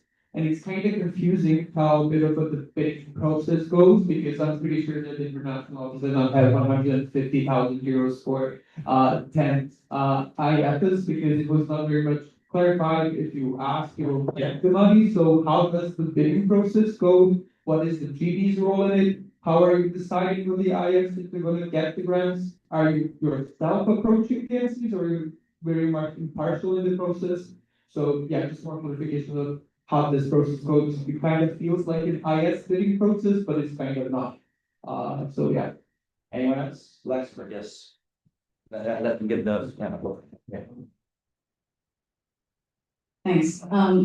I guess, what are the calls to the other GB associated positions opening, and maybe you could do some shameless promo on what kind of candidates you're looking for, so that I guess you could either advertise them to our members or better understand what the role entails, maybe even apply ourselves, who knows?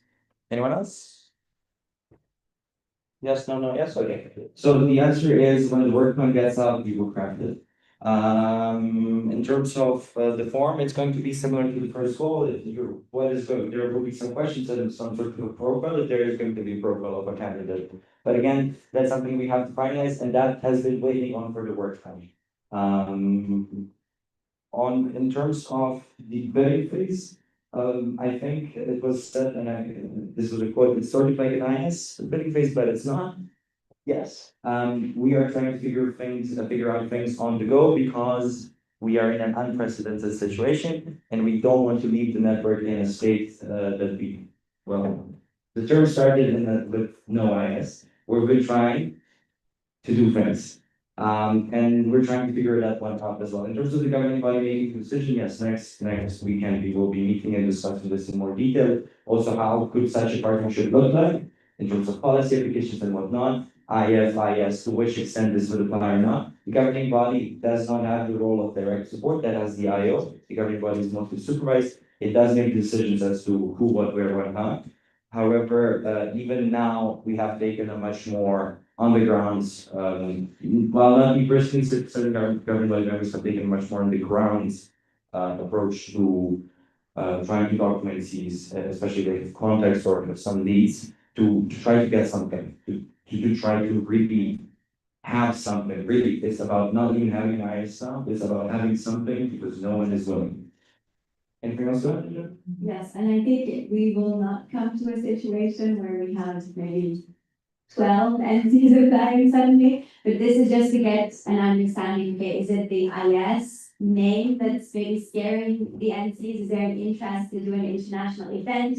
And would you be interested in more IO support in that? So we're trying to adapt in these hard times, but with that adaptation comes some unclarities, we understand. I think Bella and Safia would be the best people to contact if you have more specific questions.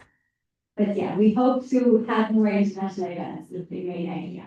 We take the sentiment that we will take it as a governing body meeting to be very clear in terms of what's going to happen. But if this next step fails, we are left with nothing. So this is really the last thing we had in mind. Really, the last thing we had in mind. So I cannot say last enough because everything has been trying. And this has been an issue since the summer of last year. So we came into this position. And we're trying to do a lot. And when I say we, yes, all the governing body, but certain members of the governing body have taken us even that because of their portfolios or their responsibilities. Thank you. Thank you to you, Ian and Igor, as well as all the rest of the governing body for your work and for your updates here. Now it's break time. I would say 10 minutes. But we will come shouting at you because after that we will be going to have workshops. No, just kidding. We're gonna have another agenda item after the break. So I think 10 minutes already.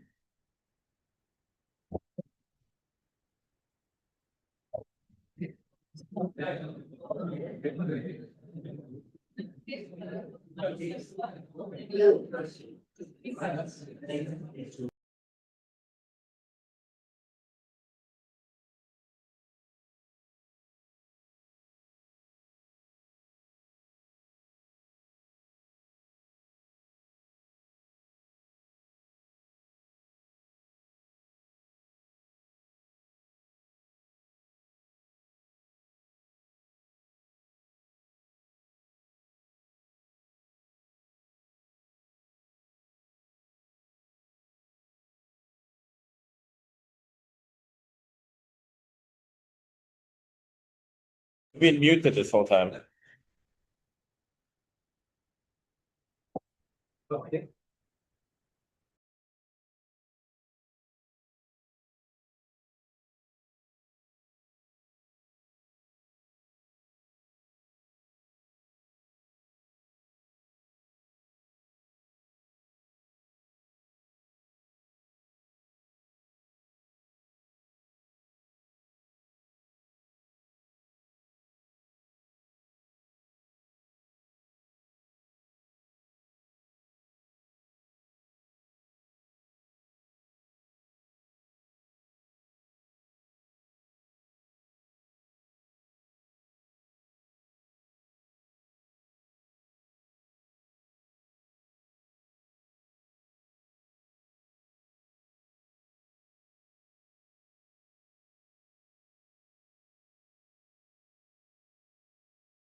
points of difference. EYP Romania emailed us on, I think, on Monday with some suggestions. This is already replied to that, and I think Stefan or Anna are going to speak more of that later. But the first is clarity and strict deadlines. I already spoke about them. Clear essential requirements. Yes, we're elucidating point blank. To apply for this status, you need A, B, C, D, etc. So that no one has to be a magician to look into it. Third of all, in terms of people concerned, we demand clear profiles and are in turn offering more support. For example, attaching a CV is a must. And now for those who are trying to start an initiative status, etc., etc. Of course, there's also what you heard from the GBI is there is more now of a management approach to help more agencies in terms of knowledge sharing. And without being fast and early stages, it's a big change. For example, we redefined the role of the DNC, feel free to disagree, of course, mostly for the initiative status, to make it on the basis of, okay, now, we can grant it, and if you want to disagree with us, you can do so at the DNC meeting. Of course, rather than to have to wait for a long time. Also, sometimes this happens in cases such as what you in Bulgaria had. They applied in December, they took maybe a month or so to make a decision, and then we had to wait for probably more months for the GB to even propose this to the DNC to have it. So it really does not incentivize NCs to grow outside of the NCM, so they have to wait for big decisions. And in terms of the dormancy, like when I already spoke about it, the recognition procedures are also mostly restructured because, but essentially more or less the same. That's it. In terms of what the proposal is, next slide is about the intended outcome. That's mostly fulfilling clarity, comprehension, efficiency compared to what we have right now. Any and all criticism is very much welcome. That's it. Thank you very much. Amazing. Statements. Romania. So first of all, I want to start by expressing that we are in favor fully of this proposal. As one of the agencies that recently went through the whole process, I think this makes sense. First of all, one of the biggest things here is clarity, it makes structure. As Igor mentioned, you don't have to run the whole document to understand what steps you have to go through. And for us, let's say it was a bit easier because we kind of knew how to navigate through the documents, but it was still a maze. So I don't really want to think how people with no contact to UIP are kind of reading those documents and trying to navigate through those. Some really nice points were introduced. Like, for example, to become an initiative now, you also have to mention people's understanding of UIP, which I think is quite important that people have some understanding of UIP before becoming an initiative. Also, we introduce CVs and where limits on the motivation later, because sometimes people tend to go overboard with those, which always is nice. Also, the reform, just it's a long overdue step towards making our policies more clear, more structured, and future-proof. It's not a rewrite, it brings order to previously dense and confusing policy. And yeah, it is again a main tool for those developing, so I think it's really, really nice to have. With clear deadlines and timeframes across processes, from candidacy to full recognition, we bring predictability to PNCs. So as we had in the GP updates earlier, the situation with UIP Moldova, for example, which was long overdue, now it can be avoided because now we have clear structure, we have clear deadlines, we have a clear roadmap. And yeah, the introduction about dormants and being codified, I think is really nice so that the GP doesn't have to interpret exactly what step should be done. That being said, I think I'll elaborate more on the points during the debate, but just to kind of tackle on some points of improvement, we do think, however, for initiatives that we need to set some kind of minimal age requirement for people to be able to do an initiative and to kind of make sure there's at least one person of age for legal reasons. As well as trying to upper limit how old you can be max to open the initiative, but I'll make those points later on and be more structured. But overall, I think this is a very, very good step towards like a more clear, more structured roadmap for all the things that are trying to either open or come back after residency. So I encourage all of you to vote in favor of it.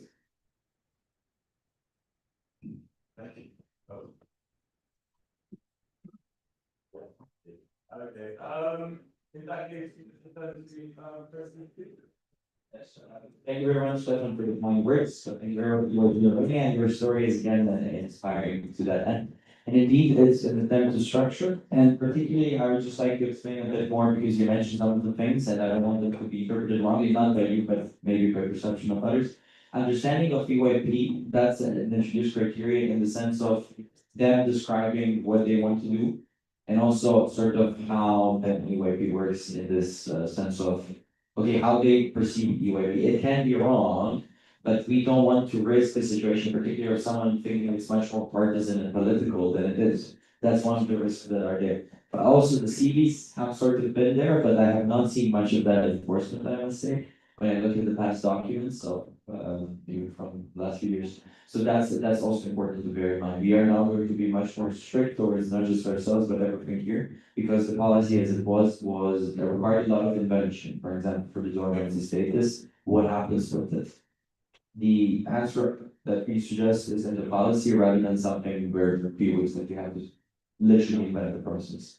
So, it's to help you also oversee our work. And as the GB updates show, there's clearly a lot of interest regarding different entities and what developing entities or ACs and what they're doing or not. That's it. Thank you very much. Amazing. Debate time. Round one, clarification for anything of the sort.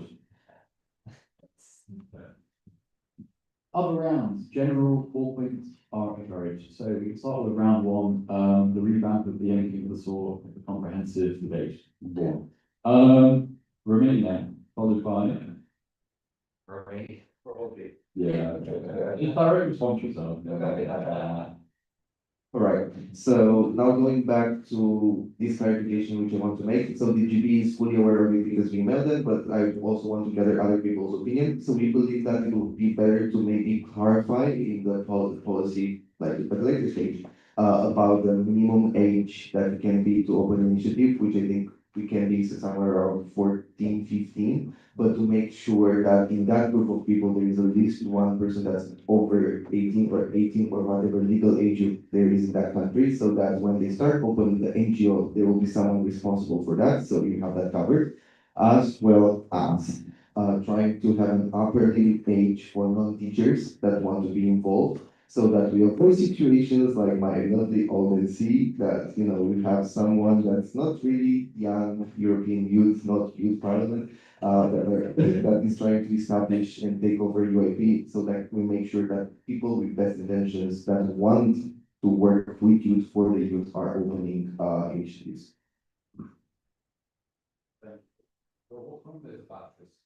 Anyway, moving on from European geriatric parliament to,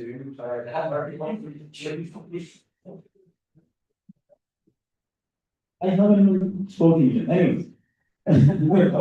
So, I don't see really the point in having a minimum age sense in most countries.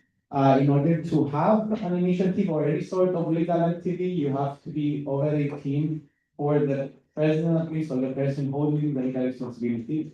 That's as far as I know the standard. If there's anything that I'm missing from any country, then not just like what I am.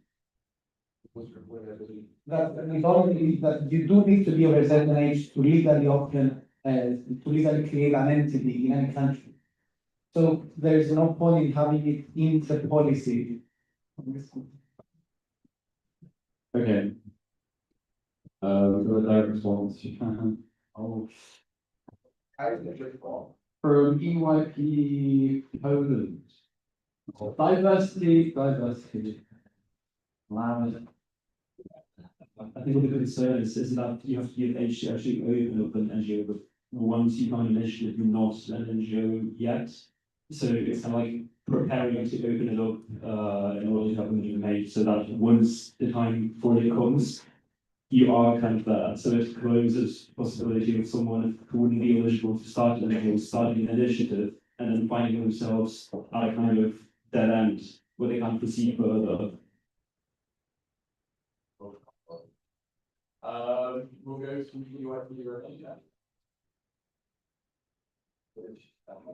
Another clarification which we want to make is that something we actually found hard to follow in our journey, and it's actually not codified in this one, is that after when you're an initiative and a candidate, you have to submit GP reports as a other events. However, those are being fake, like there is no proper templates on like how the report should look like, what it should contain, etc., etc. We were thinking like, did you consider maybe adding or codifying a structure or a template for those reports so that it's easier and it covers the points you expect rather than us asking directly or like just assuming what we want us to cover?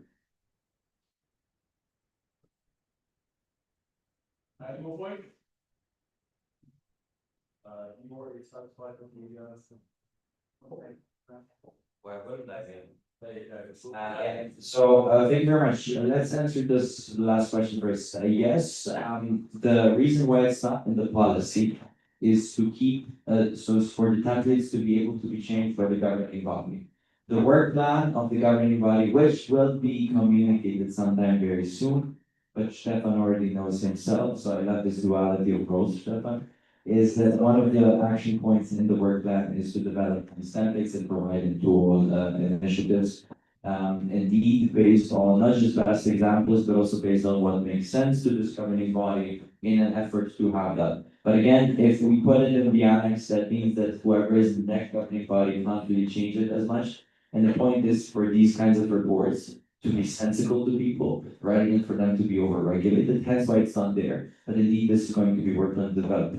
If, for example, you as the BNC would like us to develop these, you can have formal request or mandate us to develop these kinds of templates to be annexed. We are, of course, fine. We are going to listen to you as the engineers of the network there. However, we have not included that in this policy because of the reasons I said. On the age things, I think the Polish reply brilliantly put what Romania already put there.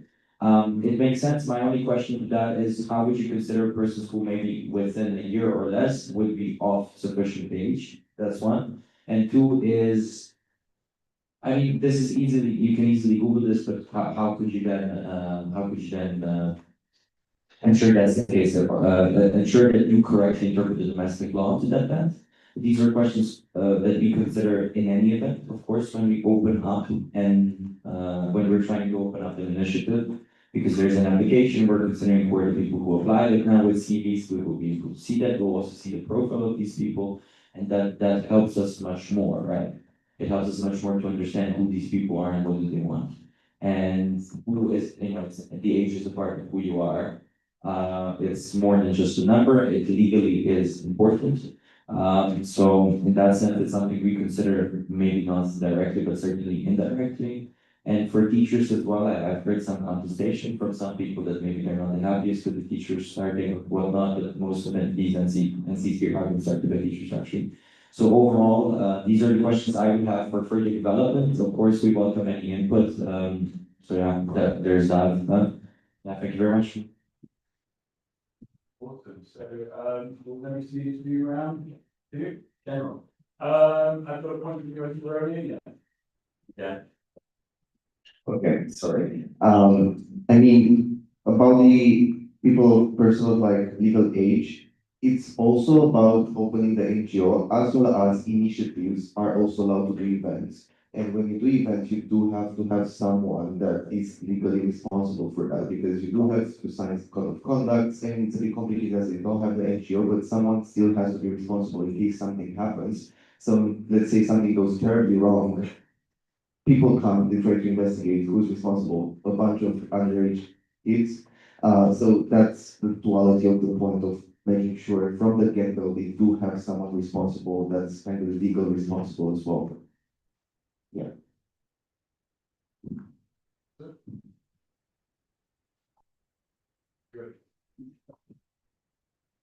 I think this would also be a direct response, I think. But I think that especially in the initiative phase, it would be more important to have these legal, people of legal age when it comes to specific events rather than having it as a prerequisite for it being an initiative. Because I feel like especially in the beginning when an initiative is being built and there's not a lot of information on the initiative itself, there's a lot of adults, especially in specific countries, I don't know other contexts, but for in Kosovo, there's a large possibility for those adults to kind of co-opt the work that the young people are doing when they're establishing the initiative. So I think while it would be good for it to be a common practice to have someone of legal age, making it a prerequisite could also be counterproductive.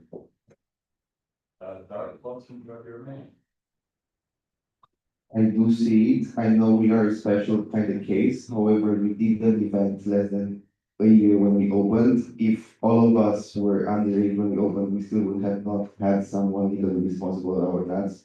So like the request, I think, of age is still valid, even if you can kind of stretch it and think it will take time to do events, etc. But we can't put set in stone because there is not a deadline when they should do events or when they should start doing events. So like it's kind of open field. Perfect. Are there any more points? You have to wear.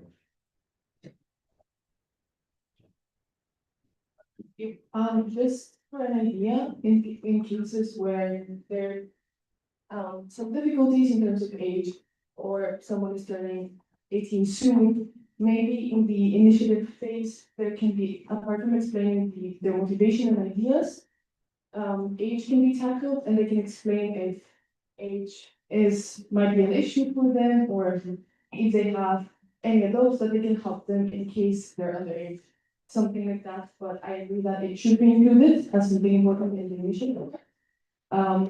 Especially because, for example, in Bulgaria, we had some problems with starting with people underage, and then some parents helping us with legal matters. And I think that can be, well, easily avoided. And also, I just wanted to urge all of you to vote in favor of this, because I know that a year and a half ago, if I had a very clear and comprehensive reform as this one, it would have helped me a lot, and it would have saved a lot of time, emails to the GB, and deep dives into the wiki. So, yeah. Thank you. Good, we can,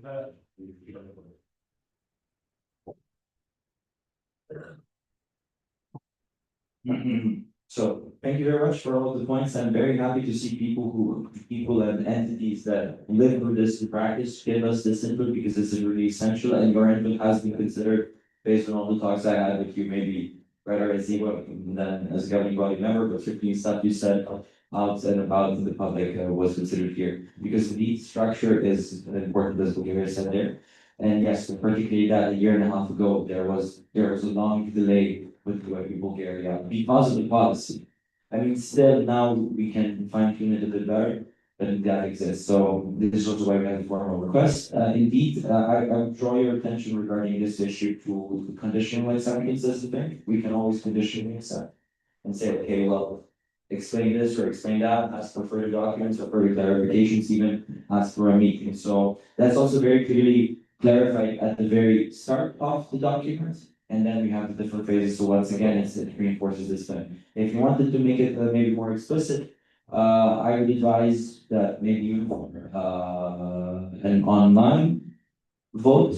We have some sort of an age consensus within these NCs, maybe propose NC/ACs to have something in propose. Everybody is very open and receptive to that. Indeed, your practical input is probably what's going to govern the day, because you live through it on the ground, and we really cherish that.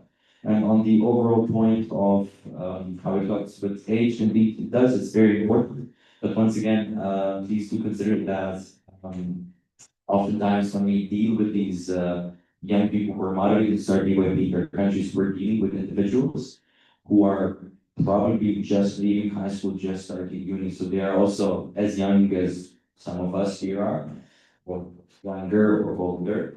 So overall, it's the point is to incentivize them to feel free to to also initiate things. If there is a group of high school students in their senior year, we want them to feel empowered enough as well. That's also like a mental element we have in mind. For the age where lead as is already decided, we find it as a constructive suggestion. Certainly, we're taking it as something that we attach a lot of importance to. And again, initiatives will have to see we will clearly need black and white people involved and whatnot. That's it. Thank you very much. Okay. Yeah. You mentioned that formal request, is that something I misunderstood or? I did, I don't remember. Maybe. Friendly amendment, there was written about friendly amendment on the slide, is there a thing? There isn't, if everybody didn't get to. Okay, fine, we had already voted for these things. Yeah, exactly, as I said, that I did mention. Yeah. Definitely, so very, very much encouraged. Thank you. Awesome, hey, round three, I refer to your remaining photos. Do you want to also respond to yourself? No, this is actually a new question raised that I have after the GB updates. So as you mentioned with Norma Macedonia, for example, that they opened without actually having any in-person, not in-person, but like contact, meeting contact with a GB member. Do you think it might be the, what's the word, not nice, but you get the point, to codify that they have to kind of have a meeting with the GB before they submit the initiative request, so that such cases of like no contact or only email contact can be avoided in the future?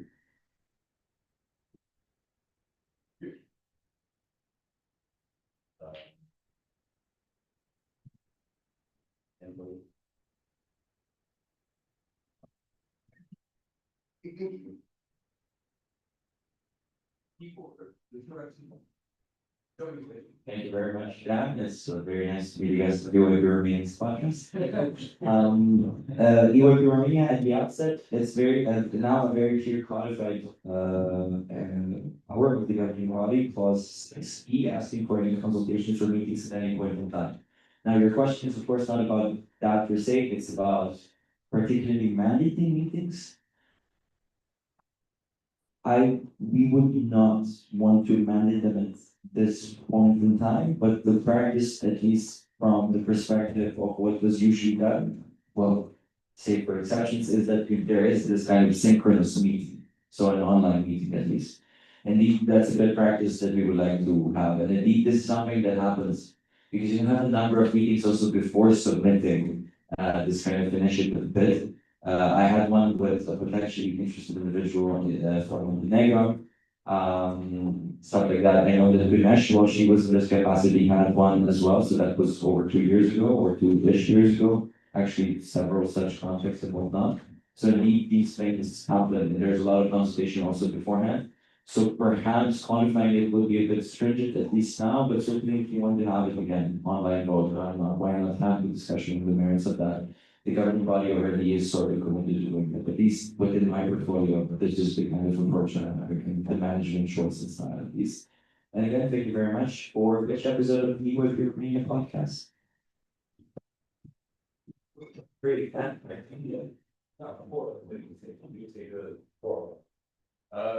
yes, okay. So we can move on to voting. This is a relative majority, everyone can vote, consciously or didn't it. So those in favour. Sorry, sir. That looks like a very, very, very relative majority. If not, so those abstaining. It works. Those who are voting against and do not like you as your religious content? Yeah. It's better than journalism. That's the one. So it looks like that's passed. Awesome. What's next? Workshops. So, I will give you the itinerary of the workshops. And the first one, explore the need for capacity building events. From the IO, we go to the bottom left room. So you stay on the ground floor and then you turn left. Then the understanding Europe, you go right. And the network support systems, you go first floor and then you find it. So where? First floor, network support system.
current small scale reach status does not allow for evaluations, it doesn't reflect the needs of each developed further. To focus now on inclusivity and accessibility, we propose to have internal audits to establish all the problems regarding accessibility. These we look at, for example, the accessibility of menus, taking into account issues with limited mobility, hearing or sight, etc., as well as the sensory friendliness of the session environment. Using these audits and feedback forms, we further see how to improve the e-learning environment for everyone. We could also extend this to the media knowledge bank to add on to the discussion we had yesterday by implementing a text-to-speech feature in the Memphis platform and recreating diagrams and charts and resources to make it clear to people with color blindness. We also suggest everyone to include specific accessibility needs into their delegate registration forms and for academic teams to explore accessibility games, what you like their opinion on these. Great, is there any, would you say, maybe other project?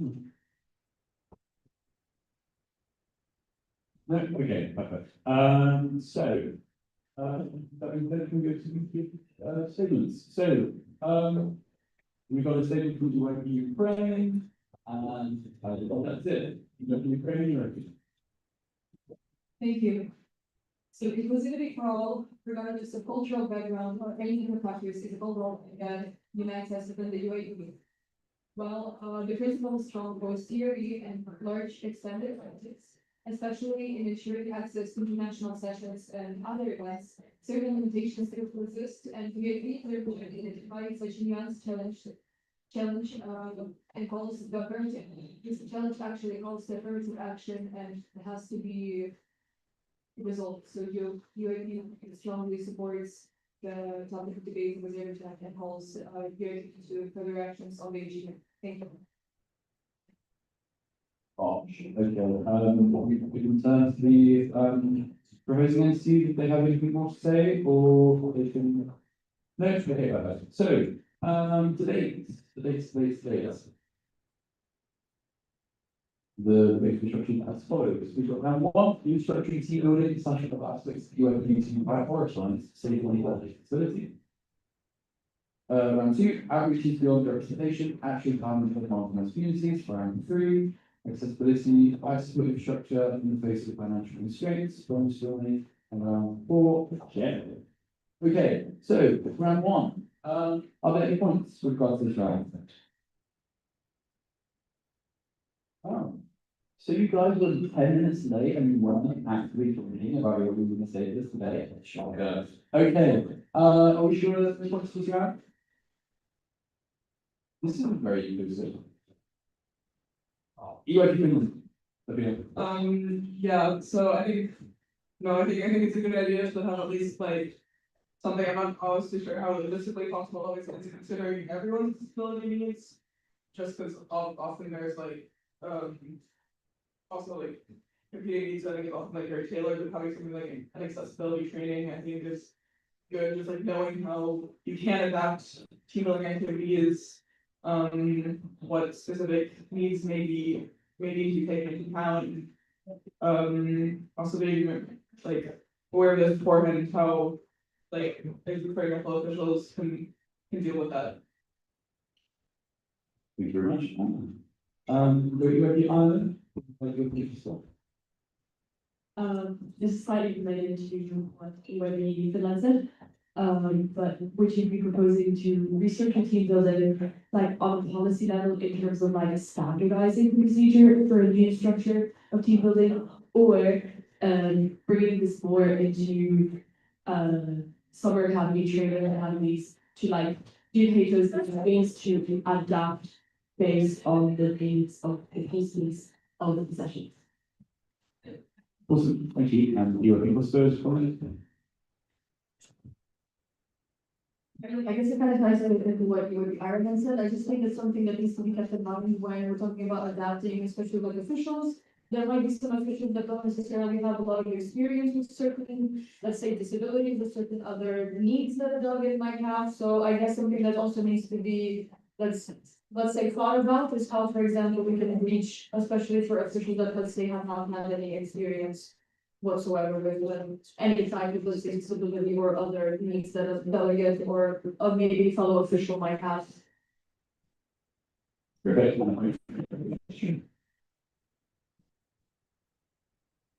Yes, one point that we established this year in Europe Austria is that every head organizer and or an organizing team before the session happens gets a sort of short training from a paramedic, like not in an official way, but in a we know a paramedic and this person uses training way.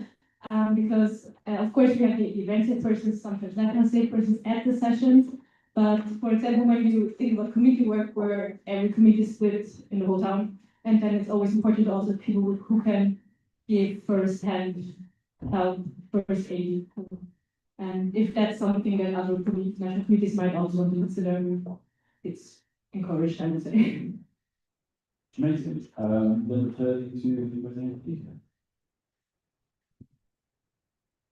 I think that's some very interesting points, and I believe that due to the nature of accessibility, it's best to see everything on a case-to-case basis.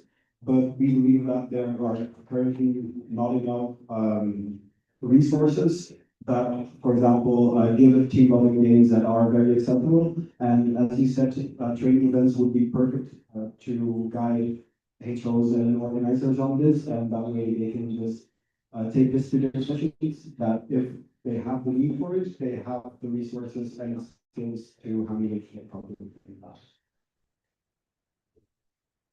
Okay, so we will do around here. Okay, average human representation, actual empowerment of marginal communities.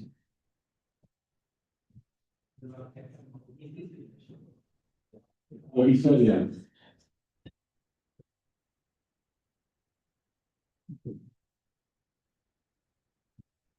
Thank you. What we feel kind of that sometimes gets neglected when we talk about marginalized communities are national minorities.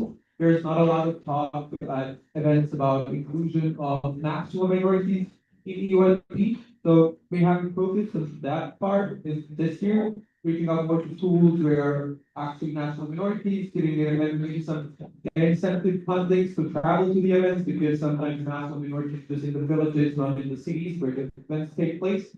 So do try to think about that as well. We also reached out to a couple of NC's bordering us because sometimes national minorities feel more empowered to participate in an event if their homeland actually supports the event itself. So that was kind of initiative that we still see how the results are. But we work in the Bulgarian newspaper. Thank you for coming up with the national minority letter. So yeah, thank you. Yeah. Maybe you want to check public? Thank you. One idea that we are implementing, maybe it falls more into the brainstorming, is including teachers and approaching the marginalized delegates, and also like the ones that have lesser language abilities to like identify this and inform us for them, and then maybe like even get their English levels higher and preparing for participating more. So like yeah, we work more with the teachers and try for them to do a bit more because they are much more connected to the delegates themselves. I think we want to give it back. Okay, sorry for my English, I will try my best.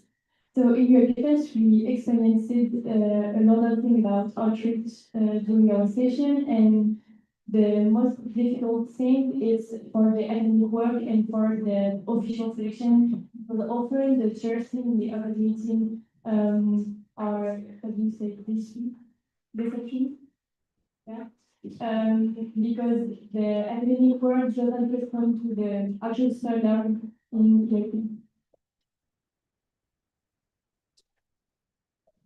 You have from Portugal. Oh, that's it, sorry. Okay, if you're going to go ahead and go back to UAE France for the big competition. What? We've had an NC ask you to read your point. Okay. Oh, okay, thank you. It's because it's difficult to main outreach and to keep our high level of academic work.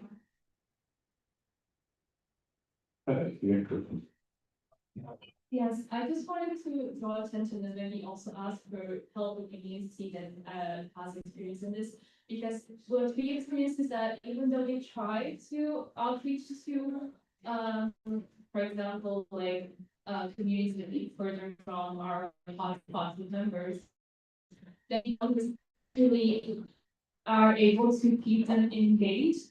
And we don't think that it's enough to have an event that is in a place where people are not engaged with WebP. Then they don't have ways to remain engaged with WebP because then our major events are in the bigger cities, most of them are in the bigger cities, and then they don't feel as connected to WebP as they should be. So we are not being able to make the bridge between having these outreach events and then maintaining these people that we want to become. So if anyone has any input, I would appreciate it. Good, I response to anything else? Thank you. On that, answering to what the WebP portal just raised, we have a practice as an NC that after our outreach events, we approach delegates right on the peak of their enthusiasm of the event. And we have the mentorship program, which is essentially where experienced members can help new members from communities that don't know WebP well, how to navigate through the network and how to discover new ecosystems and take part in new events. And if they want to engage, they have a mentor to approach, which makes the whole process easier. I'm going to take it out, continue any possible, let's go.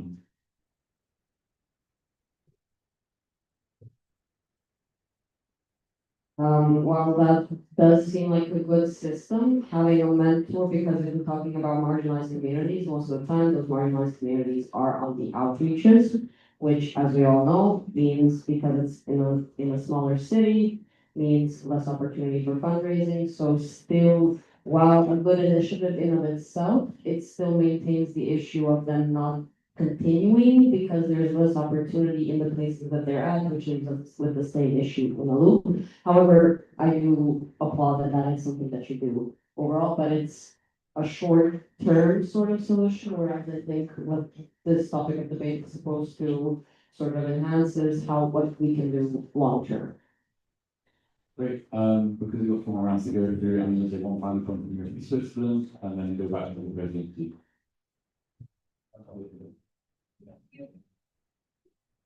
I think, yeah, okay, others.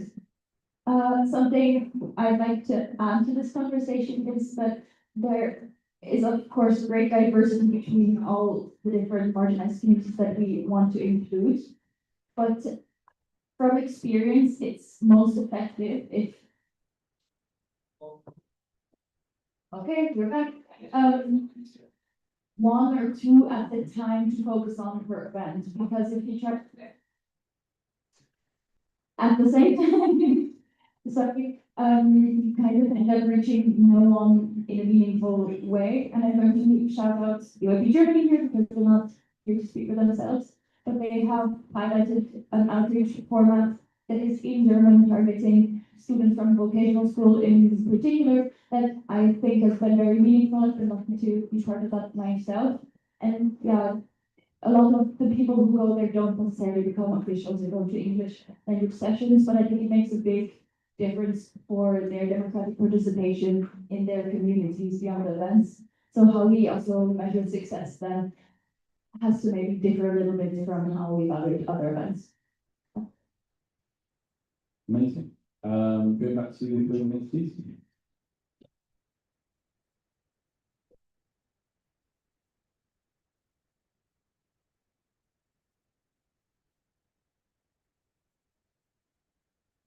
Okay, thank you. So I'd like to refer to the first point made by the Serbia. So we can include everyone, regardless of their nationality, like you mentioned, national minorities within states.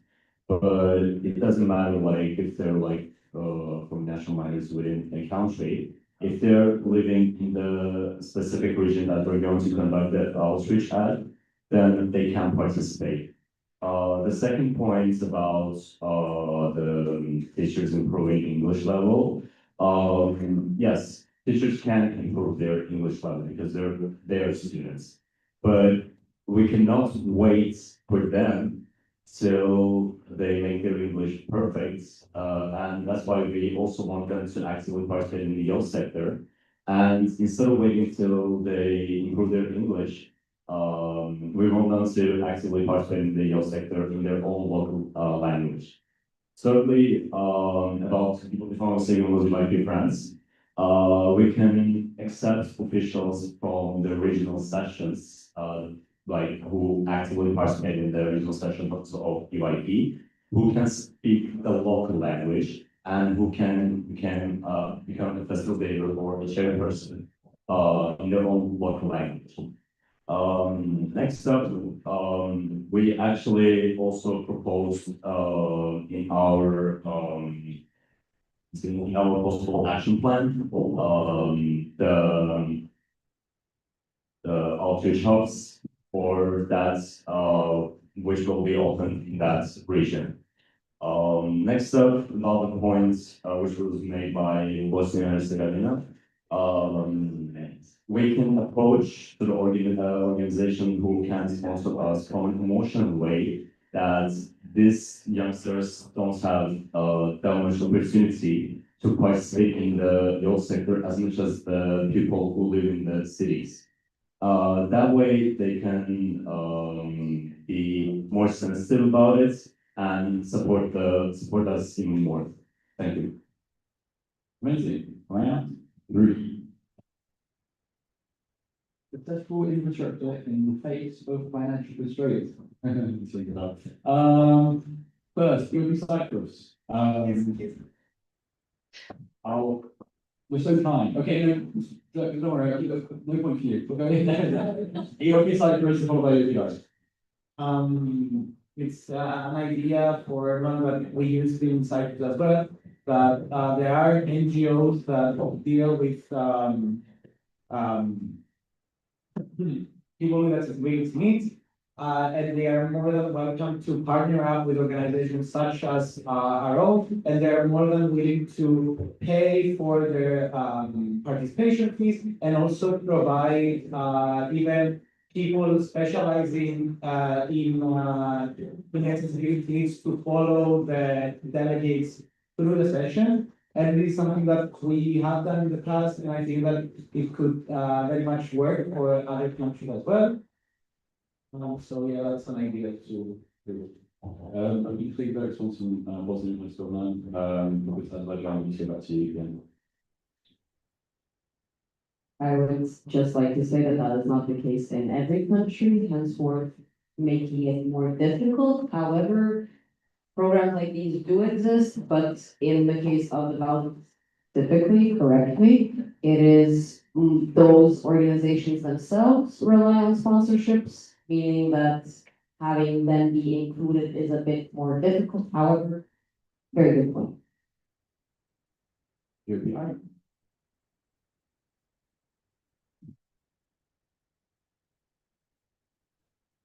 So this is more a question to the IO, but I think everyone is interested in this. We have an outreach session where we reach out to a lot of rural isolated communities in the west of Ireland.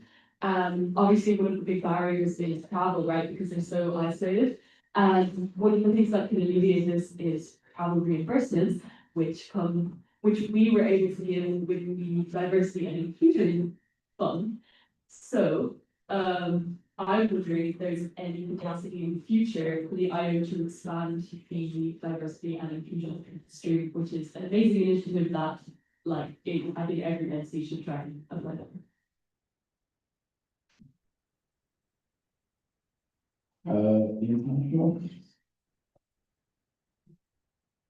Thank you, Ryan, for the questions. So we're using the funds.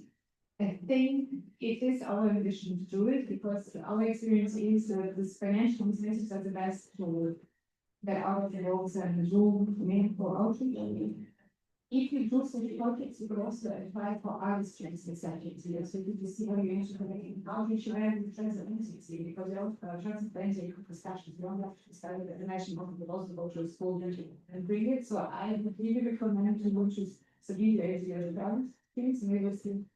Thank you.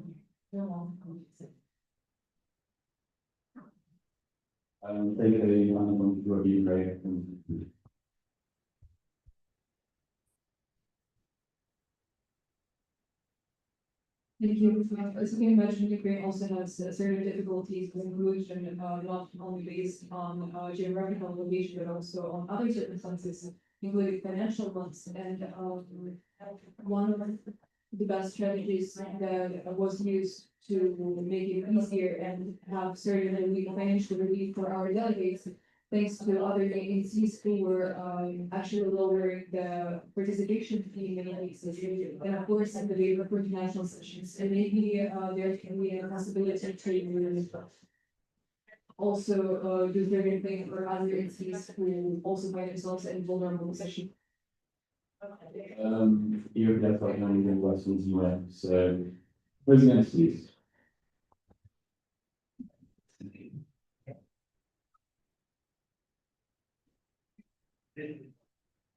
Quiet in the back, please. Okay, thank you. So I think there were two main points by this Cyprus anyway. The Viper Island was answered by international list.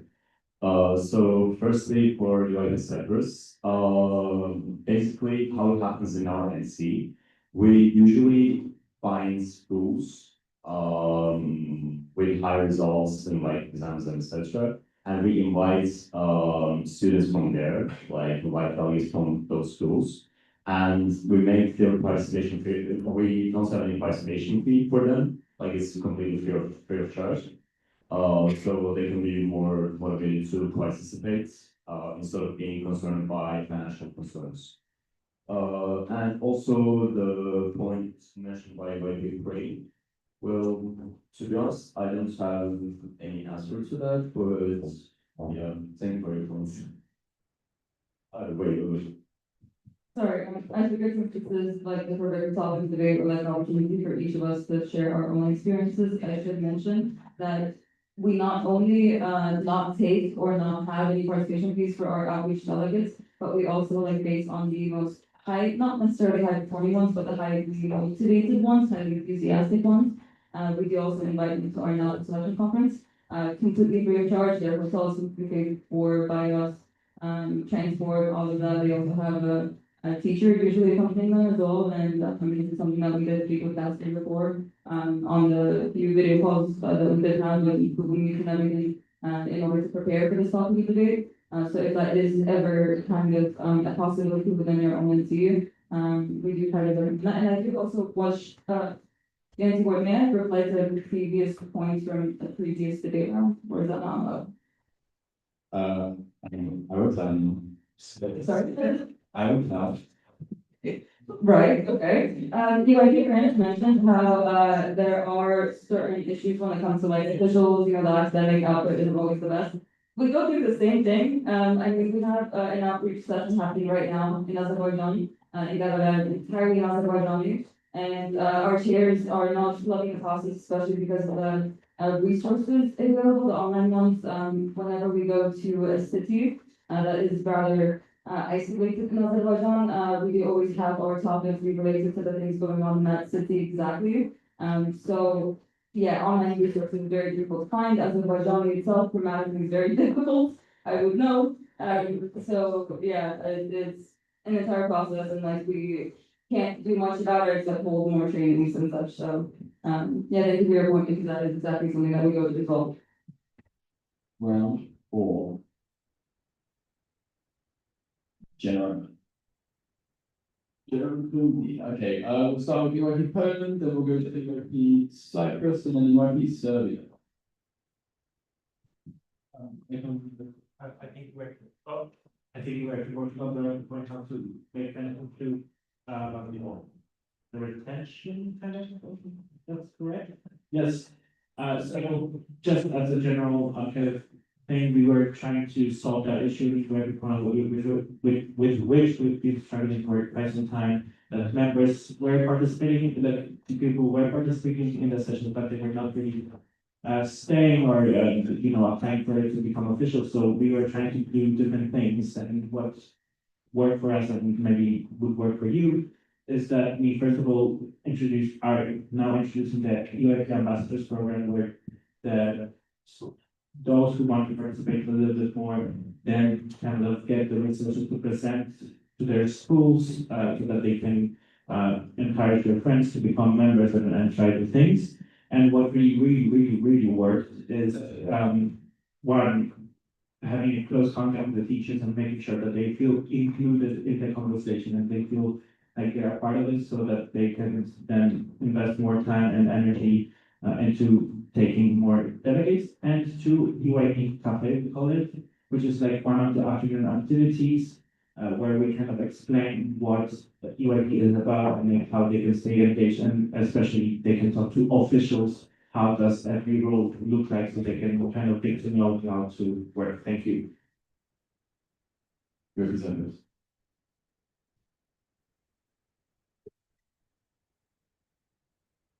So, again, it's something relating to the feasibility and funding result is that most of us, when we are applying for Erasmus, we are applying for the key action day 154, which has different levels of funding. Allocating, first of all, you can apply without mobilities with like everyday participants. I would tell, I won't say normal, but yeah, and you get a certain amount of money, but then you can apply for the same key action and include mobilities, which allows you to use some of the money that is going to be given to you to pay for people's travels to come to the session, which would help with marginalized communities. And then you can also apply with or without mobilities and include participants with disabilities, which gives you more than the 100 standardized euros per person. So you could have the extra money to allocate for a venue hunting process, where you can get venues with accessible accommodation, accessible infrastructure, and so on and so forth. It does pose a logistical struggle when collecting info that we need to verify everything in order for the Erasmus agencies to accept that. But I think it's a very nice idea to look into for all agencies that are willing to get more money for their sessions and to open up for more people. Also, for cycling, at least when you get the Erasmus grant, you are legally obligated to not have participation fees at your events. So again, everything is free. Must be nice. You are Victoria. What time is it? No, we're about to, so sorry. Thank you. Something that I would like to mention that was not talked before, it's about the including outreach session as the event category members platform, which we completely agree on. We do organize outreach weekends every year. And it's essentially not that for like delegates, but more for officials for the rest of the network to understand what event they're applying to and what the our aim behind it is, because it's always in a rural and multicultural places. So it's not just a small scale event, it also has a main aim and a meaning behind it. And sometimes that can get lost in the translation. And small details like that can be really effective, rather than having to like sit down and explain to someone who is selected for a session what the purpose of the session is. So yeah, thank you. We're going to go one by one for the quick period, and then back to movie for Nancy.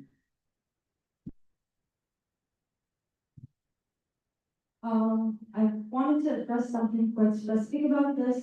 For a while in the network, there were events called diversity labs, which I think were pretty well, like they did a good job talking about this stuff, addressing the diversity and inclusion within the network, but after taking a look at the wiki on the members platform, I've seen that documents were not updated recently at all, especially on the diversity. I think the data I've seen the latest was 2018. And I believe this is quite a burden for an NC to explore how to accommodate more diverse participants solely on their own, because for our case, we certainly need some guidance while doing so.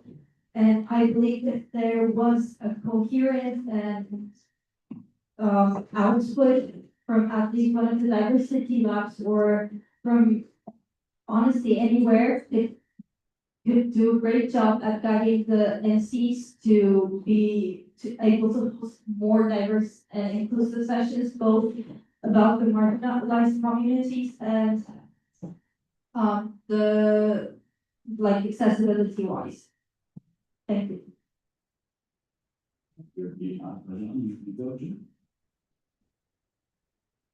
I'll keep it brief. Thank you all for your input. To react to UIP Poland, I think that's a great idea with the ambassadors program and to include teachers and have people in their communities foster like the spirit. I think just to add on to this, it would be really great to provide these in the local language, because sometimes it's very difficult, especially in a country where we speak multiple languages. So just to add on to that, UIP Cyprus, I don't know that much about Erasmus Plus, but thank you for all of the information. I will keep it in mind. And thank you, UIP Serbia, for supporting our idea to outreach event on the members platform. The same as what UIP Turkey said. This is something that could have also been discussed in the previous discussion yesterday on the UIP Wiki, so we won't go too deep into in this conversation. Fantastic. Adrian, what's it?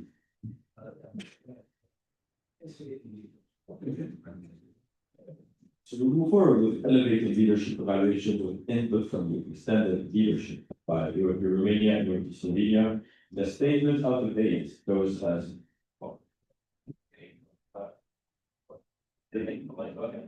Current leadership evaluation of restriction from NC's point of view, with the practice to gather feedback being monitored.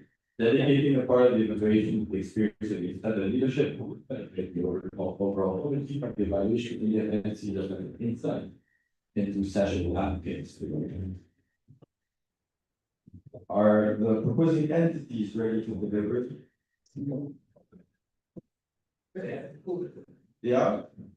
Okay, then there are Thank you. Right. To keep this very brief, and let me just pull out the PowerPoint.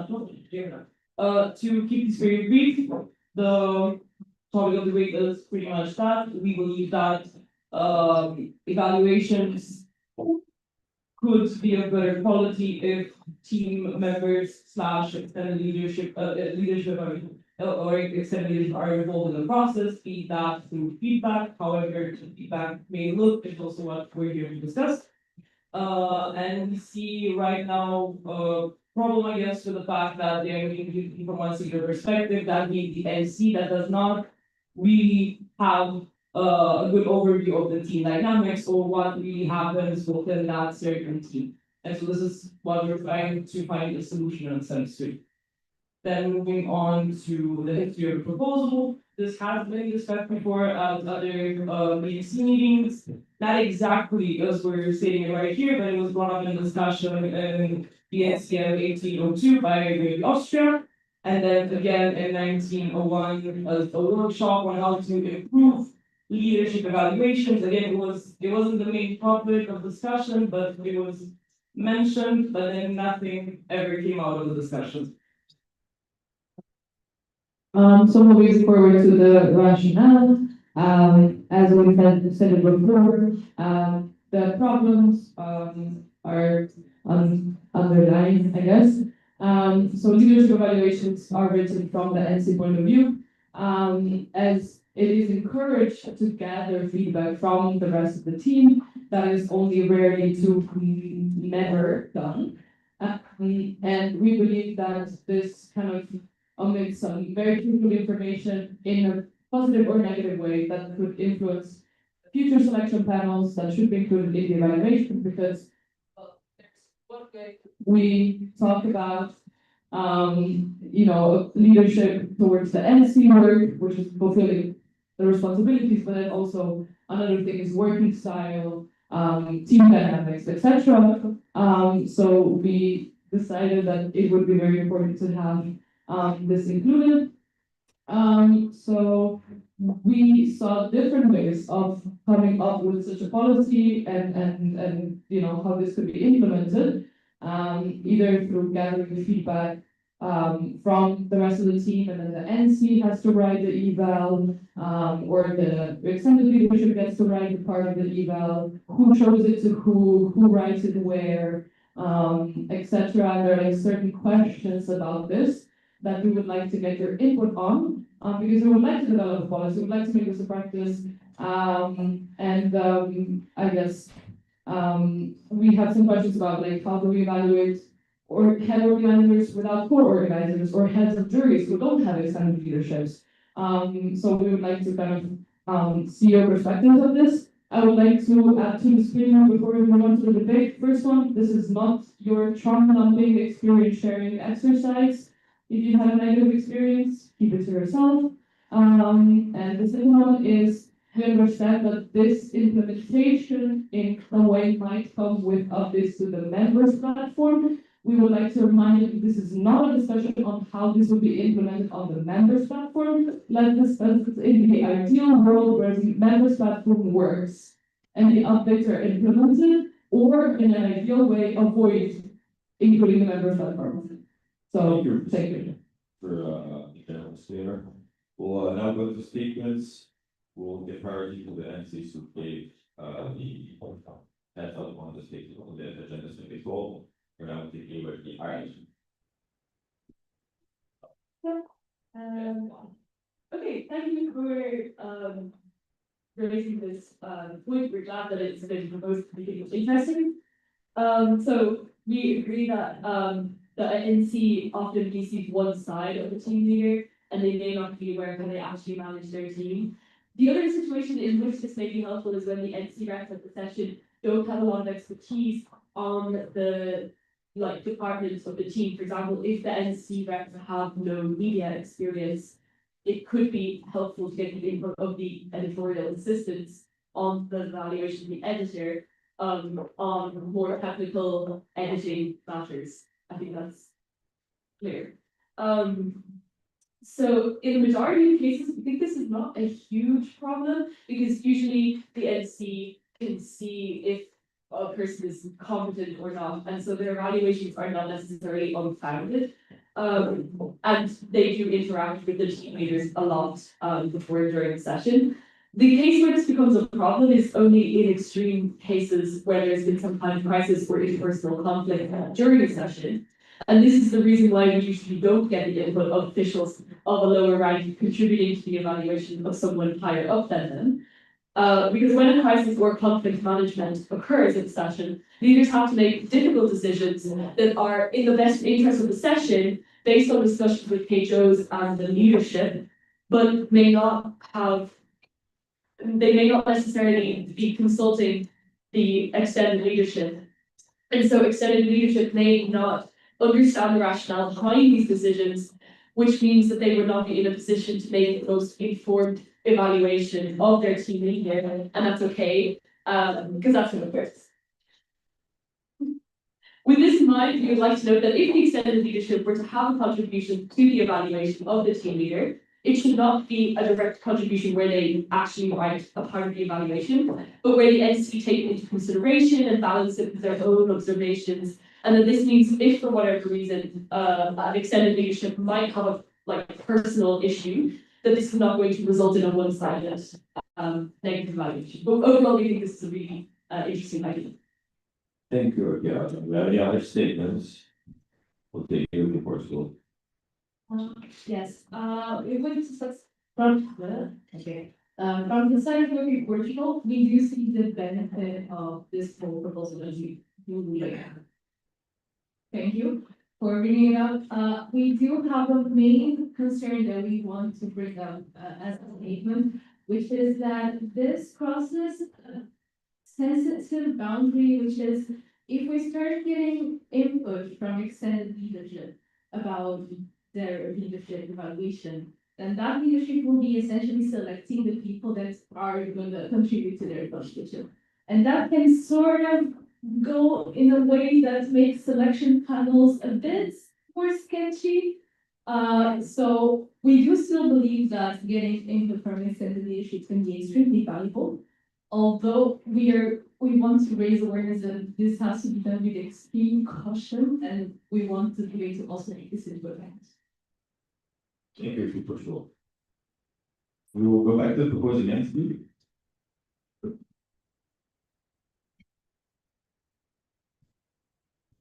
Thank you.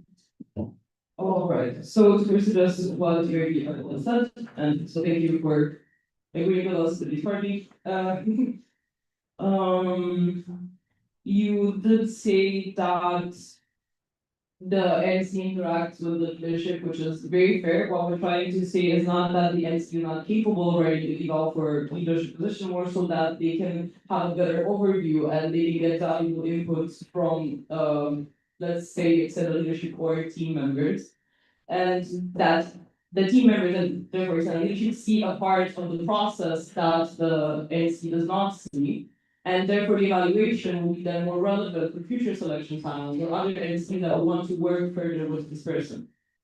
And you mentioned that you wouldn't see this as their contribution, and this is also how we would, I guess, think of this, not exactly the external leadership writes the paragraph in the evaluation, but rather consults rather the NC consults the leadership or the team members and then filters the information, and we do trust that the NCs will competently do that, filter the information and distinguish between, I guess, conflict of interest and then actual feedback, and know how to handle the feedback taking process and so on, and therefore will have actual valuable input into the evaluation. And then moving to your Portugal and the point you raised about this may be crossing a boundary or may create selection panels, conflict of interest and such. Conflict of interest in selection panels is a risk to begin with. It's something that can happen regardless of if the extended leadership has included in the evaluation or not.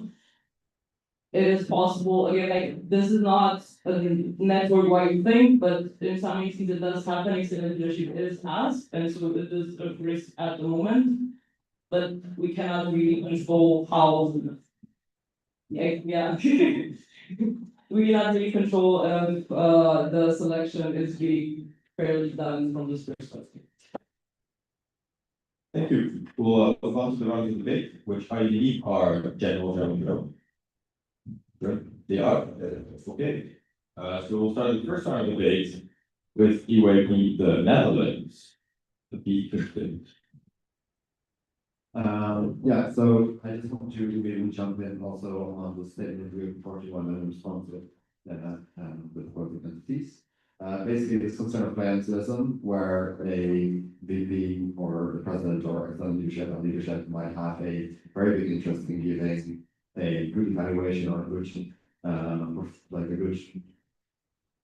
good feedback to the NC in exchange for a better evaluation themselves is, I think, a very understandable concern. Also, considering that already a lot of evaluations, especially in the academics, are not worth the paper now because of interpersonal connections.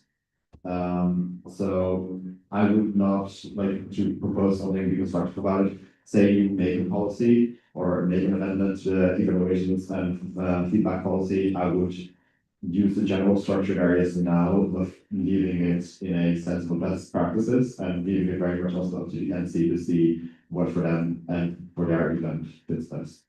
Thank you, Dick. We'll take the point from UAP Finland, followed by Azerbaijan.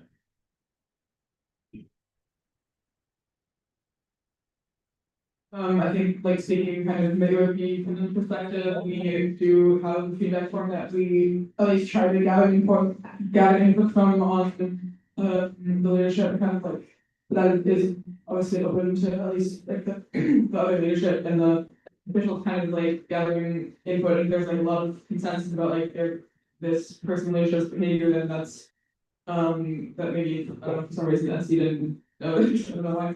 I think that's quite helpful, and kind of like seeing it as like more of a general type thing feedback, and then again, the concern of like not everyone filled out a feedback form, like you really have to try to get people to fill out these forms, so, you know. Thank you. Is it right? Thank you. So rather than talk about doing like the disclosure, so kindly asked us not to do. I think the most attention to the history of the proposal, and it says that the subject in general has been approached both at the DNC meeting in 2018 and in 2019, where there has not been a complete end in both cases. So I suppose my question is, looking at these examples, even though you would know better since you did do the research on raising this topic of the days, I suppose, why is it that you chose to approach this again, even though it does seem like even 7 years ago, the BNC, the BNC in general decided that there were too many exceptions, and there were too many anomalies, and there were too many different cases that would have to be kind of constructed response for in advance, and so perhaps it was decided that it would be too complicated in general, just like both Portugal and Ireland have mentioned earlier today. So I suppose that's my question. Yeah, thank you. Thank you. We'll go back to the proposing entity and then do other comments. Please, for the rest.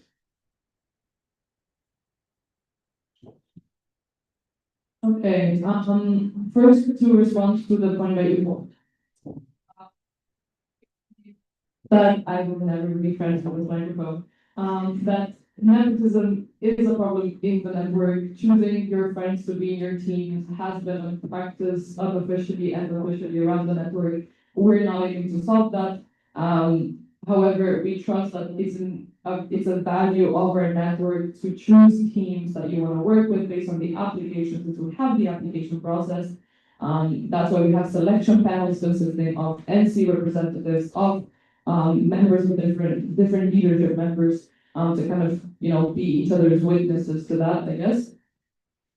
So yeah, and there is a risk, we understand that. However, it is in our interest to not just evaluate necessarily bad things or lying about bad things happening, but also to highlight that someone might have been a really good leader, that someone might have had really good dynamics and approaches that should be forwarded in the network, that should, that this person should work more and be selected. And just as a selection panel, as an NC, when you're choosing a leadership member, sometimes like the leadership evaluations are very short and concise, saying yes, they fulfill responsibilities, and it doesn't really give you an input on who they are and how they approach work. I guess depends on NC to NC how much contact you have with that. So we're not trying to make people lie about things or whatever. We just want to make evaluations more insightful. The same way VPs write chair evaluations, etc., etc. You also hope that they're written in an objective manner, as that is what an eval is supposed to be. Going to UAP Finland, thank you very much for sharing that you have a feedback form. That is a very constructive way of approaching this, especially when you give people the space to kind of talk more about their experience. That is definitely a great way to approach this. We do support that practice. And to UAP Azerbaijan, at the time, the NCs didn't really agree because they were discussing things like definitions of what is the jury, definition of evaluation, definition of what is a feedback, whatever. So that's why they couldn't come to a conclusion. But we believe that if that topic has been approached so many times, we believe that there is an interest in it and a need for it, and our aim is to actually come up with an actual output of it and not just leave it hanging like it's been for so many years, clearly. Thank you. Thank you. Go to the second argument. Still in general, we take the point that you will meet Albania first. Hi, John.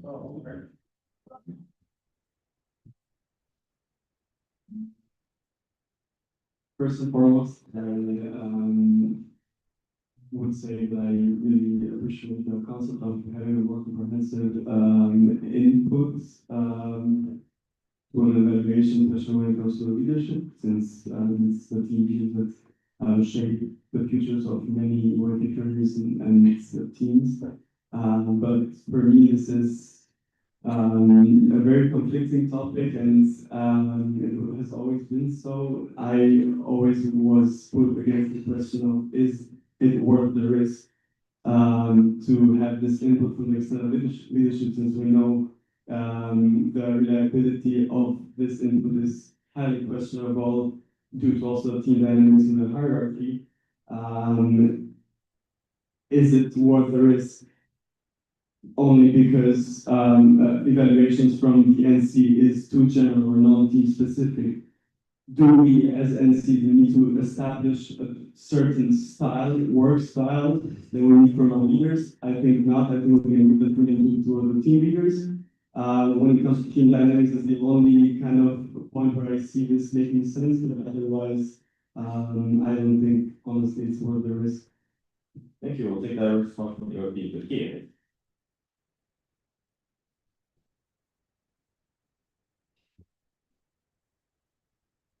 I fully acknowledge that the way that it can get quite crowded in the process of writing the evaluation.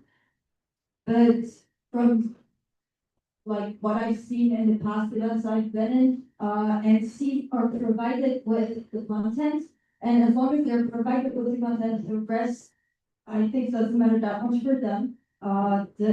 They need some certain things to be done, like the APK, like the resolution to be done at a certain point.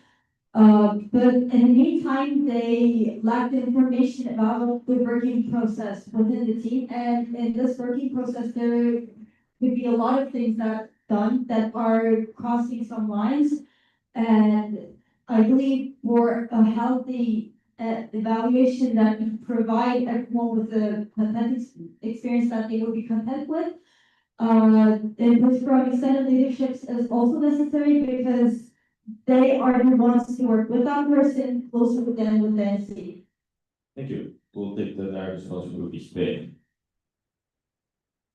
Is it directly related to this point? Their response? Yes. Go ahead. Yes, I just wanted to expand on the point and say that to a certain extent, I also feel that not only is it more enriching, but it also gives a certain amount of, I think, validity to the role of an extended leadership, because at the same time, it's a role where you are being trusted with leading a team, with knowing certain like dynamics. So just like you are believed to be capable enough to lead and evaluate a team, you can also lead and evaluate the person that is leading that team. So I understand the general concerns that have been raised on this, but I do also think that it adds a positive experience both for the president, the leadership being evaluated, as well as for the extended leadership that gets an opportunity to reflect not only on their work and their team's work, but also their leader's work. Okay, we will move on to the Netherlands and then return to the proposal again.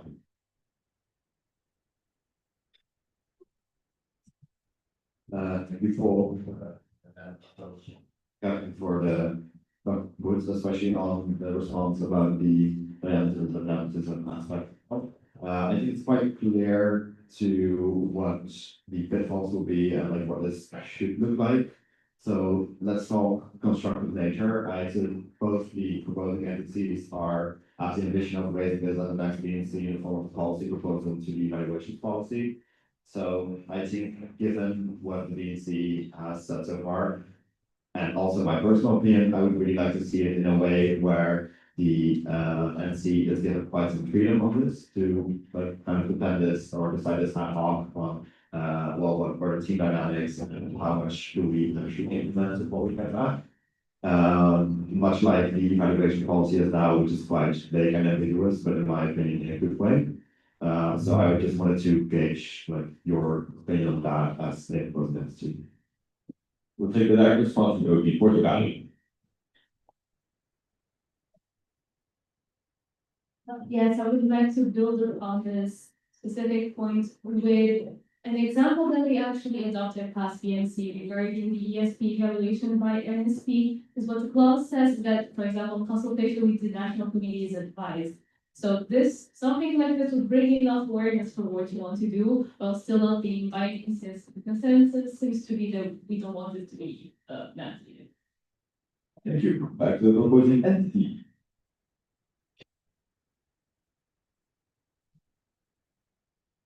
All right, thank you very much. Starting off with what GOP Albania said, and also asking, is it worth the risk? We personally think, let's say there's a risk, we think it's worth it. In a sense, and we're not trying to create, to homogenize, is that a word in this context, sure. Like only one type of leadership, only one type of leader per team, or we're not trying to create like a certain, I don't know, a certain box that a leader should fit in. When we're and we're not looking for certain aspects in the evaluation, we're more so trying to get all the resources and use all the information possible to create the best image and most complete image of that person in UAP and so on. Moving to what UAP 30 said, and I believe that UAP Spain replied in a direct response, so to both of you then.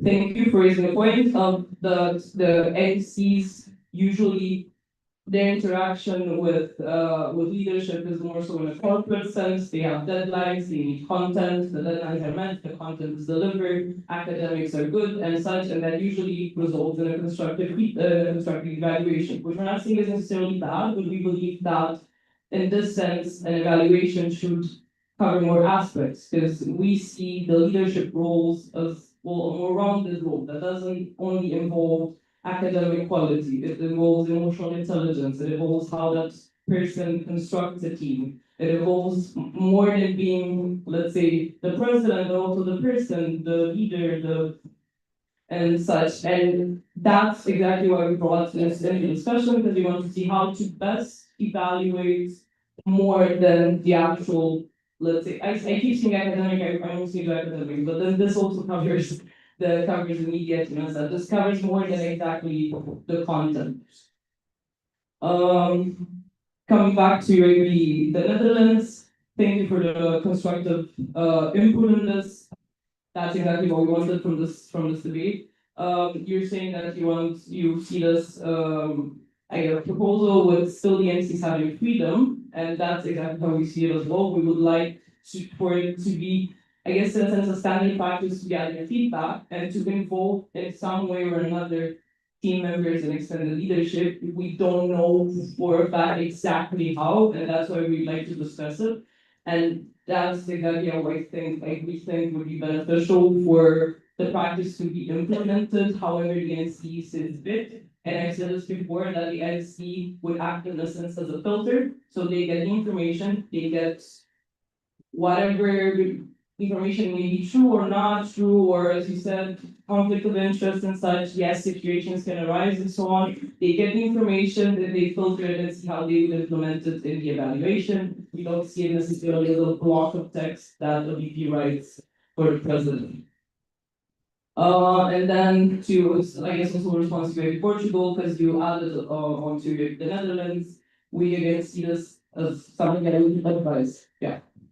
Thank you, with an entity. We have quite a time crunch, and the debate has been going well, giving everyone a bit of their opinion, and we have actually received a formal request.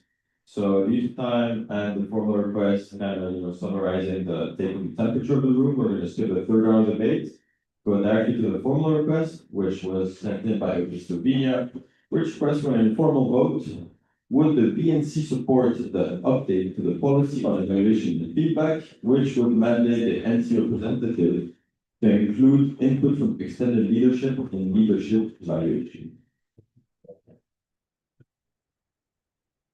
So first, we will vote on whether we accept this formal request, and to do so, I suggest doing many Contatticeni So anyone is against accepting this formal request, please, voice.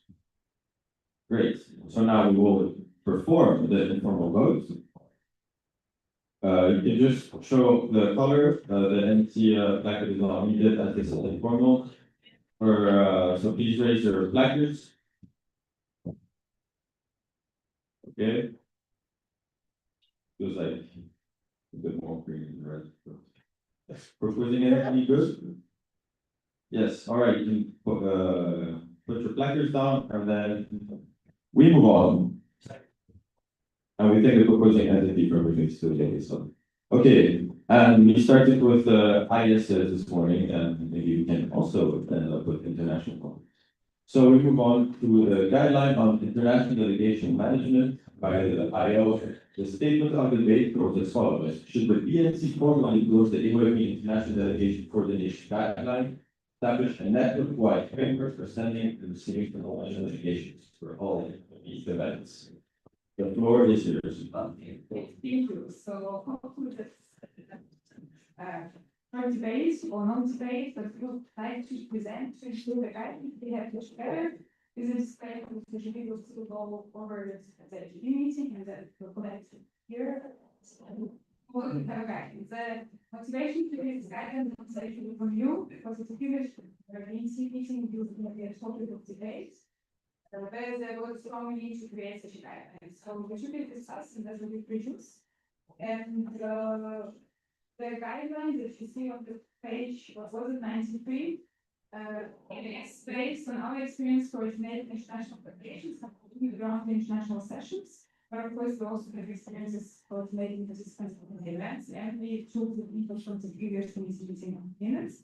And it is just structured in a few sections, like the timeline, the rules to say, what to do this visa, how to collect the specialties, how to respond or not.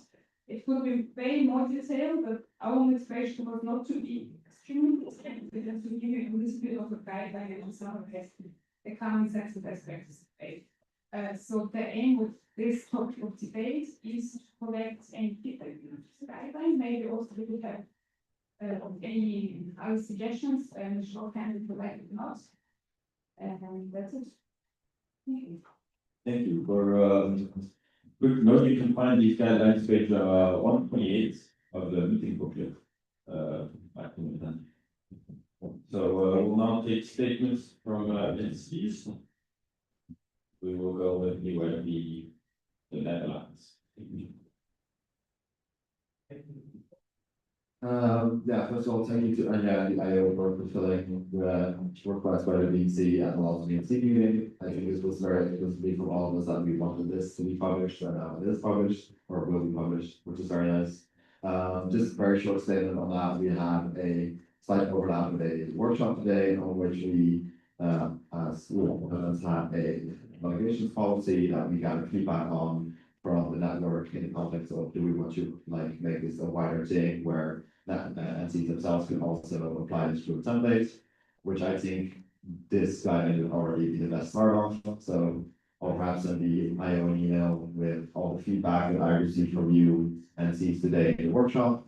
And then that can be implemented there as well, because audience and raised, I think, already very constructive points on like GDPR, single European payments area, deadlines and such, which perhaps would also save us some time in this debate now instead of going all over that again for 40 minutes.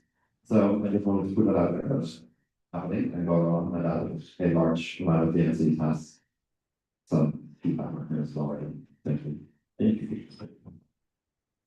There are no other statements. We will return to the item. I put the PDF of the draft guidelines in the Discord channel for the deadline. So thank you, European Netherlands, for the initiative and the to send this feedback to us. I don't know, maybe just for the sake of time and everyone's tired, and just happy to maybe hear if you see anything is missing in this guideline.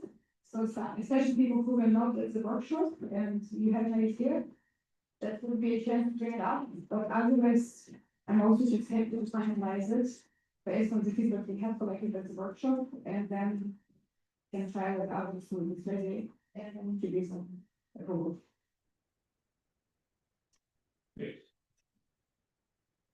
We also know, oh, yeah, he's, he'll be staying, you are recognized. Also know that tomorrow we'll have a workshop, results presentation, so we'll also hear from that. We'll be staying. Yes, we're starting the round of debate, you're correct. First round is there. Thank you. I have a point, concerning the payment fee, of course. And it's because the third point states about, cash payments. Insolvencies, which is from like cash pretty much, I mean, other than for. It's a bit complex to manage cash at some point. So maybe I would leave it a bit more open in that sense that agency can see whether they like to use cash or not. Because for instance, in our case, I know that some entities work in the same way, we don't accept cash payments. And yes, in municipality, for some of it, they do, but just leave it open. Those so that we can have the financial situations of everything. Would be that is that a direct response? Yes. Correct, yes. Yeah, I think that's very fair. I think the specifics is not good. Yeah, all these have different needs and different specificities, so there's a guideline, so it guides the lines of what you want to do, so no base or put in whatever. I mean, no policy, so that's the gist of it.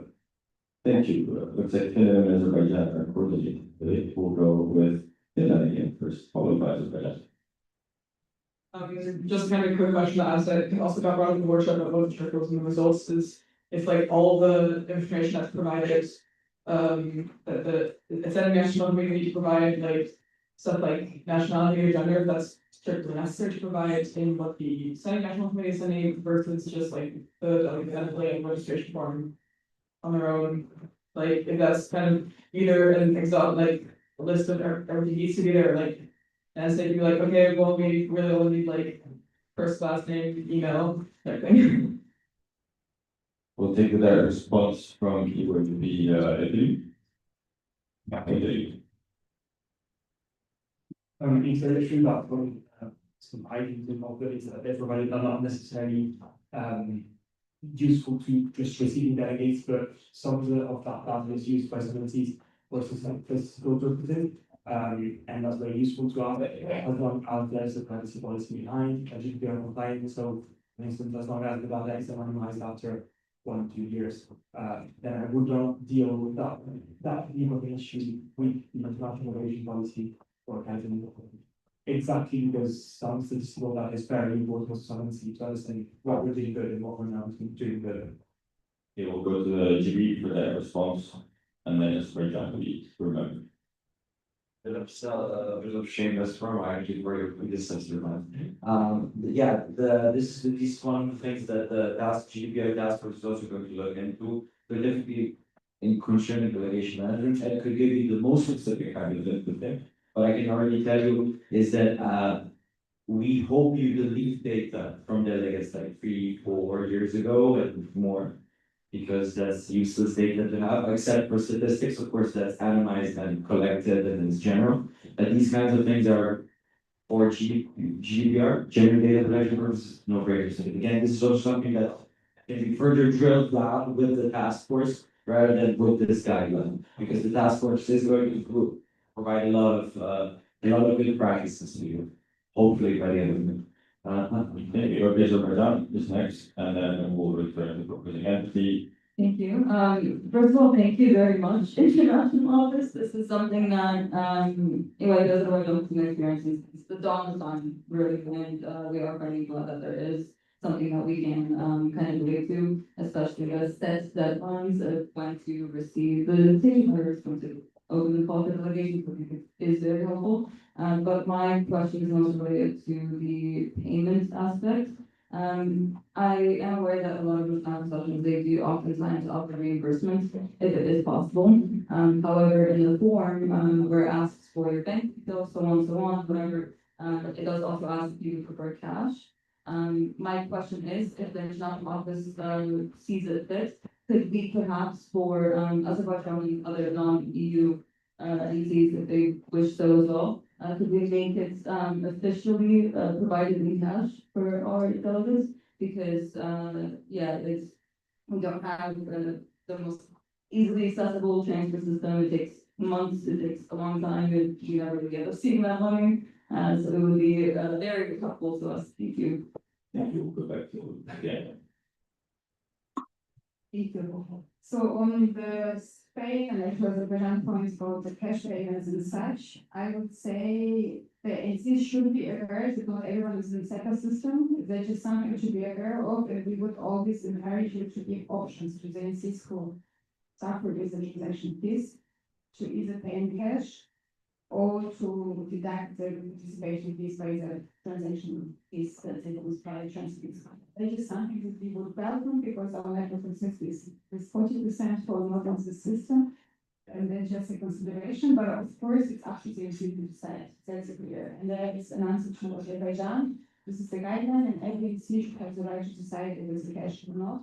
Our job as an education office to provide the options to everyone. And the give us the event will always be visible, but also remember that we have people who is buying this game, working and helping, and they still do it all voluntarily. So sometimes then said there's not an option. But of course, that and also about the example of this resource. And then we have Finland about what's necessary, what's not. I will also leave it up to the institute to decide, you know, what best was necessary for a country. The examples you gave, for example, nationality and gender. Gender, for example, in Germany often is necessary because they also sometimes have gender specific rules in the hostels, sometimes not, so that is something to keep in mind. Nationality also sometimes is taken into account when the room allocation and such, just to be aware of possible sensitivities. And then when we have GDPR issue from Italy and GB, that's also again a guidance, and we will include a few more details on how to manage basic data, just to remind you all, but yes, it's not a policy, and it will be a separate.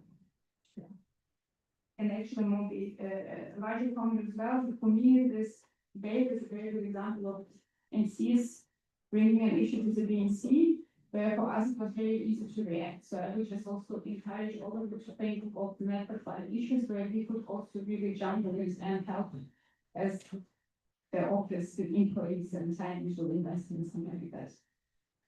Thank you. We have 7 more minutes planned, so we'll go for another round. Do we have any more points? Azerbaijan.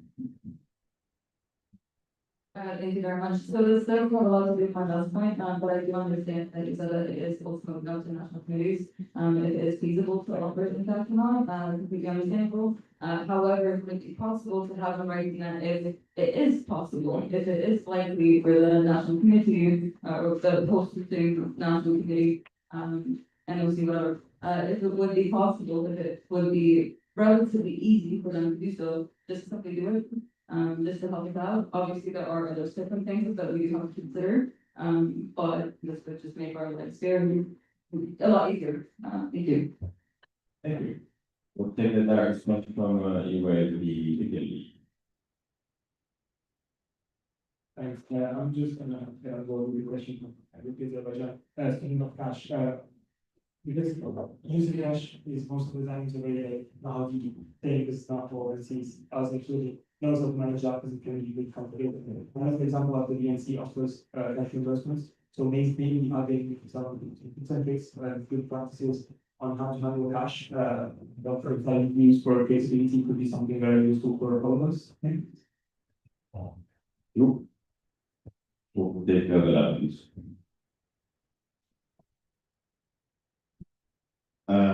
Building on both that, for everything is possible, everything is not possible. I just put a message in this part as well. Make us creative if you wish. I think this debate is kind of an attempt. Otherwise, I would hand in a formal request, but I don't want to do an entire template. I think if you want to make agreements between NC, make agreements between NC, go talk about it there. Because I mean, it's a guideline.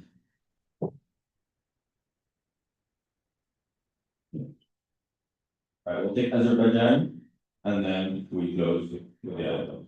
Okay, well, I do respect your opinion. I don't particularly agree with it because this topic has been here for a while, and there are certain things that have to be discussed, especially perhaps from my side, perhaps you as perhaps from other countries who do go through the same that we do.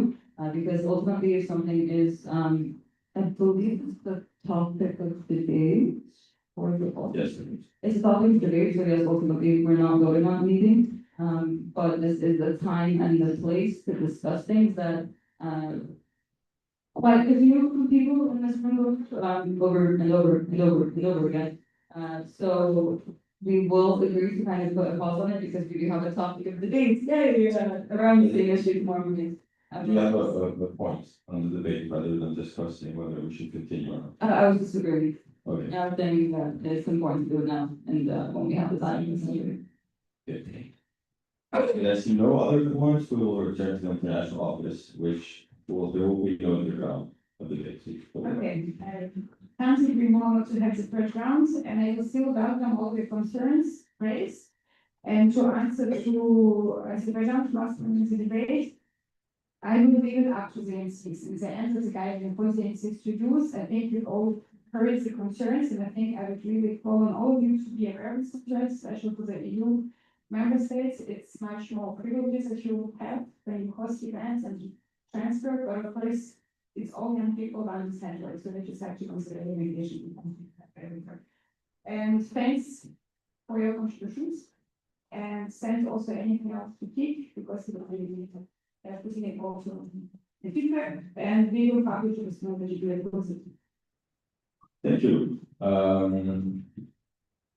It was a great day, also closing on this debate. If you have any questions about your NC, we have the luck of having Anya and all IO staff here, so please reach out to them, ask them questions. This is a very perfect time to get educated on how to work that education. So thank you very much. Please remember to put your placards in the folders and to take the chair now. It will be done. And those taking gesture and not getting it away. And to clean up the tables, please now look at the outlook, whatever. And thank you very much. Oh, again, tomorrow, again, 8:55, 300.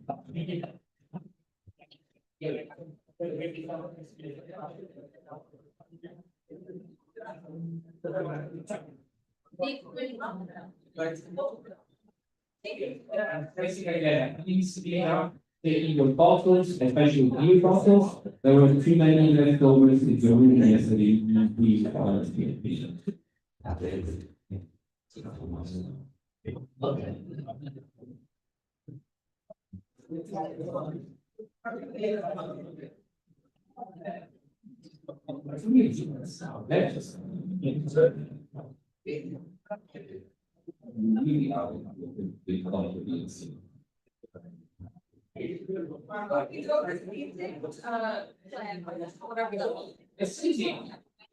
We had guests very early this morning, and they guessed it in the appropriate channel. It's the number of Catholics per country. The number of Catholics per country. Or the so country the most. Not Santa Claus crash, it was a flow path. Down.